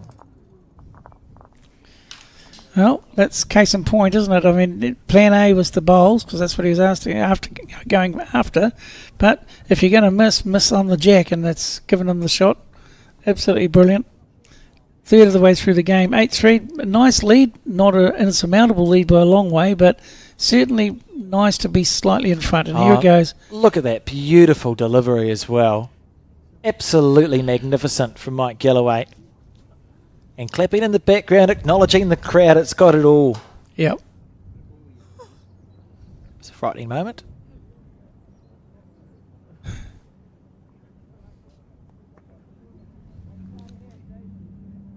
And again, further to the point that's been made is that these games are being played in great spirit. And that's another part of this, regardless of the level, and you've touched on it earlier as well, it's the respect amongst these players.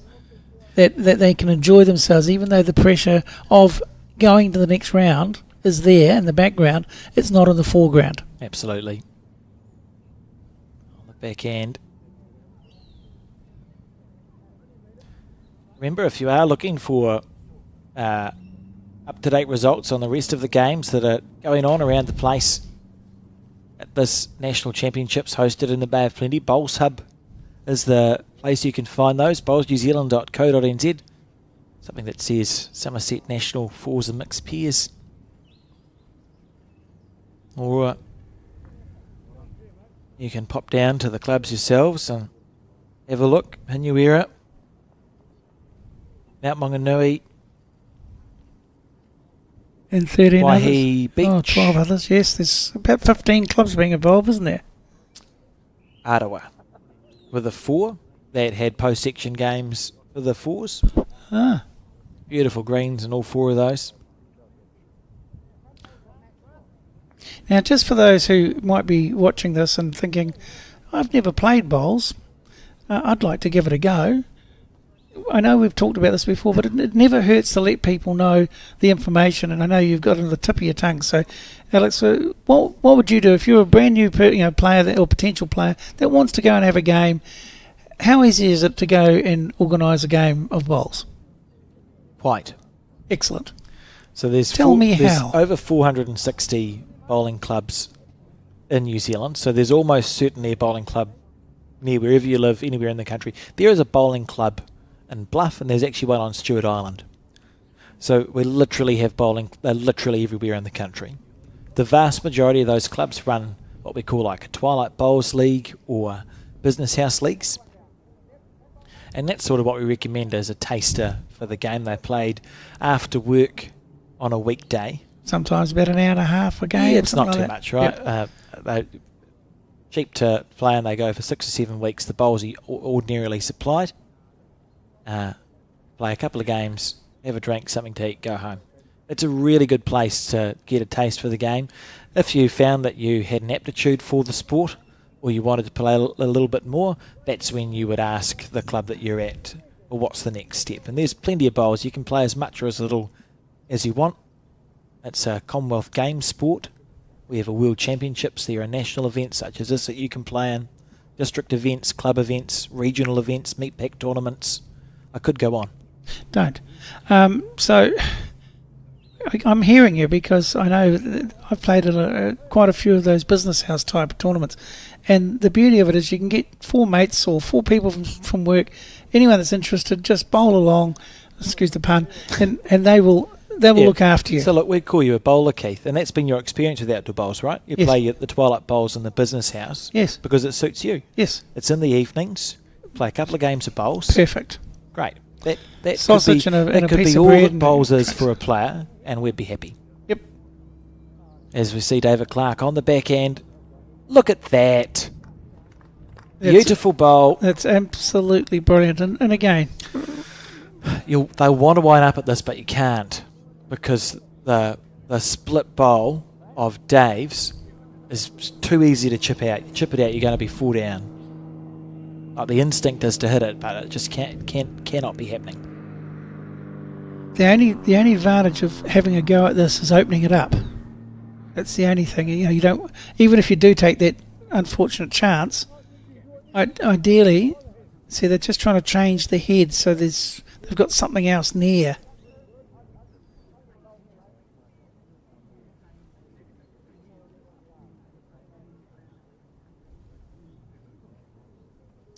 Now, he's done it once. It would be nice to see him do it again. I think he might read a different line this time. Just heading out a little bit wide.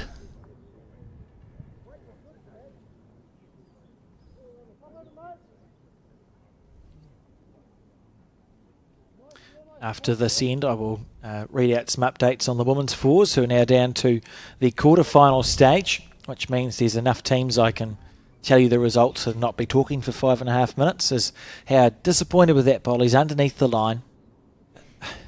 It's a challenging head for the Clyde team, and that's the sort of Ian Keith where if you're Galloway, the red stickered bowls, you go, you're 8-3 up on the scoreboard. We're holding 2 good shots right in behind the jack. We're well protected by the third shot, which isn't ours, and there's also a wall of bowls. Therefore, I don't need to go too close here. So we see David Clark. Now, one of the things that I learnt yesterday from you, this is a replay of the perfect bowl, It was, wasn't it? Outstanding. was that it's actually really difficult to play a block, but there would be some thought in this situation for Mike to be, if he's missing just shy and in the road. Yeah, maybe. Yeah, and those are probably the easier blocks to play where you're still drawing to a point on the head. The ones that are, and it's not a block, it's more like a muddy. It's sometimes easier to muddy the waters than it is to put a block in. Because a block, to be effective, needs to be shorthand in the line, and it's just so challenging. As we see, I think Mike do nothing really, which is about what we thought would happen. Yeah. I'm surprised Patrick's going this hand. I'd be going the wall of 3 bowls, trying to open it completely up. Tell you what. What are you going to tell me? Playing with that little bit of a reaching weight. Turning his own bowl onto the head potentially, or out? Out. That's fine though, because he's now got 2/3. So if you are going to move, it's a clever way to move the bowl that you could have chipped off out of the head, and he's got a third on either side. So It's interestingly enough, it's opened up the head just like I would have done on the other hand, hitting the front block. You know, same outcome. Same theory. Yeah, you're essentially giving yourself a chance with your second bowl.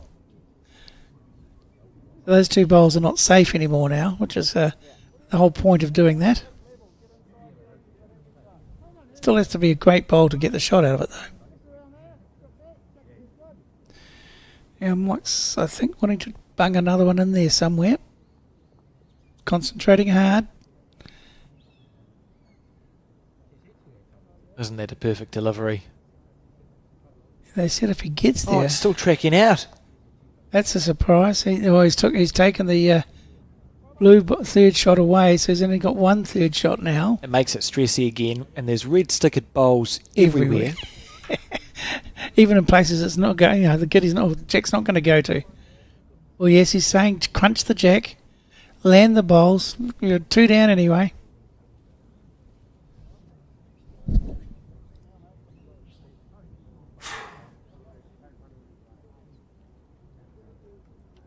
On the forehand, if he can get his bowl to hold, he's okay. I think it's going to turn across the Ounce of weight would have been head. perfect. Oh, good try, not to beat.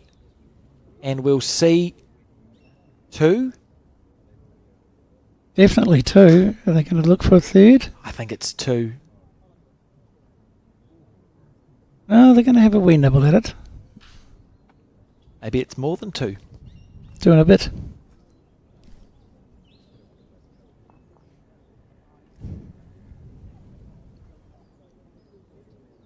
So, of course, as this is the first day of post-section, tomorrow is the second.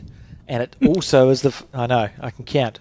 It's the finals day for the fours event here at the Mount Maunganui Bowls, which shares its facility with the Club Mount. So if you want to come down and watch the bowls, it'll be at Club Mount, the finals day. 3 rounds, quarter-final, semi-final and final. There is a restaurant, bar, ample seating and top-notch bowls. Can think of worse ways to spend a Sunday, Keith. Yeah, it's in some ways it's as good as it gets. That's the thing. It's a perfect day out. If you're a bowler or a non-bowler, you can still go and appreciate all the different facilities and watch some high-class bowls and watch a team be crowned New Zealand champion, which, it's something that a lot of people might not think that they get the opportunity to do very often. So it's well worth thinking about. If you've done all your housework and got the lawns mowed, I think tomorrow might be one of those days where you give yourself a chance to relax and have some fun and go and just watch these very skillful people put on a display for you. Now, we've had 8 ends. Tell a lie, we've had 7 ends. This is the 8th end, and it's 10-3 to Mike Galloway's team. And it's fair to say that this lead is becoming significant. It hasn't, in my opinion, blown out terribly yet, but it would be important for the Houlihan team to start riding the ship a wee bit and essentially just start to peg this lead back a wee bit so it doesn't get to the point where you're chasing multiples constantly to get back in the game. And it was a good start here for Roger O'Brien. He's got very close with his first. Steve Fisher, a little bit heavy, but in position right behind the jack, so that's a good spot.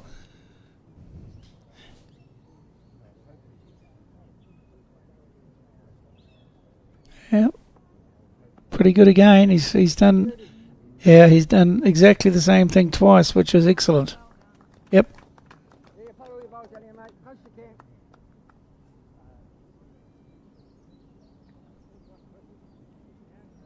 So 2 shots to Roger O'Brien, which is the lead for the Patrick Houlihan team. Very good start to this end, and this is the sort of start you know that you potentially could score a multiple on because it started so well for you. Unfortunately, it only takes one bowl from the opposition to change all that, but you've just got to keep doing what you're asked to do by your skip, and to the best of your ability, try to put the bowls now in a position where it makes it more and more difficult for the opposition to score.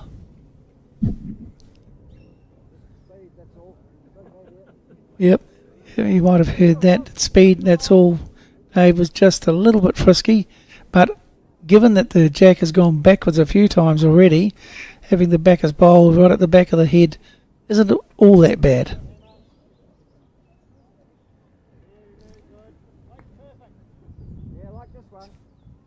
Martin's watching this very closely. It sounds like it's quite a good line. Yep, absolutely perfect spot.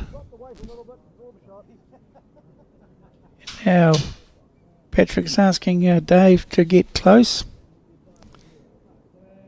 Another one on the head would be quite helpful right now. I think he thinks that's going to be wide.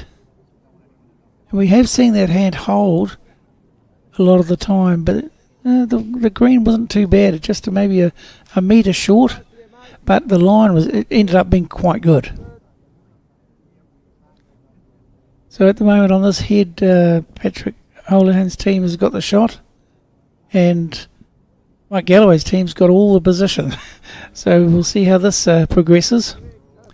This does look really good. Jack or bowl, it's the bowl. Yeah, good. It's very good.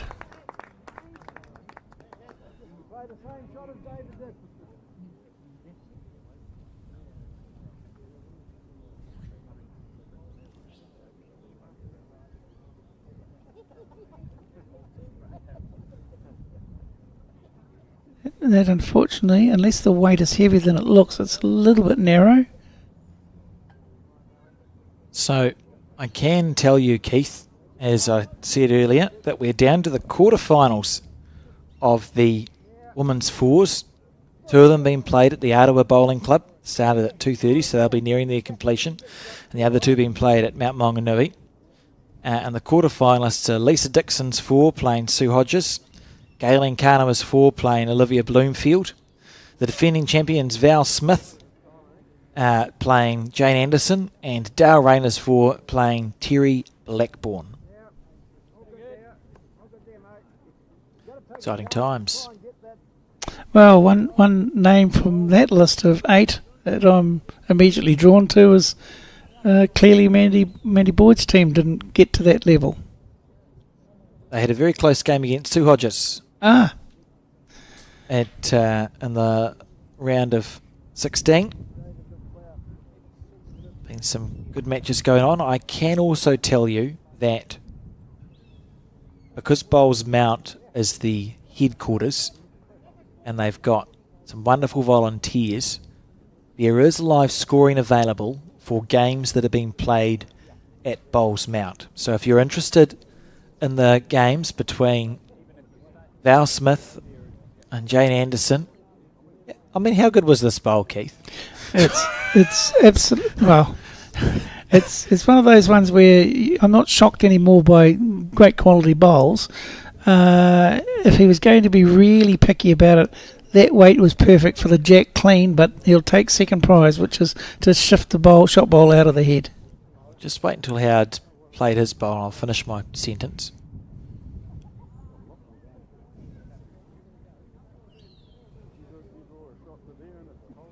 Dave having a little dance there. Yep. Steve not too interested in joining in either. He's just happily watching the head, trying not to be involved in the breakdancing, so that's good. So Val Smith, Debbie White, Ashley Jeffcoat, Kim Hemingway are playing Jane Anderson, Jackie Morgan, Sally Inge and Carol Lukey. That's been live scored. The score 10-5 after 6 ends. And the other game that's been live scored is Dale Rayner's team of Karen Guilford, Ingrid Penfold and Linda Ralph playing Terry Blackburn, Jana Savov, Lily Signal and Julie O'Connell. That scored 9-7 in favour of Dale Rayner. There is also some live scoring going on of the other last 16 matches in the men. So go to Bowls Hub Aotearoa and just go along the tabs. You've got matches, draw, live entries and broadcast schedule. Live is the button you want to click. If it's at the mount, it's been live scored. Okay, that first game you read out was 10-5. Was that to Val? Yes. Okay. The defending champion team. Yep. Well, there's some very good teams. Oh, he's close here, Pat Houlihan. I think he's got it perfect. Square. Watch the collision bowl. Oh, that's a little bit unlucky, but it might still be enough to hold. Let's see what David Clark has to say about that one. Looks one red to me. Holding one, mate. Yep. Your ball. That's third shot there. Same thing. Pushing Marty. You play it tight. Sit that bowl. You make 3. Just drawing to here. Now that's great communication, and also that's the sort of thing you need in terms of correct options and a confident and trust in your 3 to give you the information you need to play the correct shot at the right time. See how unlucky Pat was. It's literally an inch narrow. Maybe not even that. It was just desperately unlucky. But for every action, there's a reaction. Obviously, we're going to see now if Mike follows David's instructions. This could be a special bowl because he's going to turn a 1 into a 3 with one bowl. Yes. And that's similar to playing a bonus bowl, isn't it? I mean, literally, that's what you're trying to do. Oh. All right. All good. Wow, that never that turned. was the shot bowl that Mike set up. Interesting. So it's set back down. I'd be very tempted to just go swooping on the forehand again. You've got the 2 blue stickered bowls that sit at 4 o'clock to the jack. Look to trail the jack back to the air. If you turn, you're resting the shot bowl out. If you don't, you get the wide one in 3 rolls, and it's all very similar weight, isn't it? I think you might play the back end, though. Is that a blue stickered bowl that's shy? It might be, so that could be a reason. But that's the only one that's there. If he hits anything else, it's red stuff. So he has decided to go the backhand. This will be, I think, a slight risk. I mean, you back what you believe you can play, but there's one blue sticker bowl to hit in, and there's 2 or 3 other red ones that he could get wrong. That looks wide, unless No, it's not. He's got turning bowls. And he's got perfect weight. He's learning. very close here. He's learning. Oh, he should have leaned a fraction more. He moved the shot bowl closer. Yep, just making sure of it. Now, yeah, we'll just see whether it's still only one. If it was one before, it's still definitely one. It might be more. And here's a replay. I think he played that perfect weight. Just didn't get the bowl to swoop enough. Just about, but not quite. Yes, a lovely effort. That's been the story of the game so far, really, isn't it? And just about, but not quite from Patrick, and Mike's done some special things.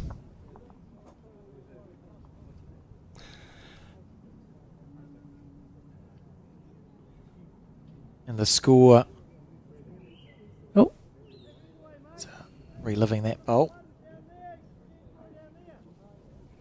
12-3.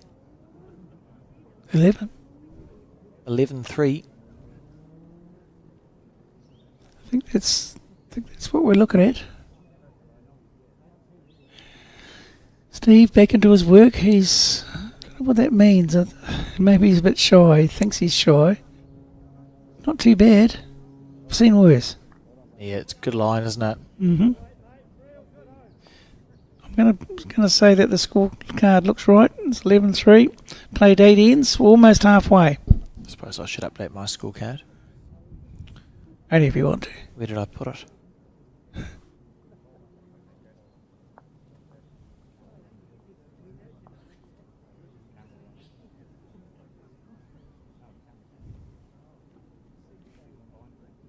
So Steve will be wanting to get another one at least as close, if not closer. And he's saying he's going to stick to the same hand. Now, Murphy's law tells me he doesn't want to be short, and he certainly doesn't want to be wide and heavy, because that blue one's on the roll in. And thought I'd called it.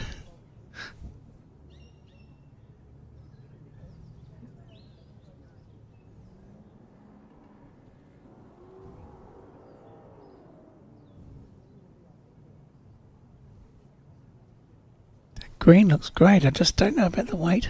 Hard to tell sometimes when it's halfway up the rink. And probably needed a bit of both, but definitely a bit more weight.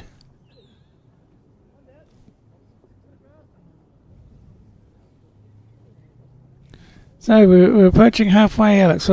What have you noticed? I think that Galloway and his team are looking very, very confident and accomplished and hard to beat. Yeah. Yep. Sorry to put words in your mouth, but I was just trying to help you out. Look, it's not magic. It's not superstar bowls left, right and centre. But they don't have scattered heads.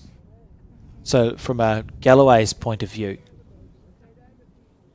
I can't think of a time where he's crossed over right up a creek without a paddle. You know, it might cross over 1 or 2 down, but because the team is so steady, is usually 3rd or 4th shot or shots on. So instead of having to be inch perfect, you can afford to be in the area. And Pat Hurland's team from Clyde, they're playing pretty good bowls as well. 11-3 is probably a bit unfair, reflection-wise. Pat's been less than half a bowl away a couple of times. Dave Chisholm has played well. Dave Chisholm's played well. And Dave Clark, for me, has probably played... He's the one that stands out with a couple of the bombs we've seen in the last 2 or 3 ends. Yep. But even on the first end, the 3 that they scored with Galloway, you missed that. It could be a different story. So, I don't know. The Royal Oak team's just looking... They're looking pretty good to me. All doing their job as we see. Chisholm, oh, dearie me.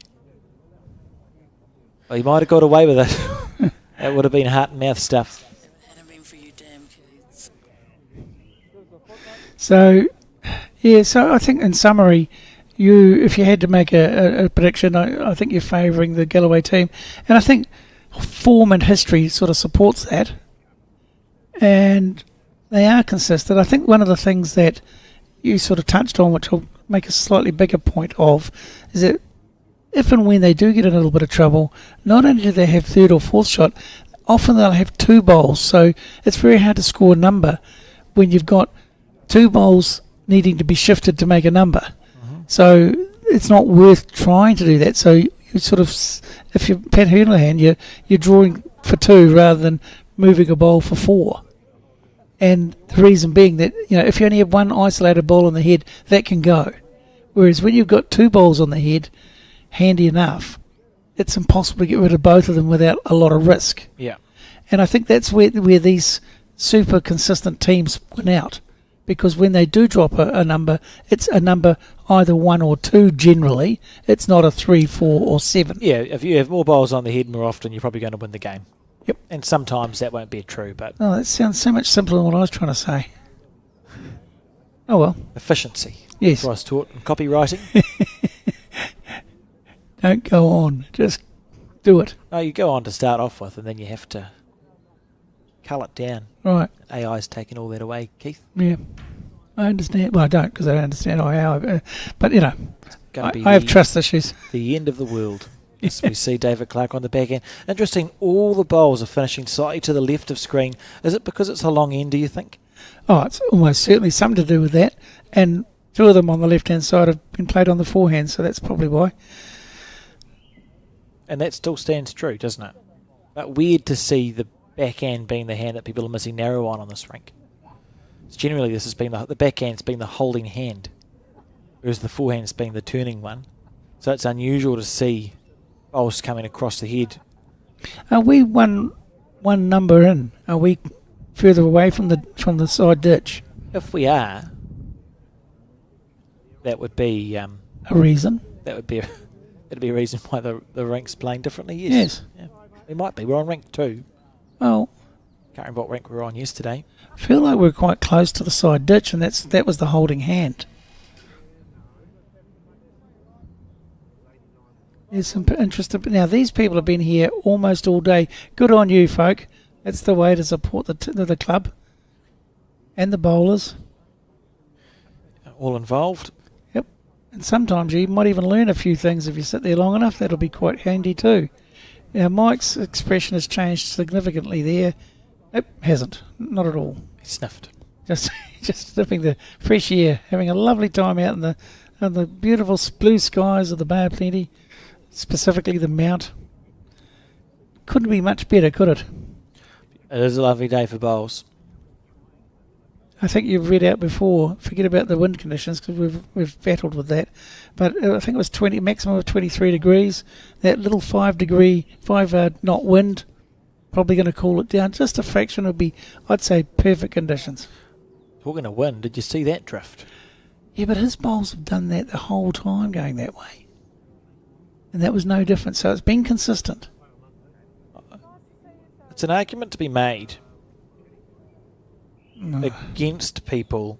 So you might hear, so until early 90s, bowls came in black and brown and they all turned a lot. Might have been the late 80s. And then we had the Classic 2, which turned slightly less. And from there, we had a huge amount of different bowls. We've got all makes and models that have different grains. Last, from the noughties through to sort of 2015, we saw very tight line bowls become popular. And now we're going back to the bowls that turn a little bit more. But something that was often said is that the tight bowls make the game unfair because they're so easy. The challenge with a tight bowl is that you actually have to be pretty perfect because your bowl is going to be impacted by every undulation that you find on the green and it gets blown around easier in the wind. Yep. So yes, you don't have to take as much green, but it's actually harder to put the bowl where you want it to go unless the conditions are absolutely perfect. Yep. inside on a perfectly level surface. And I think you'll find, and I could be wrong, I don't like it if I am. Look at this from Galloway. Square onto that to cannon it out. Oh, that is nearly brilliant. What an effort that was. I don't know what more he could have done there. He should get another go and hit the shortest bolt, 3-bolt plant. That's emotion. He smiled wryly at that. Oh, I'm pretty sure. lovely try from Galloway, trying to cannon a bowl onto a bowl. That's exactly what he was playing for. Less than an inch away from perfection. Long story short, Keith, what I was trying to say is that bowls is hard regardless of what equipment you use, and it's skillful to get your bowl to get close with any of them. Yeah, and I was going to reference that a number of years ago. Sue Bernand won these New Zealand Champ 4s with 3 other people, and she used Classics 1s. And her bowls turned an incredibly long way, but they were consistent. Weren't they size 1s as well? That's classic. I thought classic 1s. Look at Galloway. Yeah, see the wry smile. He liked it.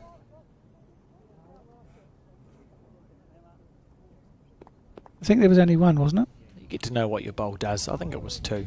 Oh, was it? I looked away. It's immediately the wrong second.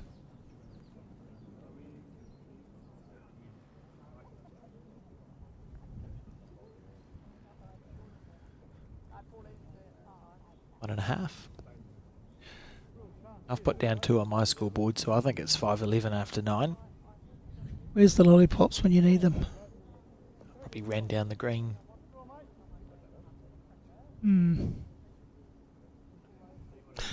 Perhaps that's the name, the lollipoppers. No, I don't like it. Okay, well, try. At least I'm coming up with things. Could become an in-game activation. Like the person doing the lollipops maybe has to, the Monty Python silly walks. Yes. Do a different walk each end. I think so, yes. You vote on the walk that the audience, the They need to be fairly nimble. prefers. I think there's something to that. 4:11 the score anyway. So it was a 1. Sure. You don't have to change your card. That's what you said it was. Yep.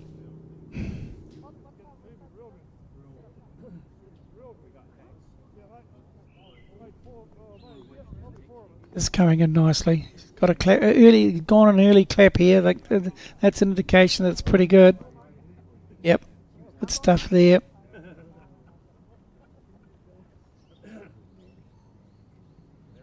Steve will want to be getting back to what he's been doing most of the game, which is just consistently getting inside Roger O'Brien's bowls. That's not his best.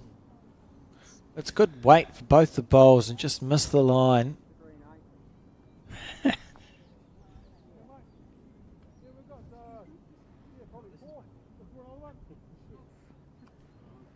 This man's impressed me, Alex. Yes, junior bowler, Dave Chisholm. First Nationals 2022. And it was 2024, 2 years ago at New Plymouth, where they finished third equal in the New Zealand 4s. It's his 6th year of bowls. Say's playing pretty well.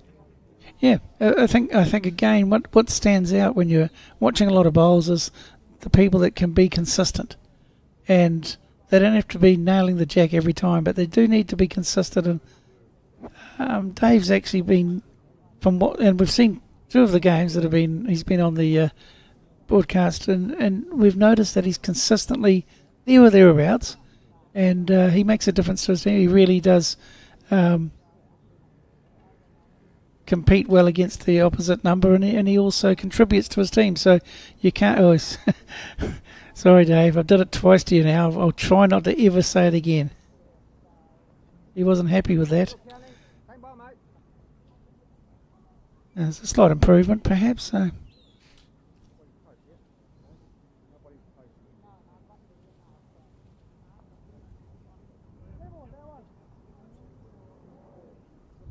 That left-hander, he's played it early. It's going to swing, I think. And he got the weight dead right too. Unfortunate.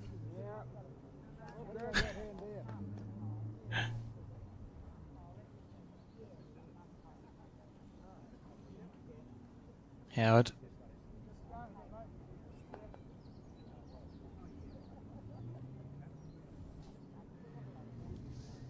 On his back end.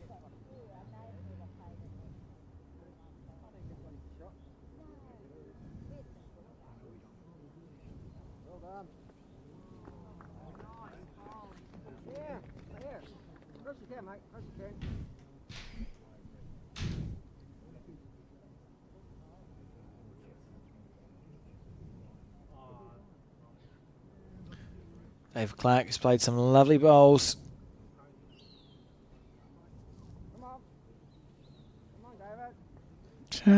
Just an inch short, eh? That line, had he been another metre of weight, would have been perfect.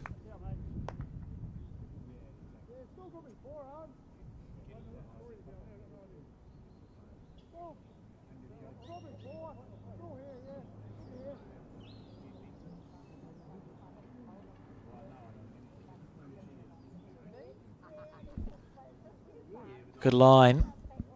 Beautiful line. If this swings, it's going to grab the jack. Oh, what a shot. Yeah, that's lovely. And sit. Yep. Plays these bowls well. That was Howard O'Donnell, wasn't it? It was.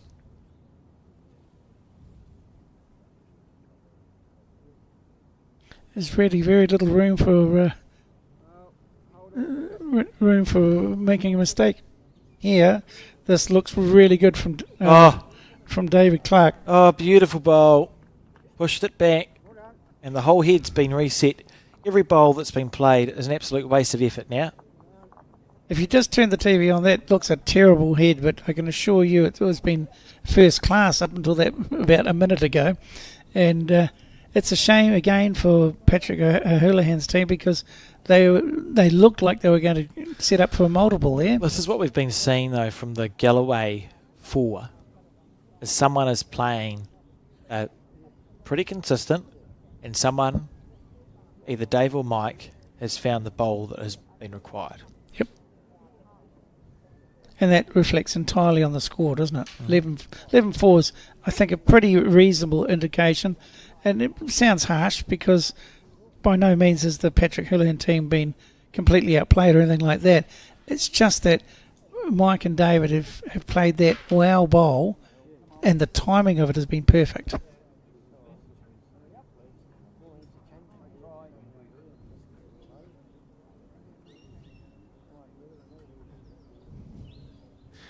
So we've got well grouped bowls, but they're not short. The jack's past them. What's the way through here for Galloway? He's probably on his back end, isn't he, Keith? Just go near Steve Fisher's bowl that sits at 2 o'clock to the jack. Oh, there's plenty of room to draw around. We know that hand turns at the end. It's just, dare we say it, just wait and green, but it is a difficult shot. Good news is it looks like he's got the shot already, so that's not a pressure that you need. Looks on the narrow side to me, but his bowls are quite narrow. Oh, that's amazing. Beautiful. Yep. that's the only word for it, isn't it, really? It's just beautiful. Proper good. Yeah. He's not happy with this. I don't mind the line if the weight's right. Yeah, it's down to his weight.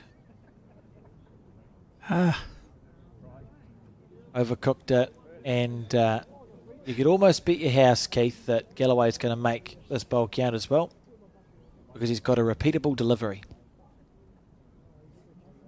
Yes, but we both know my house is likely to be in one of those retirement villages, so I'm not prepared to put that on it.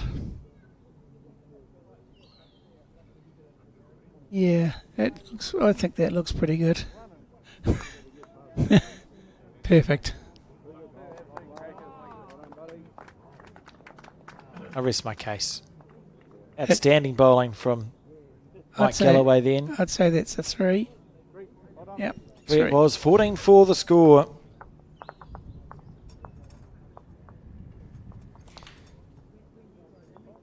Ah, there she is. Thank you. Is this over yet? Are you sure?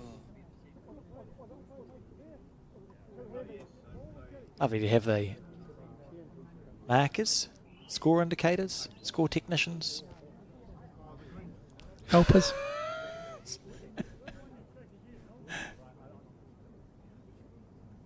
Well, to make your point, Alex, Mike just played 2 absolute bombs, and that's the sort of difference between a team that's functioning really well and likely to move forward in this event to a team that's not quite got it. You know what I mean? They're just a notch off.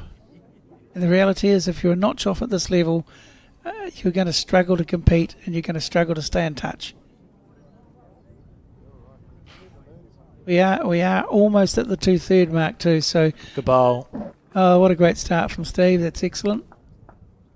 The reality is that if Mike Galloway's team keeps scoring the next couple of ends to the 12th end, then multiples are required consistently from the other team, and that's not something that they've been able to achieve.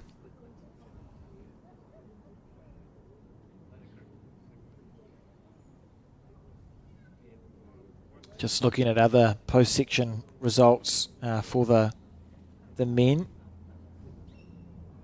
I can tell you that we have 6 of our 8 quarter-finalists locked in and ready to play tomorrow morning.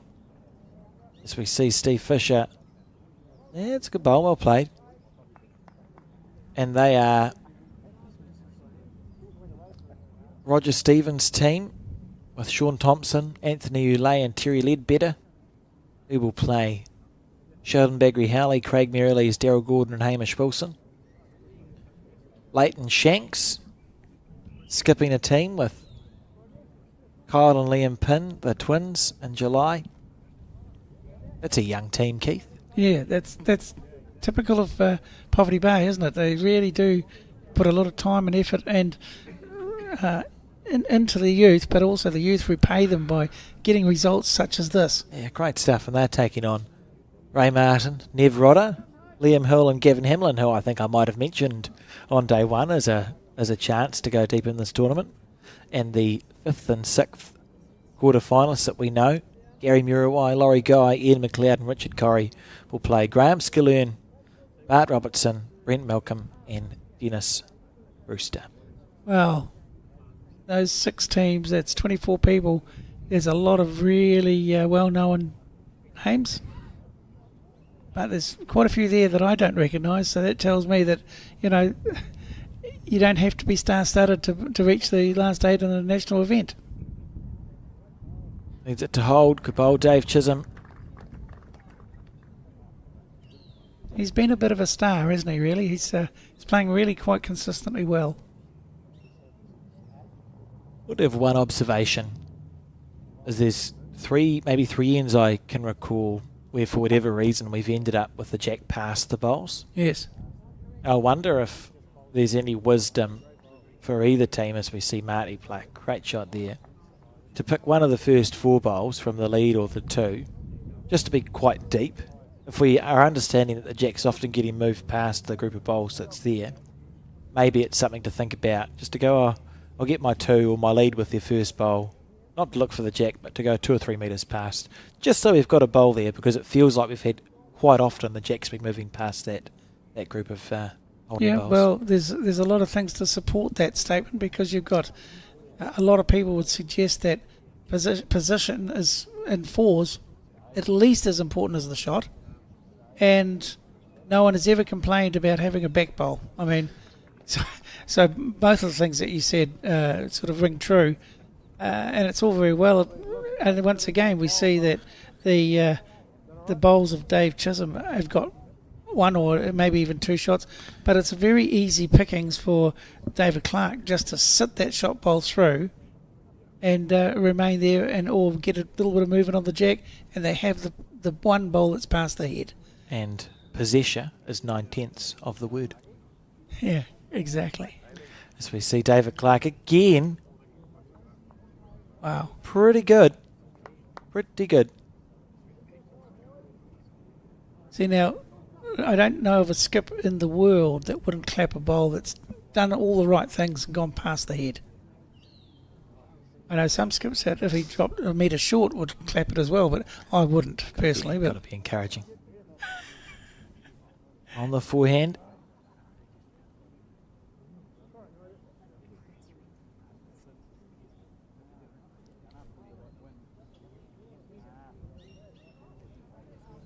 have another one of the bunch.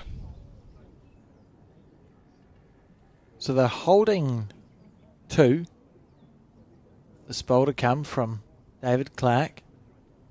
He doesn't miss by much when he misses, does he? It's your fault. Yes, it is actually.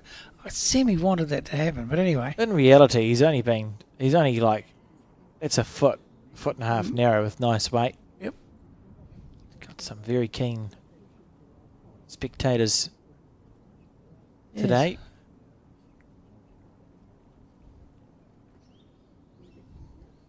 Wonder what Arlo's up to today. No dogs. That's another thing. Oh, what a bowl. This is a great... Just as it was beginning to feel like Team Galloway might be gaining an advantage here, leading 14 shots to 4, Houlihan's team have put a very good end for the crossover to happen on, holding 3 on the crossover. He can hold on to this number or even add 1. You're right back in the game, and it's Galloway with his 2 bowls to salvage this head. How do you salvage it, Keith? What's the best shot to play here? Well, firstly, I'd give Mike Galloway a bowl and say salvage it. He's just as likely to because he's that good. This is the last bowl that Howard played. And Yep, look at perfect. that, just lovely in for 3. However, the shot is, from what we can tell, pretty straightforward. He's got one chance. He sits the shot bowl up and over 2 or 3 rolls. It pops the jack back, and Mike's team has got the position at the back. So he just has to make sure he reaches, and Mike is more than capable of doing that. Now, we do know on this hand, with a little tiny bit of weight, his bowls are going pretty straight. So I'll see if he makes the adjustment. That's pretty straight. Oh, that's a gust of wind. He's got a gust of wind there. That's not his fault. Did you see that track out just as the breeze went from the left to the right? That's the hand of God there. Maradona. Out of his hand, that was quite close. Yes. And when it got to the head, it wasn't quite close at all, which is disappointing, but that's bowls. And the trick for Mike is if it's close out of your hand and you got a gust, don't change anything. Because it's not a consistent wind. You can't trust the gust. In so many words, yes. He had the green right, wasn't his fault. So play the same bowl again if that's the shot selection they opt for. He's looking like he wants to play the forehand with a bit more weight though. The way he's lining up there, and you've got that split you've follow. got that channel, don't you? Yes. He could go a bit quicker. And if you go a bit quicker, there's less time for your bowl to be affected by the wind. You can't get sort of blown off course. You could just wind up on the forehand through the gate. That blue one just fell out, which creates a bigger gap, which is... Look, I don't mind it. I think there's a good shot selection might be just smashing the living daylights out of the head on the forehand side. Split follow, split. You know, there's a lot of options. And again, what you've said, he doesn't miss by much when he does miss, so let's just watch a master at work, eh? Let's not try to jinx him, but let's just watch something, and this could be spectacular. He's 3 down. He's potentially going to go 4 down if he misses, so he's winding up, and I think he's going to play an absolute bomb here. Wouldn't put it past him. Oh my goodness gracious. That is a great catch from Mike Galloway. He may even put his bowl down here and start again. I wouldn't have caught that in time, and the bowl would have gone flying into the air. Right, here we go. On the forehand, Galloway through the gap. Tons of weight. Nothing to lose. Beautiful delivery of Mike Galloway. Here we go. He's not far away, Keith. He's close here. Really close. Yes. Oh, what a bowl. What a bowl. Great shot. Take a bow. Watch that all day long, Keith. Except if you're Pat Houlihan, you wouldn't want to watch that again ever. I would. If someone played that against me, I'd want to watch it again. Did you see how good the bowl was? Yep. Oh, You know what the best thing about that is? Communication. He's actually said, I don't like the backhand. look at this. That Absolutely perfect. is absolutely perfect. Played for and executed. Well done.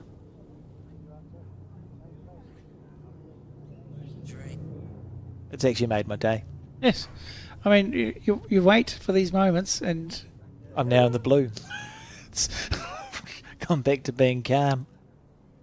Anyway, Pat Houlihan now he's got room to draw the shot, and he's got the right weight, but he's missed on the wide side. What a magic bowl that was from Mike Galloway to rescue that head. Crossed over 3 down, missed his first bowl. Played an absolute peach with his second. 15 for the score after 11. the best thing about that, though, is he was prepared to change. He understood that first one, he had to play an awkward weight through a narrow gap, hitting a bowl square. And he missed by a gust of wind, sure, but he missed by quite a distance. And he said, no, enough. We get to watch it again. What Watch a- the collision bowl. And it was played for because you've got that. You've track. got a funnel for your Yes. bowls. He plays the weight that when he hits the head, so it's like a quick run. It's quicker than a It's not a arriving full shot, but it's not a drive. full-blooded Yeah, drive. yes. And because he doesn't play with the full-blooded drive, the collision bowl doesn't shear off. It Right. gives a chance for his collision bowl to push Through. the head. Yes. And that's how come you can get those results. If he had gone quicker at that, his collision bowl would have sheared off the head too quick. Nothing would have happened. And there it ends The lesson. today's lecture. Sounded awfully like a rant, but okay, we'll call it a lecture. But the upshot of that is, excuse the pun, the upshot of that is that it's 15-4, which now it's suddenly ballooned out from something that was retrievable 3 or 4 ends ago. We're now looking really a concerning gap between the two teams. Yeah. 15-4, I think, is a fair reflection of how good 3 or 4 of the bowls that Galloway and Clark have played, but probably not a fair reflection of the overall standard of the two teams. No. Like, it feels to me like the defending champion team should be 5 or 6 up at this stage. Yeah. In a normal, if a game, all things remaining equal, you'd think they played better, but not 11 shots. Nowhere better near their 11, no. opposition. No, but again, kudos to them. It's all about timing. And they've played some massive bowls at the right time. You know, we go back to the first end when he's 3 down and he got a 3 out of his last bowl. We go to that bowl when he's 3 down and he gets the shot out of it. So, you know, these are the things that really good players can conjure up.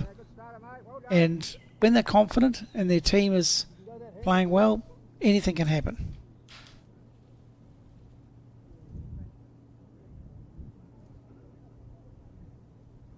So we're just about at the 2/3 mark. It's there's 11 the difference, and if I was Team Houlihan, I'd be getting together and just having a wee talk about maybe some sort of change, some sort of adapt somehow, because what you're doing now isn't really working anymore, and it's time to change. If you're going to change at all, you change right now. The reality is, if you don't, you're going to be served up much the same again. And that's the definition of madness, is to do the same thing, expect a different result. So, you know, you've got to think about things like that as well. And, you know, forget about what Mike and or David are doing. You've got to change it so they can't do those things.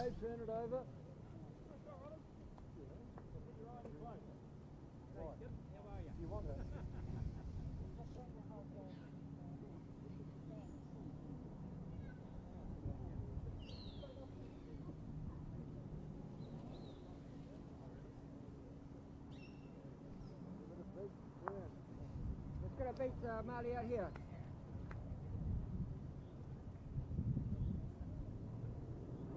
So again, there's some positivity from the Houlihan team. There's some bowls handy. They're ready to go near the jack. And David's human, so he missed one for a change. Yep, you're all around it. Yep. You okay down here? Bring those bowls in one, we'll sit on that blue one. So it looks like it's definitely one to the blue stickered bowls, and we've got the one at 7 o'clock is the red stickered bowl, which will be second shot. I think, again, Patrick's asked the right shot.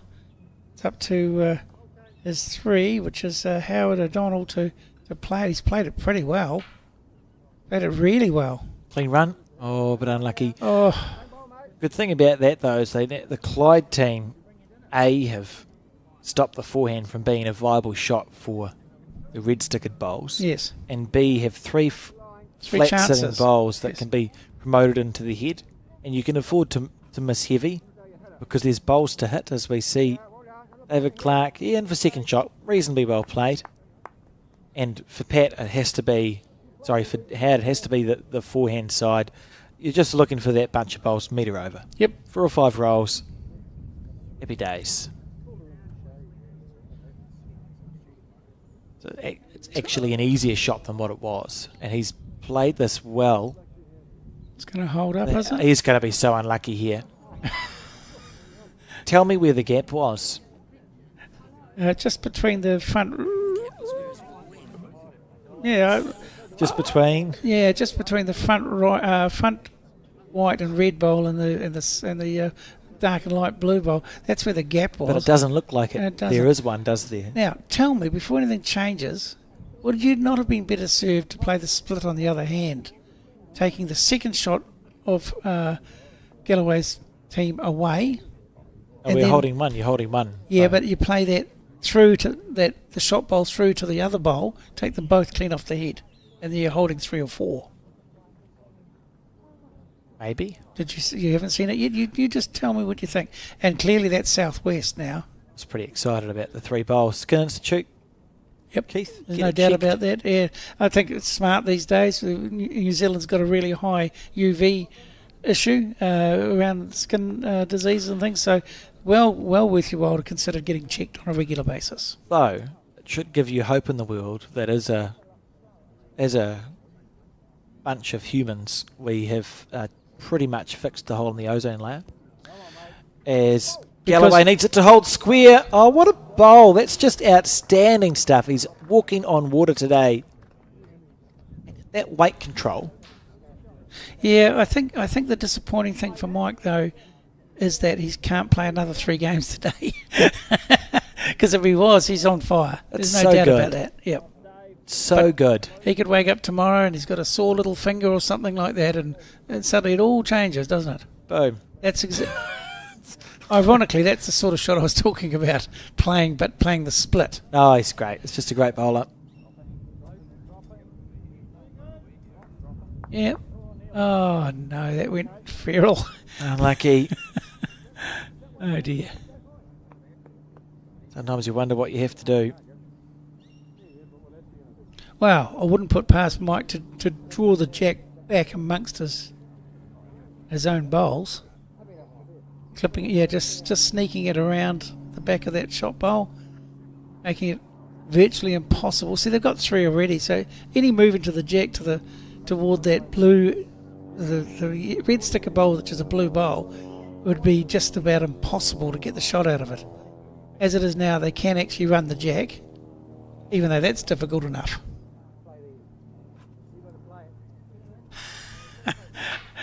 Positivity. You've got to play it. That's right.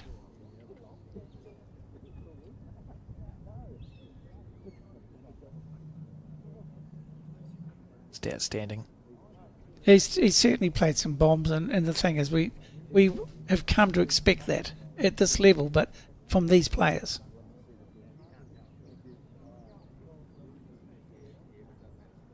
He's saying, give me a difficult thing to do, please.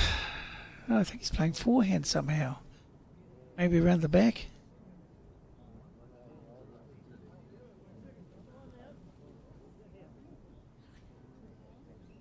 Ah, covering the back blow. That makes sense. Fair enough.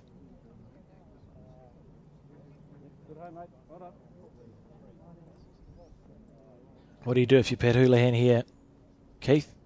Well, he's already played. He showed his hand. He's already played the backhand with weight. He's playing at least a metre over. You're looking to land the shot bowl. If you get the jack, you've got a couple of catches, that's the sort of weight you need to get back there.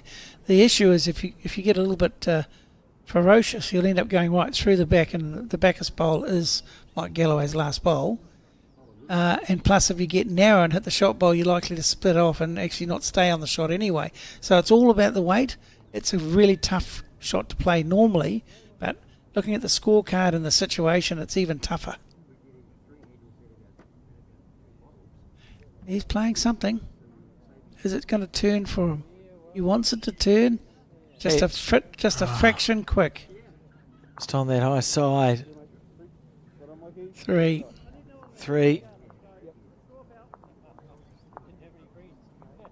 Didn't have any friends. I like it.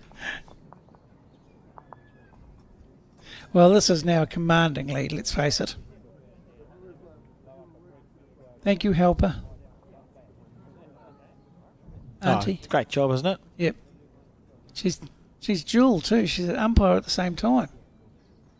I like it. It's beautiful. Just a beautiful bowl. Look at that. Square. It's made of the difference, eh? Really feeling it. See, Steve Fisher.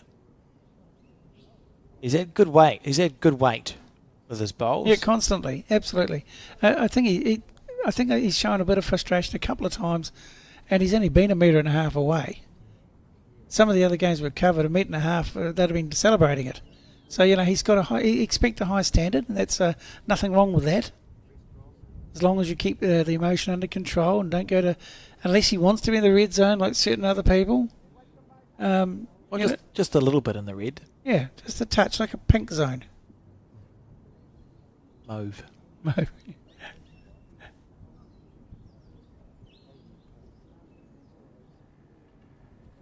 Yep, he's tracking nicely here. Just a fraction shy. That's so disappointing. You get the line perfect and end up being a metre shorter than your first one.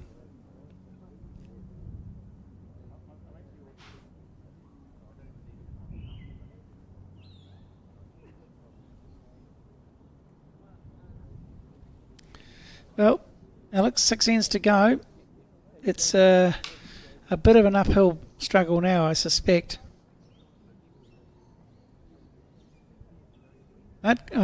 Just a word about Patrick Houlihan. I just think he and his team haven't disgraced themselves at all. It's an unfair score as far as how they've contributed to the game. They've played pretty good bowls, and we've had a team that is just walking on water at the moment. And it's hard to beat that sometimes. When ordinarily in a game, even if you're playing well at skip or 3, it might be that you find a way to play 2 or 3 good bowls. You'd be happy with maybe three good bowls in your 18 ends, 2 good bowls in your 18 ends, but Galloway and Clark between them have played a handful each. Sometimes when they're under pressure, sometimes to capitalise on the good head that they have. But either way, that's timing, and that's the one that really puts the knife in the heart, doesn't it? Because if you're Pat Houlihan, you've got 3 shots, and suddenly you're down 3. 6-point swing is hard to stomach. And even that's the first end that we're talking about, but it's happened 3 or 4 times during the game where he's looked like he's going to get a handful. He's done the hard work. Mike Galloway and earlier on David Clark have just ripped their hearts out by playing the perfect bowl. And you just off your hat, if you get outplayed by better bowls and better bowlers, that's good as that shouldn't be a problem. It should be something that you can appreciate and admire. And once again, they've got some blue sticker bowls that are quite close. They're going, they've got the head at this stage. In fact, I think they might even have 4 shots. David Clark. If everything goes to the normal story, he probably should have drawn that.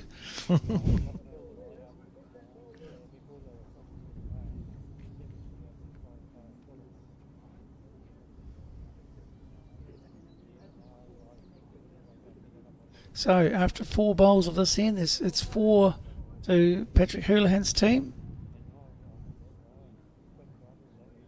Howard O'Donnell would like to make it 5. Just give them a little bit of it. Oh, he's passed. He's in the zone. That's quite good. It's not a counter, but it's at the back. And as we've said before, having a back bowl never hurts.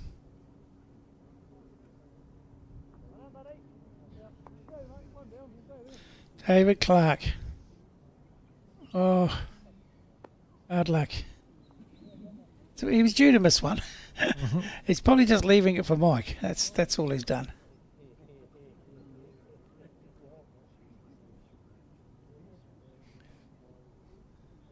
This will be a little bit fascinating, I think, because this is the last hurrah. This is the big chance. Fortunately, Howard O'Donnell's let us skip down a wee bit there. I mean, if either of those bowls were counting, he'd be sitting with 5. It just sounds different, doesn't it? Sounds a lot when it's 5, but 4, meh. 18-4 up. 4's nothing. Yeah, you're right. It's father Oh yes, use your words. of David Clark. David Clark's father. Yes, that's what I could have said. It's alright, we'll take him out the back and give him a good spanking. He'd like that. Who'd- About you. Oh, Who'd like what, Keith? yeah. We'll just see Galloway would like to. to get the shot here. Right. Just talking to the voices in your head. Oh, how's the weight? If he's got the weight, it's amazing. Yeah. Oh, good try. Now that's right in the area of that bolt. It's about making little corrections. Oh, I thought you meant Area 51. No, it's a bit far to travel. Yeah. So he's probably cut it down to 3, and he only has to take another bowl width, and he's right on the jack. Oh, would you be surprised if Galloway drew a toucher with his last bowl? I'd be surprised if he didn't, actually, the way it's been going. Precisely. It would have to be quite precise. Pat Houlihan on his Do that. forehand now. So this is more... oh, he probably was trying to draw close. Yep. Just a poor bowl. When you're needing not only a massive number, being thereabouts isn't good enough. You'd really needed to be holding 5 now, just to put that little bit of scoreboard pressure on. And this man has been on such good form. I'm going to back him in and say he's going to draw the shot, which will be another time where... oh, cursed him. I have cursed him big time. That's the first important bowl that we have seen the Royal Oak team miss. That was the first time. And I tell you, the person that'll be feeling that the most will be Mike himself, because he knows he's been playing well, and he wouldn't have expected to miss that shot twice, which was the same shot both times. Absolutely. Tough taskmasters, these Gibbs, I tell you. Pat Houlihan trying to make this one count. Really needs to. He doesn't want to hit that red one in. Oh, that's a beautiful bowl. What a shot. 4 to the Clyde team. He's getting the crowd to That's get magnificent. involved. And 18 the score. It just sounds a lot better when you get a 4, doesn't it? It just, everything seems to be good in the world now. I think they were wondering when the next score would come from, and now they've found it.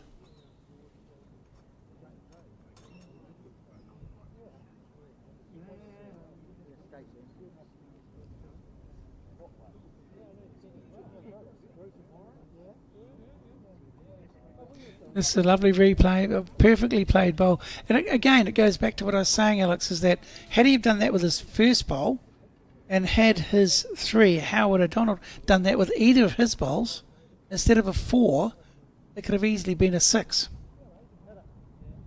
It just makes all the difference. He'd be double figures now. He'd be 10. And it doesn't sound a long way to 18. From 4 it does, but from 10 it doesn't. You know what I mean?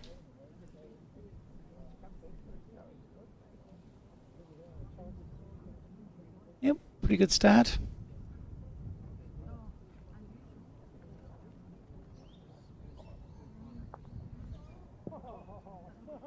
Now, just see if Steve can just get back to what he was consistently like earlier, within a foot or so. He's just struggled a little bit in the last half of the game. Talked him up. That's the way. Yeah, good bowl. That's a good shot. Yep, nothing wrong with that.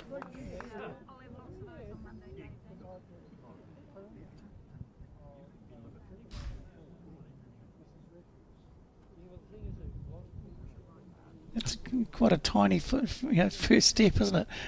He barely moved his foot. Just about a static delivery. Yeah. Good result. Nothing wrong with those 2 bowls. Now, and Steve emulate his and repeat his first bowl.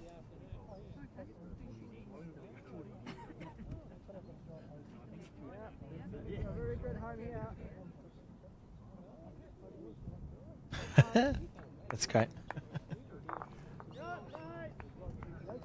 We've got a nice crowd building here at this headquarters. Remembering there's bowls all tomorrow from 8:30 right through to probably 6:30. Yep.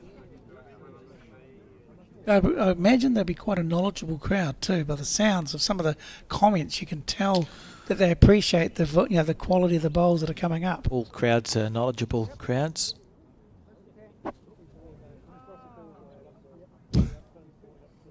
Disappointed with that one. Well, somebody in the crowd was. So Martin on the forehand.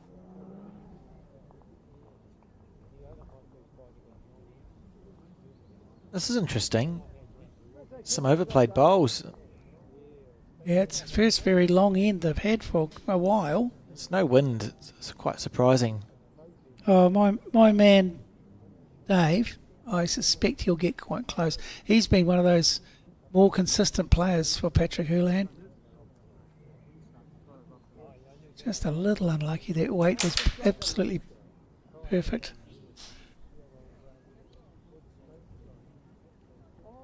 Yep, relatively close second, which is good. Only a very minor adjustment required for a second bowl.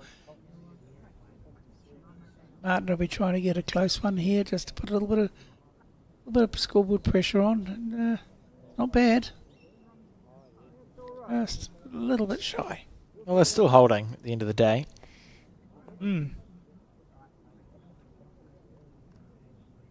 Also at 5:53. Which is toward the end of the day, so right on both counts. Suppose so.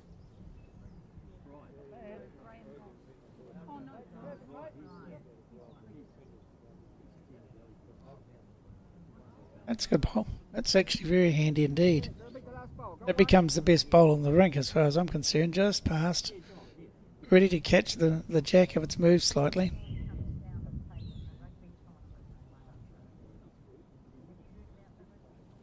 That's a tighter line, but his bowls are a bit tighter. But not that much tighter. Oh, he's going to get a lucky result here. 1, 2, 3, 4. Well, it's also it's half. There is a slightly bigger target now, and we know how was happy to hit it. He played a couple of really good aggressive shots the last time we hit him on the broadcast rink, so I think not going to have to be asked twice to hit this target. Kill the end, I reckon. Yeah, he's got a few shows. Any part of the 2 bowls they go. Less weight than I was expecting. Pretty close. But good weight. Pretty close. Oh, that's a lovely bowl. His collision bowl's got bogged, and I think that bowl in the ditch is not a toucher because his collision bowl got stopped. So the bowl in the ditch can't be the toucher. That purple bowl's the closest, and that's a blue sticker bowl, isn't it? Yes. But not the one in the ditch. No. Oh, it is a toucher. Well, let's watch it. I'm sure it wasn't. Delivery. That weight was really That controlled. one there, that bowl, see, it stopped. Yeah. So it's, the one in the ditch is not a toucher. Someone tell them to watch the television. Should have a giant screen, Keith. If they don't get it right, I'm going to have a giant scream. It's a fair effort. Wouldn't mind an ice cream. The way home. Right. Let's see. Yeah, so that can't be. That has to be taken out. That's not. It isn't.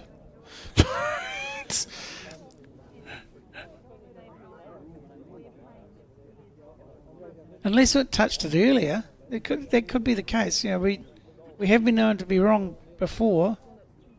I say we, I mean you, but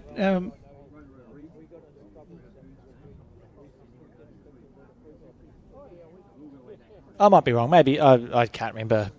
I Yeah. can't remember back far enough. It could have been a toucher before it got hit. yeah, it might have sliced the jack a bit and then gone back to there, and then that shot bowl's hit it into the ditch, but it's still live. Otherwise, you'd think somebody would have taken it out by now. That's the theory, isn't it? It's a bit quick, I think. I think it is a bit quick. I think it's perfect.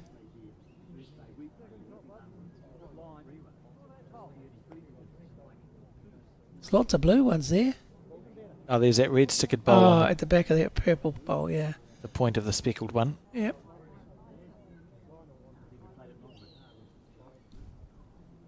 Galloway on his forehand.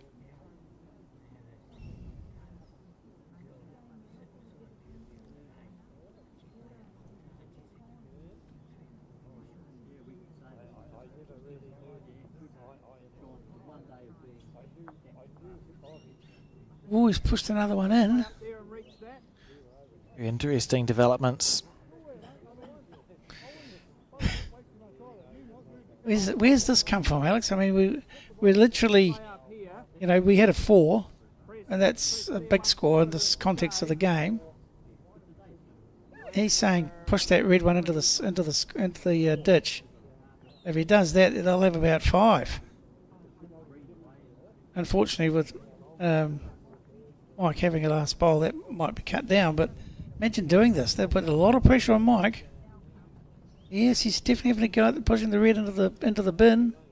Don't think he's anywhere It's on the near. tight side. Don't hit a red one square, and he didn't.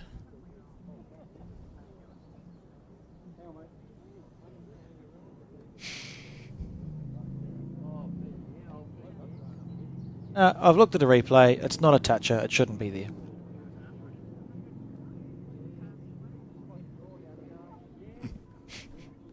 Well, thanks for doing that. Appreciate it. Someone say something. Can we send smoke signals from the commentary booth? No, they'll figure it out. Well, the reason it's important is that a bowl that's marked with chalk after it's touched the jack is alive when it's in the ditch. Now, unfortunately for Howard, the bowl that hit the jack got bogged. And he cannoned on to another one of his bowls that wasn't a toucher, and it went into the ditch. So it shouldn't be in the ditch, because it's not a toucher. Well, it shouldn't be left in there. Oh, maybe it's gone now. I think I saw it was gone. I take it all back. It's fine. Somebody. Yes. Yeah, isn't it? Or maybe it's No. just out of camera shot. Yeah. Okay, I've done enough of that. Anyway, Yep. We've so they're just talking about where's the smartest place for Galloway to look to draw to, and it's about knowing that you've actually got, in reality, like a metre and a half to draw the shot. Oh, cool. Oh, yeah. I'd rather see you do that than roll one up for 3. Good stuff from Dave.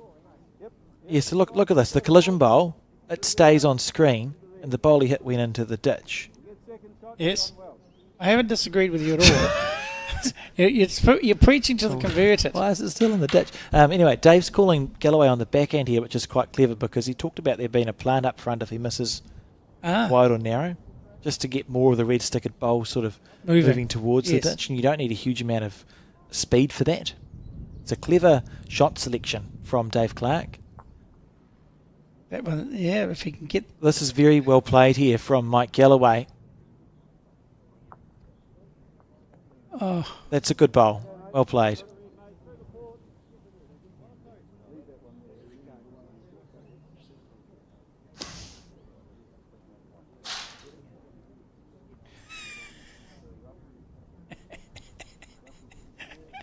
Your face, Alex.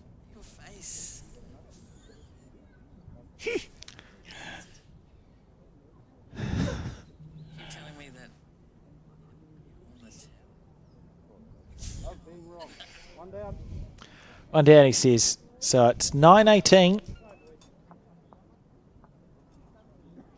to the defending champion team, still in control as we start the 15th end. Monster Style starts at Placemakers on the 23rd of February. Bowls NZ4 in store to start saving. Into Placemakers, Keith? oh yes. All those DIY type places, they're always very handy.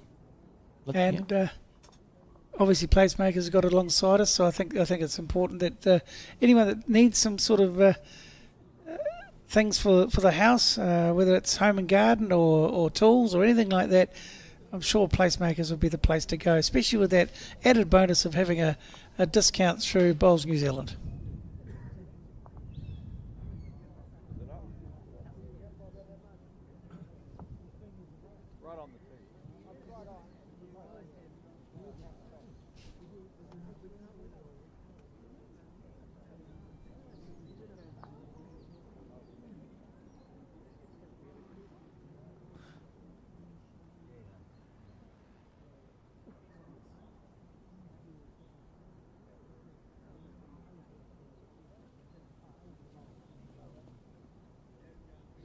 Short end delivered.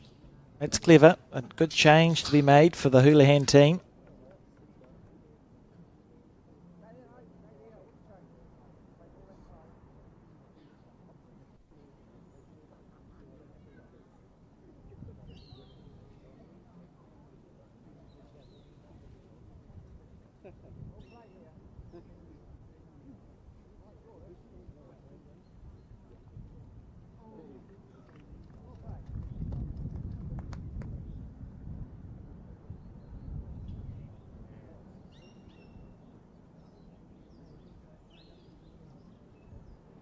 Alex, it does appear to me, but does it appear to you that... Dave! Sorry, as you were, that's the seagull that we've named, Yes. Dave. Are we sure that's the same one? It looks similar. Definitely the same seagull as we Sure. see. A very good bowl there. Do you think the Patrick Houlihan skip team has left their run just a fraction late? Oh, well, I'll tell you after the game is finished. What they've certainly done is made this a game that has gone on longer than what you might have thought at the halfway mark. Remember, we were 10-3, 11-3, but isn't that exactly what they did in the broadcast match we had with Pat Houlihan and David File? If we look at that, it was the score 11-4 after 8. The score in this match, 11-4 After 9. after 9. They've been here and done this. Who knows, Keith? Yeah. Lovely shot from Dave Chisholm.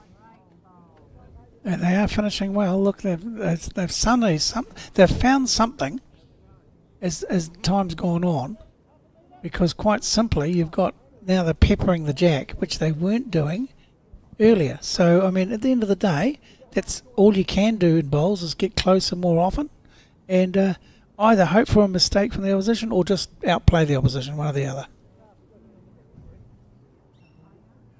The other thing is, and the mindset is, you're 18-4 up, or we can go to sleep now, at your own peril, because we know that it's very unforgiving if you go to sleep.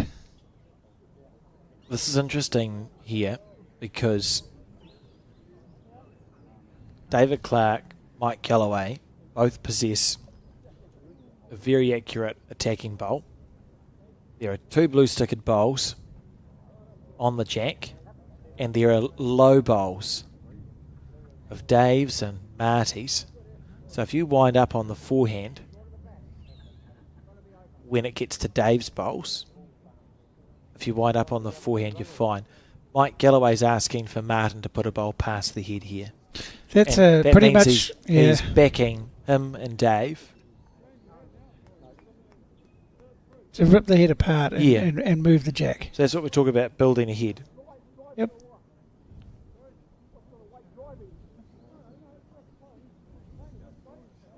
It's actually a very clear indication too, because it's not just draw close behind, it's be well behind. Yep. Yeah, I don't want you to be anywhere near it. I just need one pass, because when the jack is moved, we want to have a bowl somewhere near it. They don't need the shot yet, No. the Royal Oak team. They don't need the shot yet. So It's just bowls, isn't it? I think it's just an indication of a confident skip and a confident three. Yep. Houlihan has a decision to make too. Do you leave the target for Royal Oak, or are you trying to change something? Howard's trying to change something here. See, I quite like the idea of bogging the front. And just Yeah. He's just a little unlucky there. But he might opt to draw through the split on the forehand side, but it's neither here nor there. It's the same idea. Now it's Dave Clark's turn, and I think we'll see. I was going to have a chat. Yeah. I think we'll see quite an aggressive bowl on the forehand. The question isn't what is he aiming for, because we know he's looking for the split. The question is what speed is he going to play it with. Yep. How quickly would you play this, Keith, as we just relive Howard O'Donnell's bowl? Very close to perfect. It's just a bowl narrow, so he hasn't changed the heads. That's what we've got to play with. What would you do? See, I'm of the opinion with this sort of shot, the only thing you don't want to do is miss narrow. So really, you pick your own weight, any weight you like, because you've got the backers bowl, and you've got plenty to hit on the forehand. As long as you don't miss narrow, you've got plenty of options to improve this situation considerably. Any weight you like, as long as you're confident of hitting it. Just don't miss narrow. That's the question, isn't it? That's near enough. That'll be near enough. Yep. Absolutely brilliant bowl from David Clark, and a patient head built by Galloway to defend the way it was building up. Yep. Would have been easy to go early with Martin Dixon attacking, and if Martin misses, it's more challenging for Dave to play his bowl. Yep. And again, it's just smart bowls. You've got to realise that when you've got a lead of 9 and you're getting down toward the end of the game, you minimise those risks. And that's why, again, what was really smart is he got Dave to come up and have a look. Look at this, he just played it well, and using those low bowls we spoke about with good weight, it's a good kill. He was never narrow, and he was always going to get a result. It's a poor end from the front. We were outplayed with the first 4 bowls. Yep. But it's been recovered Yes. because they didn't panic early. And you can't even put too much stock on the fact that last bowl of Martin Dixon's was around the back where he needed to go. Has he made it up? Yeah, it looks like it.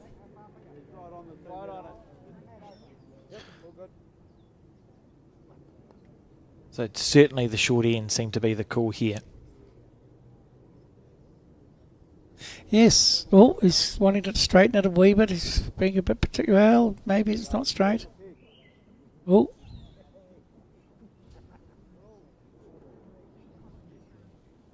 So we have Roger O'Brien. He'll want to emulate what he's just done and get a couple of really close bowls. And if the Patrick Houlihan skip team can do up front what they did in that last end and start putting a little bit more scoreboard pressure on, that would be quite helpful. He's not happy with that, but it's not awful.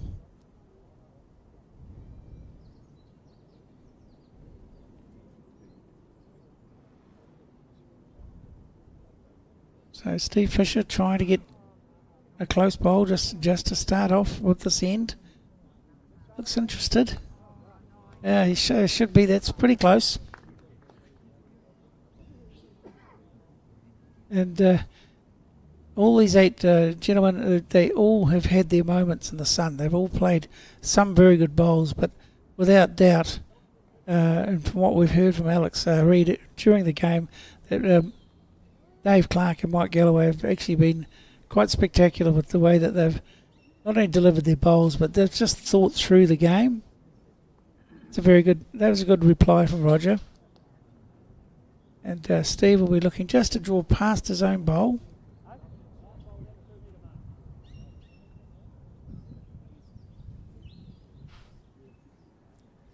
So he's refocused and just trying to do what the skip's asked.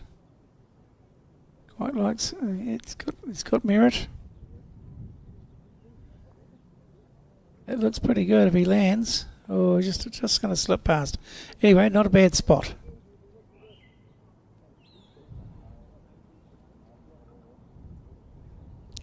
Dave Chisholm.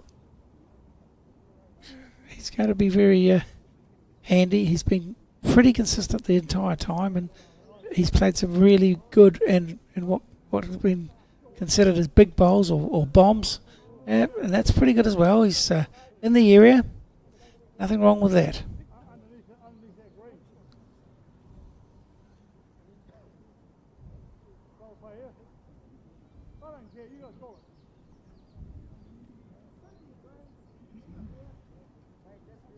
it. If that's up, it's excellent. Oh, what a bowl. That's perfect.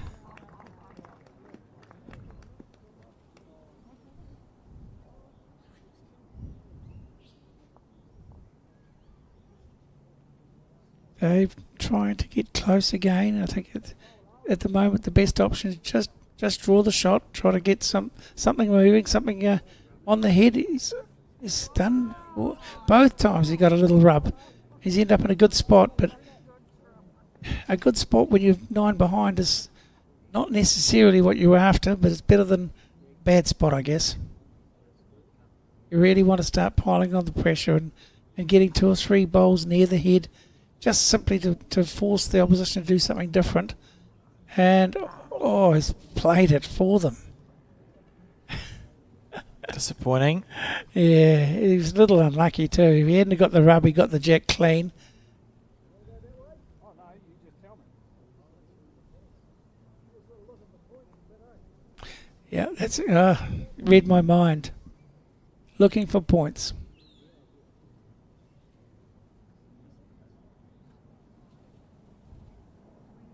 Handball back, that's all.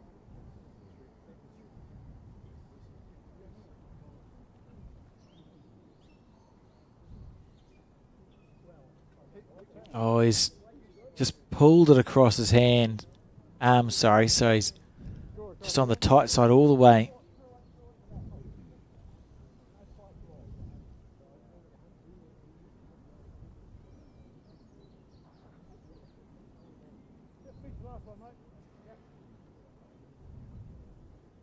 This looks pretty handy as far as I can tell.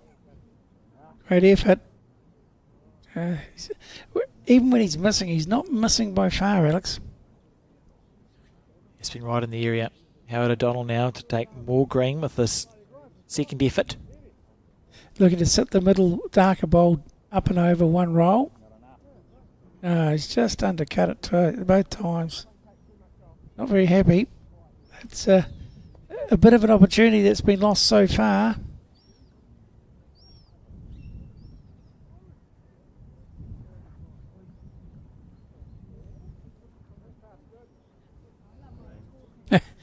I like that. The first half's good. Needs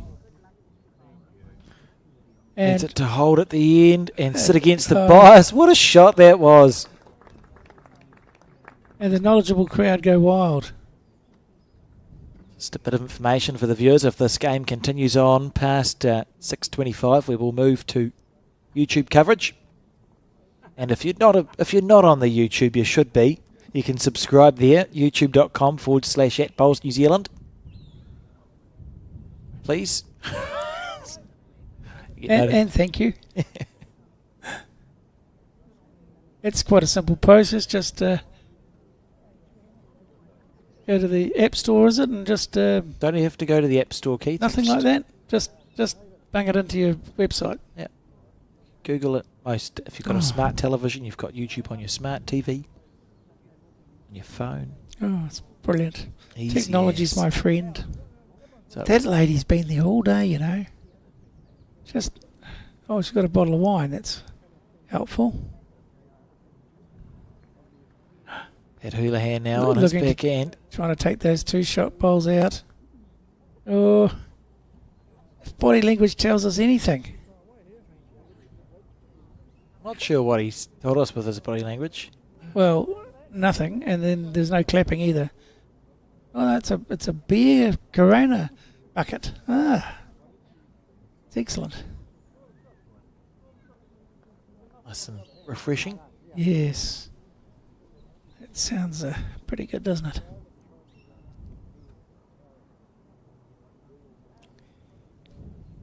So the head looks the same as it was when we left it, so Pat must have found a gap to the right or the left.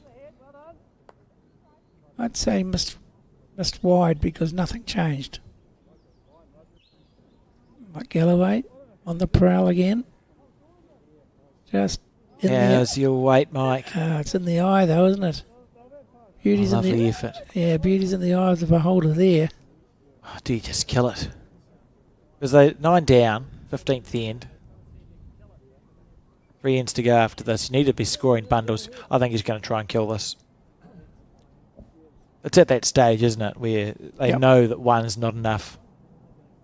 Well, there's no easy 2 either, so it's just get in there very close. It's going to swing on him though, unfortunately. Where's the jack going? This could be awful. Oh, well, he got one. How's that with... Okay. That's an interesting... that was interesting. Trying to kill it on the narrow side. Back slice to bowl. Spat the jack out to the right as we see it. And it may be enough for the Houlihan team to be holding. Yeah. The downside to that is it's out in the open and Mike Galloway's actually got lots of position. There's got to be a temptation. If this was a tight game, the shot bowl's quite isolated. You could take that shot bowl out and he's got the next 3 or 4. Yes. However, if you play the card and you're 9 in front, just drawing for 1 and getting, if you get 1, you're 10 in front and game's almost snuffed out, isn't it? This was Dave's bowl to hold the shot. Played a beautiful bowl inside out for the 1. I think it's not that dangerous. Yeah, I like that. So through the ambient, Mike. That's really good. That's a really good way to give confidence to your skipper. Said, play it as if you're 1 down. That's brilliant. So it allows Mike to play this with confidence. And freedom. Mm. And that's exactly how you want to be playing bowls, surely. You'd hope so. Yeah.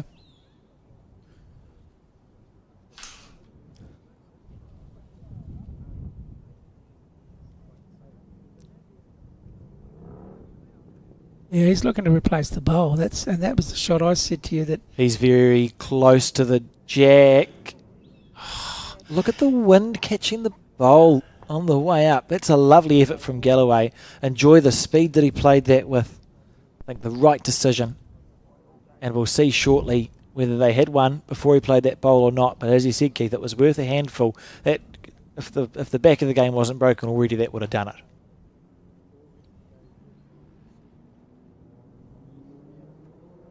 Looking like it's 1 to Dave Chisholm. Yep. Just double checking. It's a lot closer than I thought it was going to be because I actually thought it was clearly 1 to Patrick Houlihan.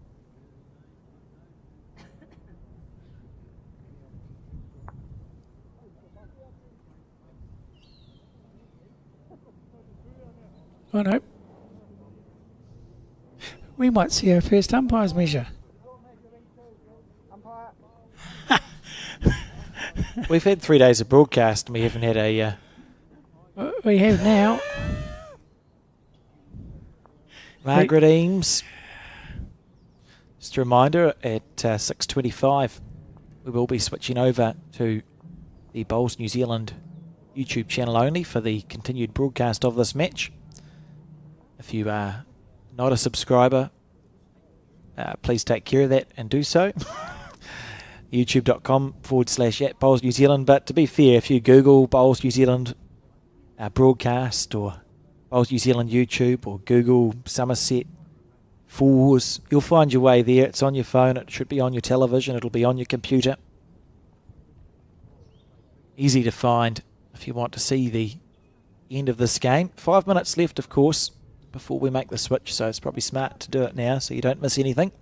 And Margaret Eames with her measures gives it to Dave Chisholm, so it's 18 shots to 10 as this game continues to tick along, and Pat Houlihan and his Clyde quartet doing enough to stay in with half a chance here, Keith. Well, while they're scoring, the team of Mike Galloway are not scoring, and it's going to get tighter. But I think you're one score away, aren't you, if you're Mike Galloway? I was just about to say that Pat needs to score. He has to score until the game's finished. And he can't You score. have to score on the next 3 ends, so that's that. Yeah, and really the best way to get up to win this game is 3 threes, because if you get a 1, suddenly you're looking at a multiple of 5 or something like that. So, if you want to say it's going to be easy to do, it's not. But 3 threes will get you there, and they've done it before. They did it literally 2 days ago. And they've done all they need to do to make their way back into it. You do just wonder if it's 18 ends. I think they've just left it a smidgen too late. I expect that we'll play the last end, but I think it's more going to be that Houlihan might be 5 or 6 down on the last end rather than within Kui. Yeah, and that's most likely how it's going to be. But bowls is a funny thing. You can't actually, we've proven it, you can't really accurately predict anything because it turns literally on a dime.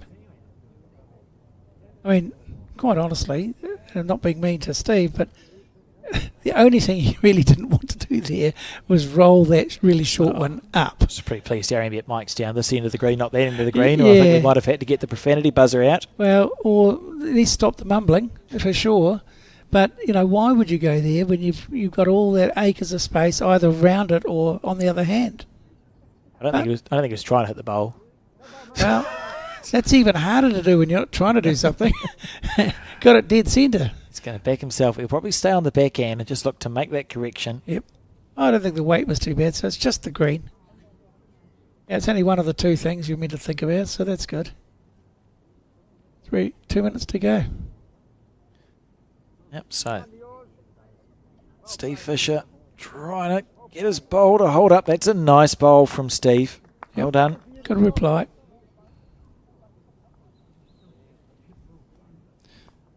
Those shadows are starting to come over this.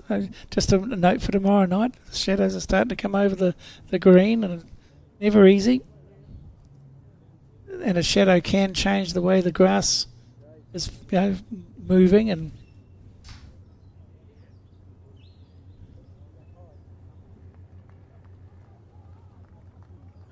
a last call for those who want to watch the end of this game. You need to go to the Bowls New Zealand YouTube channel to get the last 2 ends. We'll be moving off at 6:25. So Google Bowls New Zealand or just type as bowls just into as, YouTube. Yeah, just as a summary, I think we both agree that Mike Galloway's probably going on to win the game, but it doesn't mean to say there wouldn't be some spectacular bowls in the next 3 ends. It's been a great game, and it's been a really good day, and thanks very much for having me, Alex. You're very welcome, Keith. It has been a pleasure to share the commentary booth with you for the Bowls New Zealand coverage, which of course will continue on the YouTube channel as we wait to see who wins this match. But for now, the score 18 shots to 10 in favour of Team Galloway, and we've played 16 ends.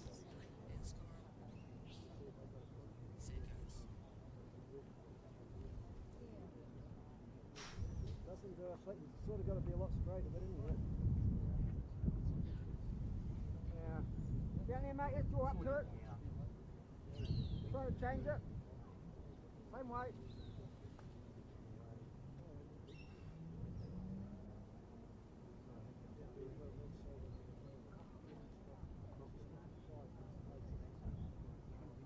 try it again, Martin.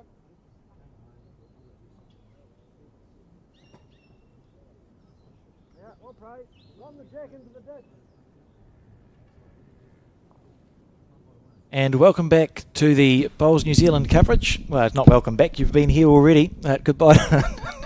We wave goodbye to those on Sky, and you've not missed much, really. I presume you've all found us. And it's Jack in the ditch for Howard on the back end. Oh, good way. No, we've got first and second. Good communication, isn't it, between these two, Keith?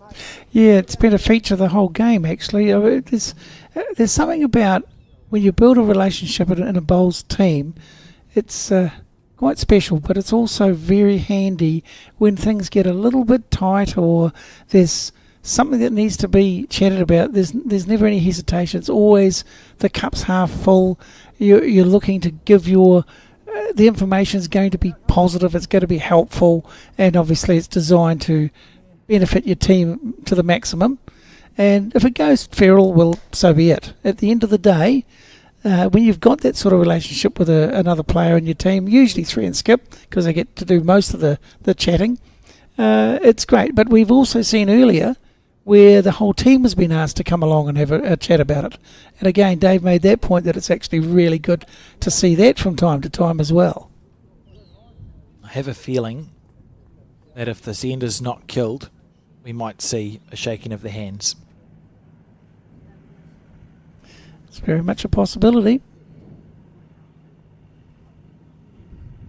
Just based on the fact that Houlihan's committed to having to try and kill this end because they think they need to score 2s, 3s and 4s. If they don't kill it, the risk is that you're going to drop another 3. Why would you continue at that stage? Yeah, 11 and 2 ends, and the most you've scored is a 4 on any of the previous 16 ends.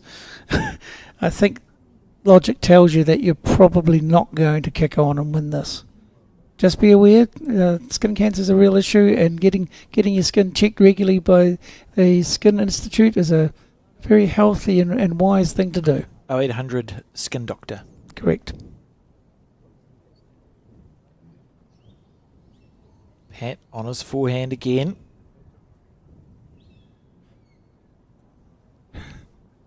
And one of them's gone. Honey, just. Yeah, I've got a feeling, Keith, that this might be the last stretch of this game. Remember, if you're looking for the results, you want to find live results, thinking who's going to be in the quarterfinals tomorrow, Bowls Hub is the place to go for that. Just go to bowlsnewzealand.co.nz for the results. It's been a fascinating day of bowls, and as typical of the Nationals, I think we can safely say we've had a few upsets of supposedly teams that are well renowned not quite getting through to this stage, and we've had, like in this game, we've had Mike Galloway and his team just prove why they're back-to-back champions. Oh, it's the mix that you always get here, right? Where there are teams that have a good week and play the best bowls of their lives at the right time, and there are the perennial winners as well. On the forehand, this might be the last bowl of the game, you know. He's trying to kill it, outside edge of that, so that's not enough to hold the shot. Technically, they could still win. But most likely, they probably won't. Where are their bowls bags? Are they looking toward that? Sometimes that's what you do. Okay. Oh, the game's probably a bit out of my reach, but I may as well play my bowls back towards where my bowls bags are. Mention how cold the beer is, or the beverage. Yeah, in here we go. glass. I think it's done. Looks like Pat Houlihan might be following Galloway up. Yep. And I think we're going to see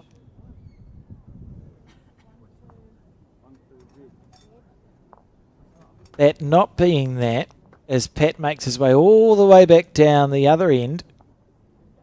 So that's interesting. Maybe he just needed to get his steps up. Well, is there any merit in me trying to say that had he have dropped a 2 or a 3, they were going to concede, but because there was only one, they thought, oh no, we can get 11, we can't get 12.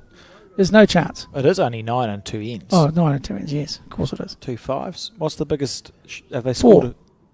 You can get 2 4s and lose by 1. Yeah, essentially, yeah. Interesting. Oh, look, you never know when this might be the last time you're at the pointy end of a national championship. You can't begrudge a team for staying in it right till the bitter end. No, because you've now reached the penultimate end, haven't you? So you've raced past the anti-penultimate and got to the penultimate. So the reality is, and I don't want to ever have to say that again, 9 shots up, Galloway's team's in very good nick, but it's not a done deal yet. You know, it's harder than you might think to say Irish wristwatch. Yeah, there's a few things like that I could say. It hurts my brain. Needs it to hold at the end. And it did. It's done so.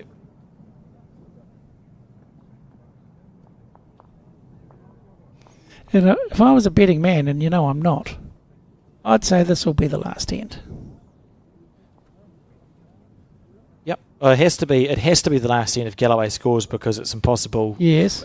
Mathematically But impossible for even if Pat Houlihan scores a 1, I think they'll say, that's lovely leading from Steve Fisher. yeah, that's what we saw earlier. He just had a patch in the middle where he wasn't quite that accurate, but good time to do it. We'll actually get an indication of how serious the Houlihan team is about playing this end. Yeah, by that I mean about how serious they are about legitimately trying to win this game, based on whether, should the Royal Oak team draw more bowls close, they try and kill it, or they just play their bowls. Yeah, and say play the thanks end for the game at the end, yeah. Because if Houlihan's team tries to kill this end, that tells us they legitimately think they have a chance of winning this game. Yep. If they don't, that tells us they just thought, we'll just play another end of bowls and see what happens. And then if they have to kill it twice, then the time limit becomes a factor. Yes, because quarterfinals, no time limit. Who knew that would be my tongue twister? Time I was limit. hoping it would be, and it was brilliant. But the last 16 match still does have that 3-hour cap. They've been unusually long games of bowls this national so far. I wonder. Well, I wonder if it's because is the green slightly quicker? Like, what could be a reason? Because it's taken unusually long. Every game of 4s we've seen on this broadcast ring has pretty much run its 3-hour course. And longer, because we missed out on money in one of the games. We did, and it's longer. It's just longer than it usually takes. I don't know why. Do you have any thoughts, Keith? Not at this time of the night. No, I don't. There's no reason for it. And the other thing, which I think is a balance that, is that a lot of the other games have all been completed quite a while ago. So people just are we unlucky? Are we unlucky on the broadcast rank, or lucky because we've had some proper games of bowls? Yes, that have gone their full distance. I think we're lucky, more lucky than unlucky. But it's weird that other teams on the same green, just out of shot, it finished 10 minutes, quarter of an hour ago in a normal time frame. Out of the way. And oh, there it is. And yet this game is still continuing with potentially 2 more ends to go. Seems a little strange, and it's been consistent with that. Maybe I did make a point on one of my little sheets here that decisions can take longer when it comes to these sorts of games. That's true. And whether it's the pressure of the actual last 16, last 32, whatever it is, also, you're on the TV, Matt, you don't want to do anything silly. So you do spend a little bit more time focusing. And maybe everyone's doing that. And it's only a few seconds each person, each bowl, and that adds up to many, many minutes over a 3-hour period. Here we go. Looking for the kill. Really like this call. It's an indication that they're still in this game.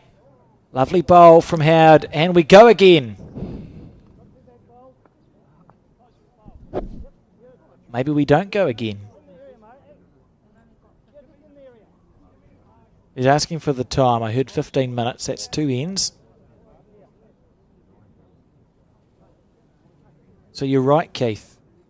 If there's 15 minutes left on the clock, and you want 2 ends of bowls, and it's 9 minutes at end, there's probably one more kill that the Houlihan team Have to endure. can I mean, sorry, the Galloway team have to endure. have in the locker. That's it. I'm pleased to see this because it means they are trying. You're not playing the end for the sake of playing the end. You're playing the end because Houlihan and his Clyde team legitimately are going, right, how is it that we can score 9 shots and 2 ends? Yep. Good And when it got to the point where they said, hey, we can't get a decent number here, we'll bung a kill and start again, and hoping this time we're all over it and we can force them to make some mistakes. Yeah, absolutely. And that's again part of the game, a big part of the game, and it's a pleasure to see it because these people are thinking, even this late in the day, after a long few days of playing bowls, they're still believing in themselves, and they should get a pat on the back for that, I think. I'll give them something on the... Steve Fisher again on the back end. Yeah, his last end and this one, he's just been back on track. Probably getting a bit of practice for tomorrow, potentially. Big day tomorrow for the people that are into the last 8 because it's still crucial, but I guess you could say that of every game, and especially even now, they're all pretty crucial, but it's nice to make the last day of the Nationals. Well, anything can happen once you're there, right? It's getting to the stage of the event where it is a day's bowls and you could be a national champion. Yep. For the women, it will be semi-final stage tomorrow. I'll just have a look, actually, because this game's been going for a while, so we might be at a point where we know who some of our semi-finalists are in the women's event. We know one of them, and it's the defending champions, Val Smith, Deb White, Ashley Jeffcoat and Kimberly Hemingway, who defeated Jane Anderson, Jackie Morgan, Sally Inge and Coral Lukes 26 shots to 9 in their quarter-final. They've had a very dominant performance all the way through that team. Sounding and looking quite positive for them if you can take put any stock in the fact that they've had big wins, but that's confidence for you. That gives you every piece of confidence you need going into a big day. I can also tell you the other quarter-final that's been low scored with Dale Rayner.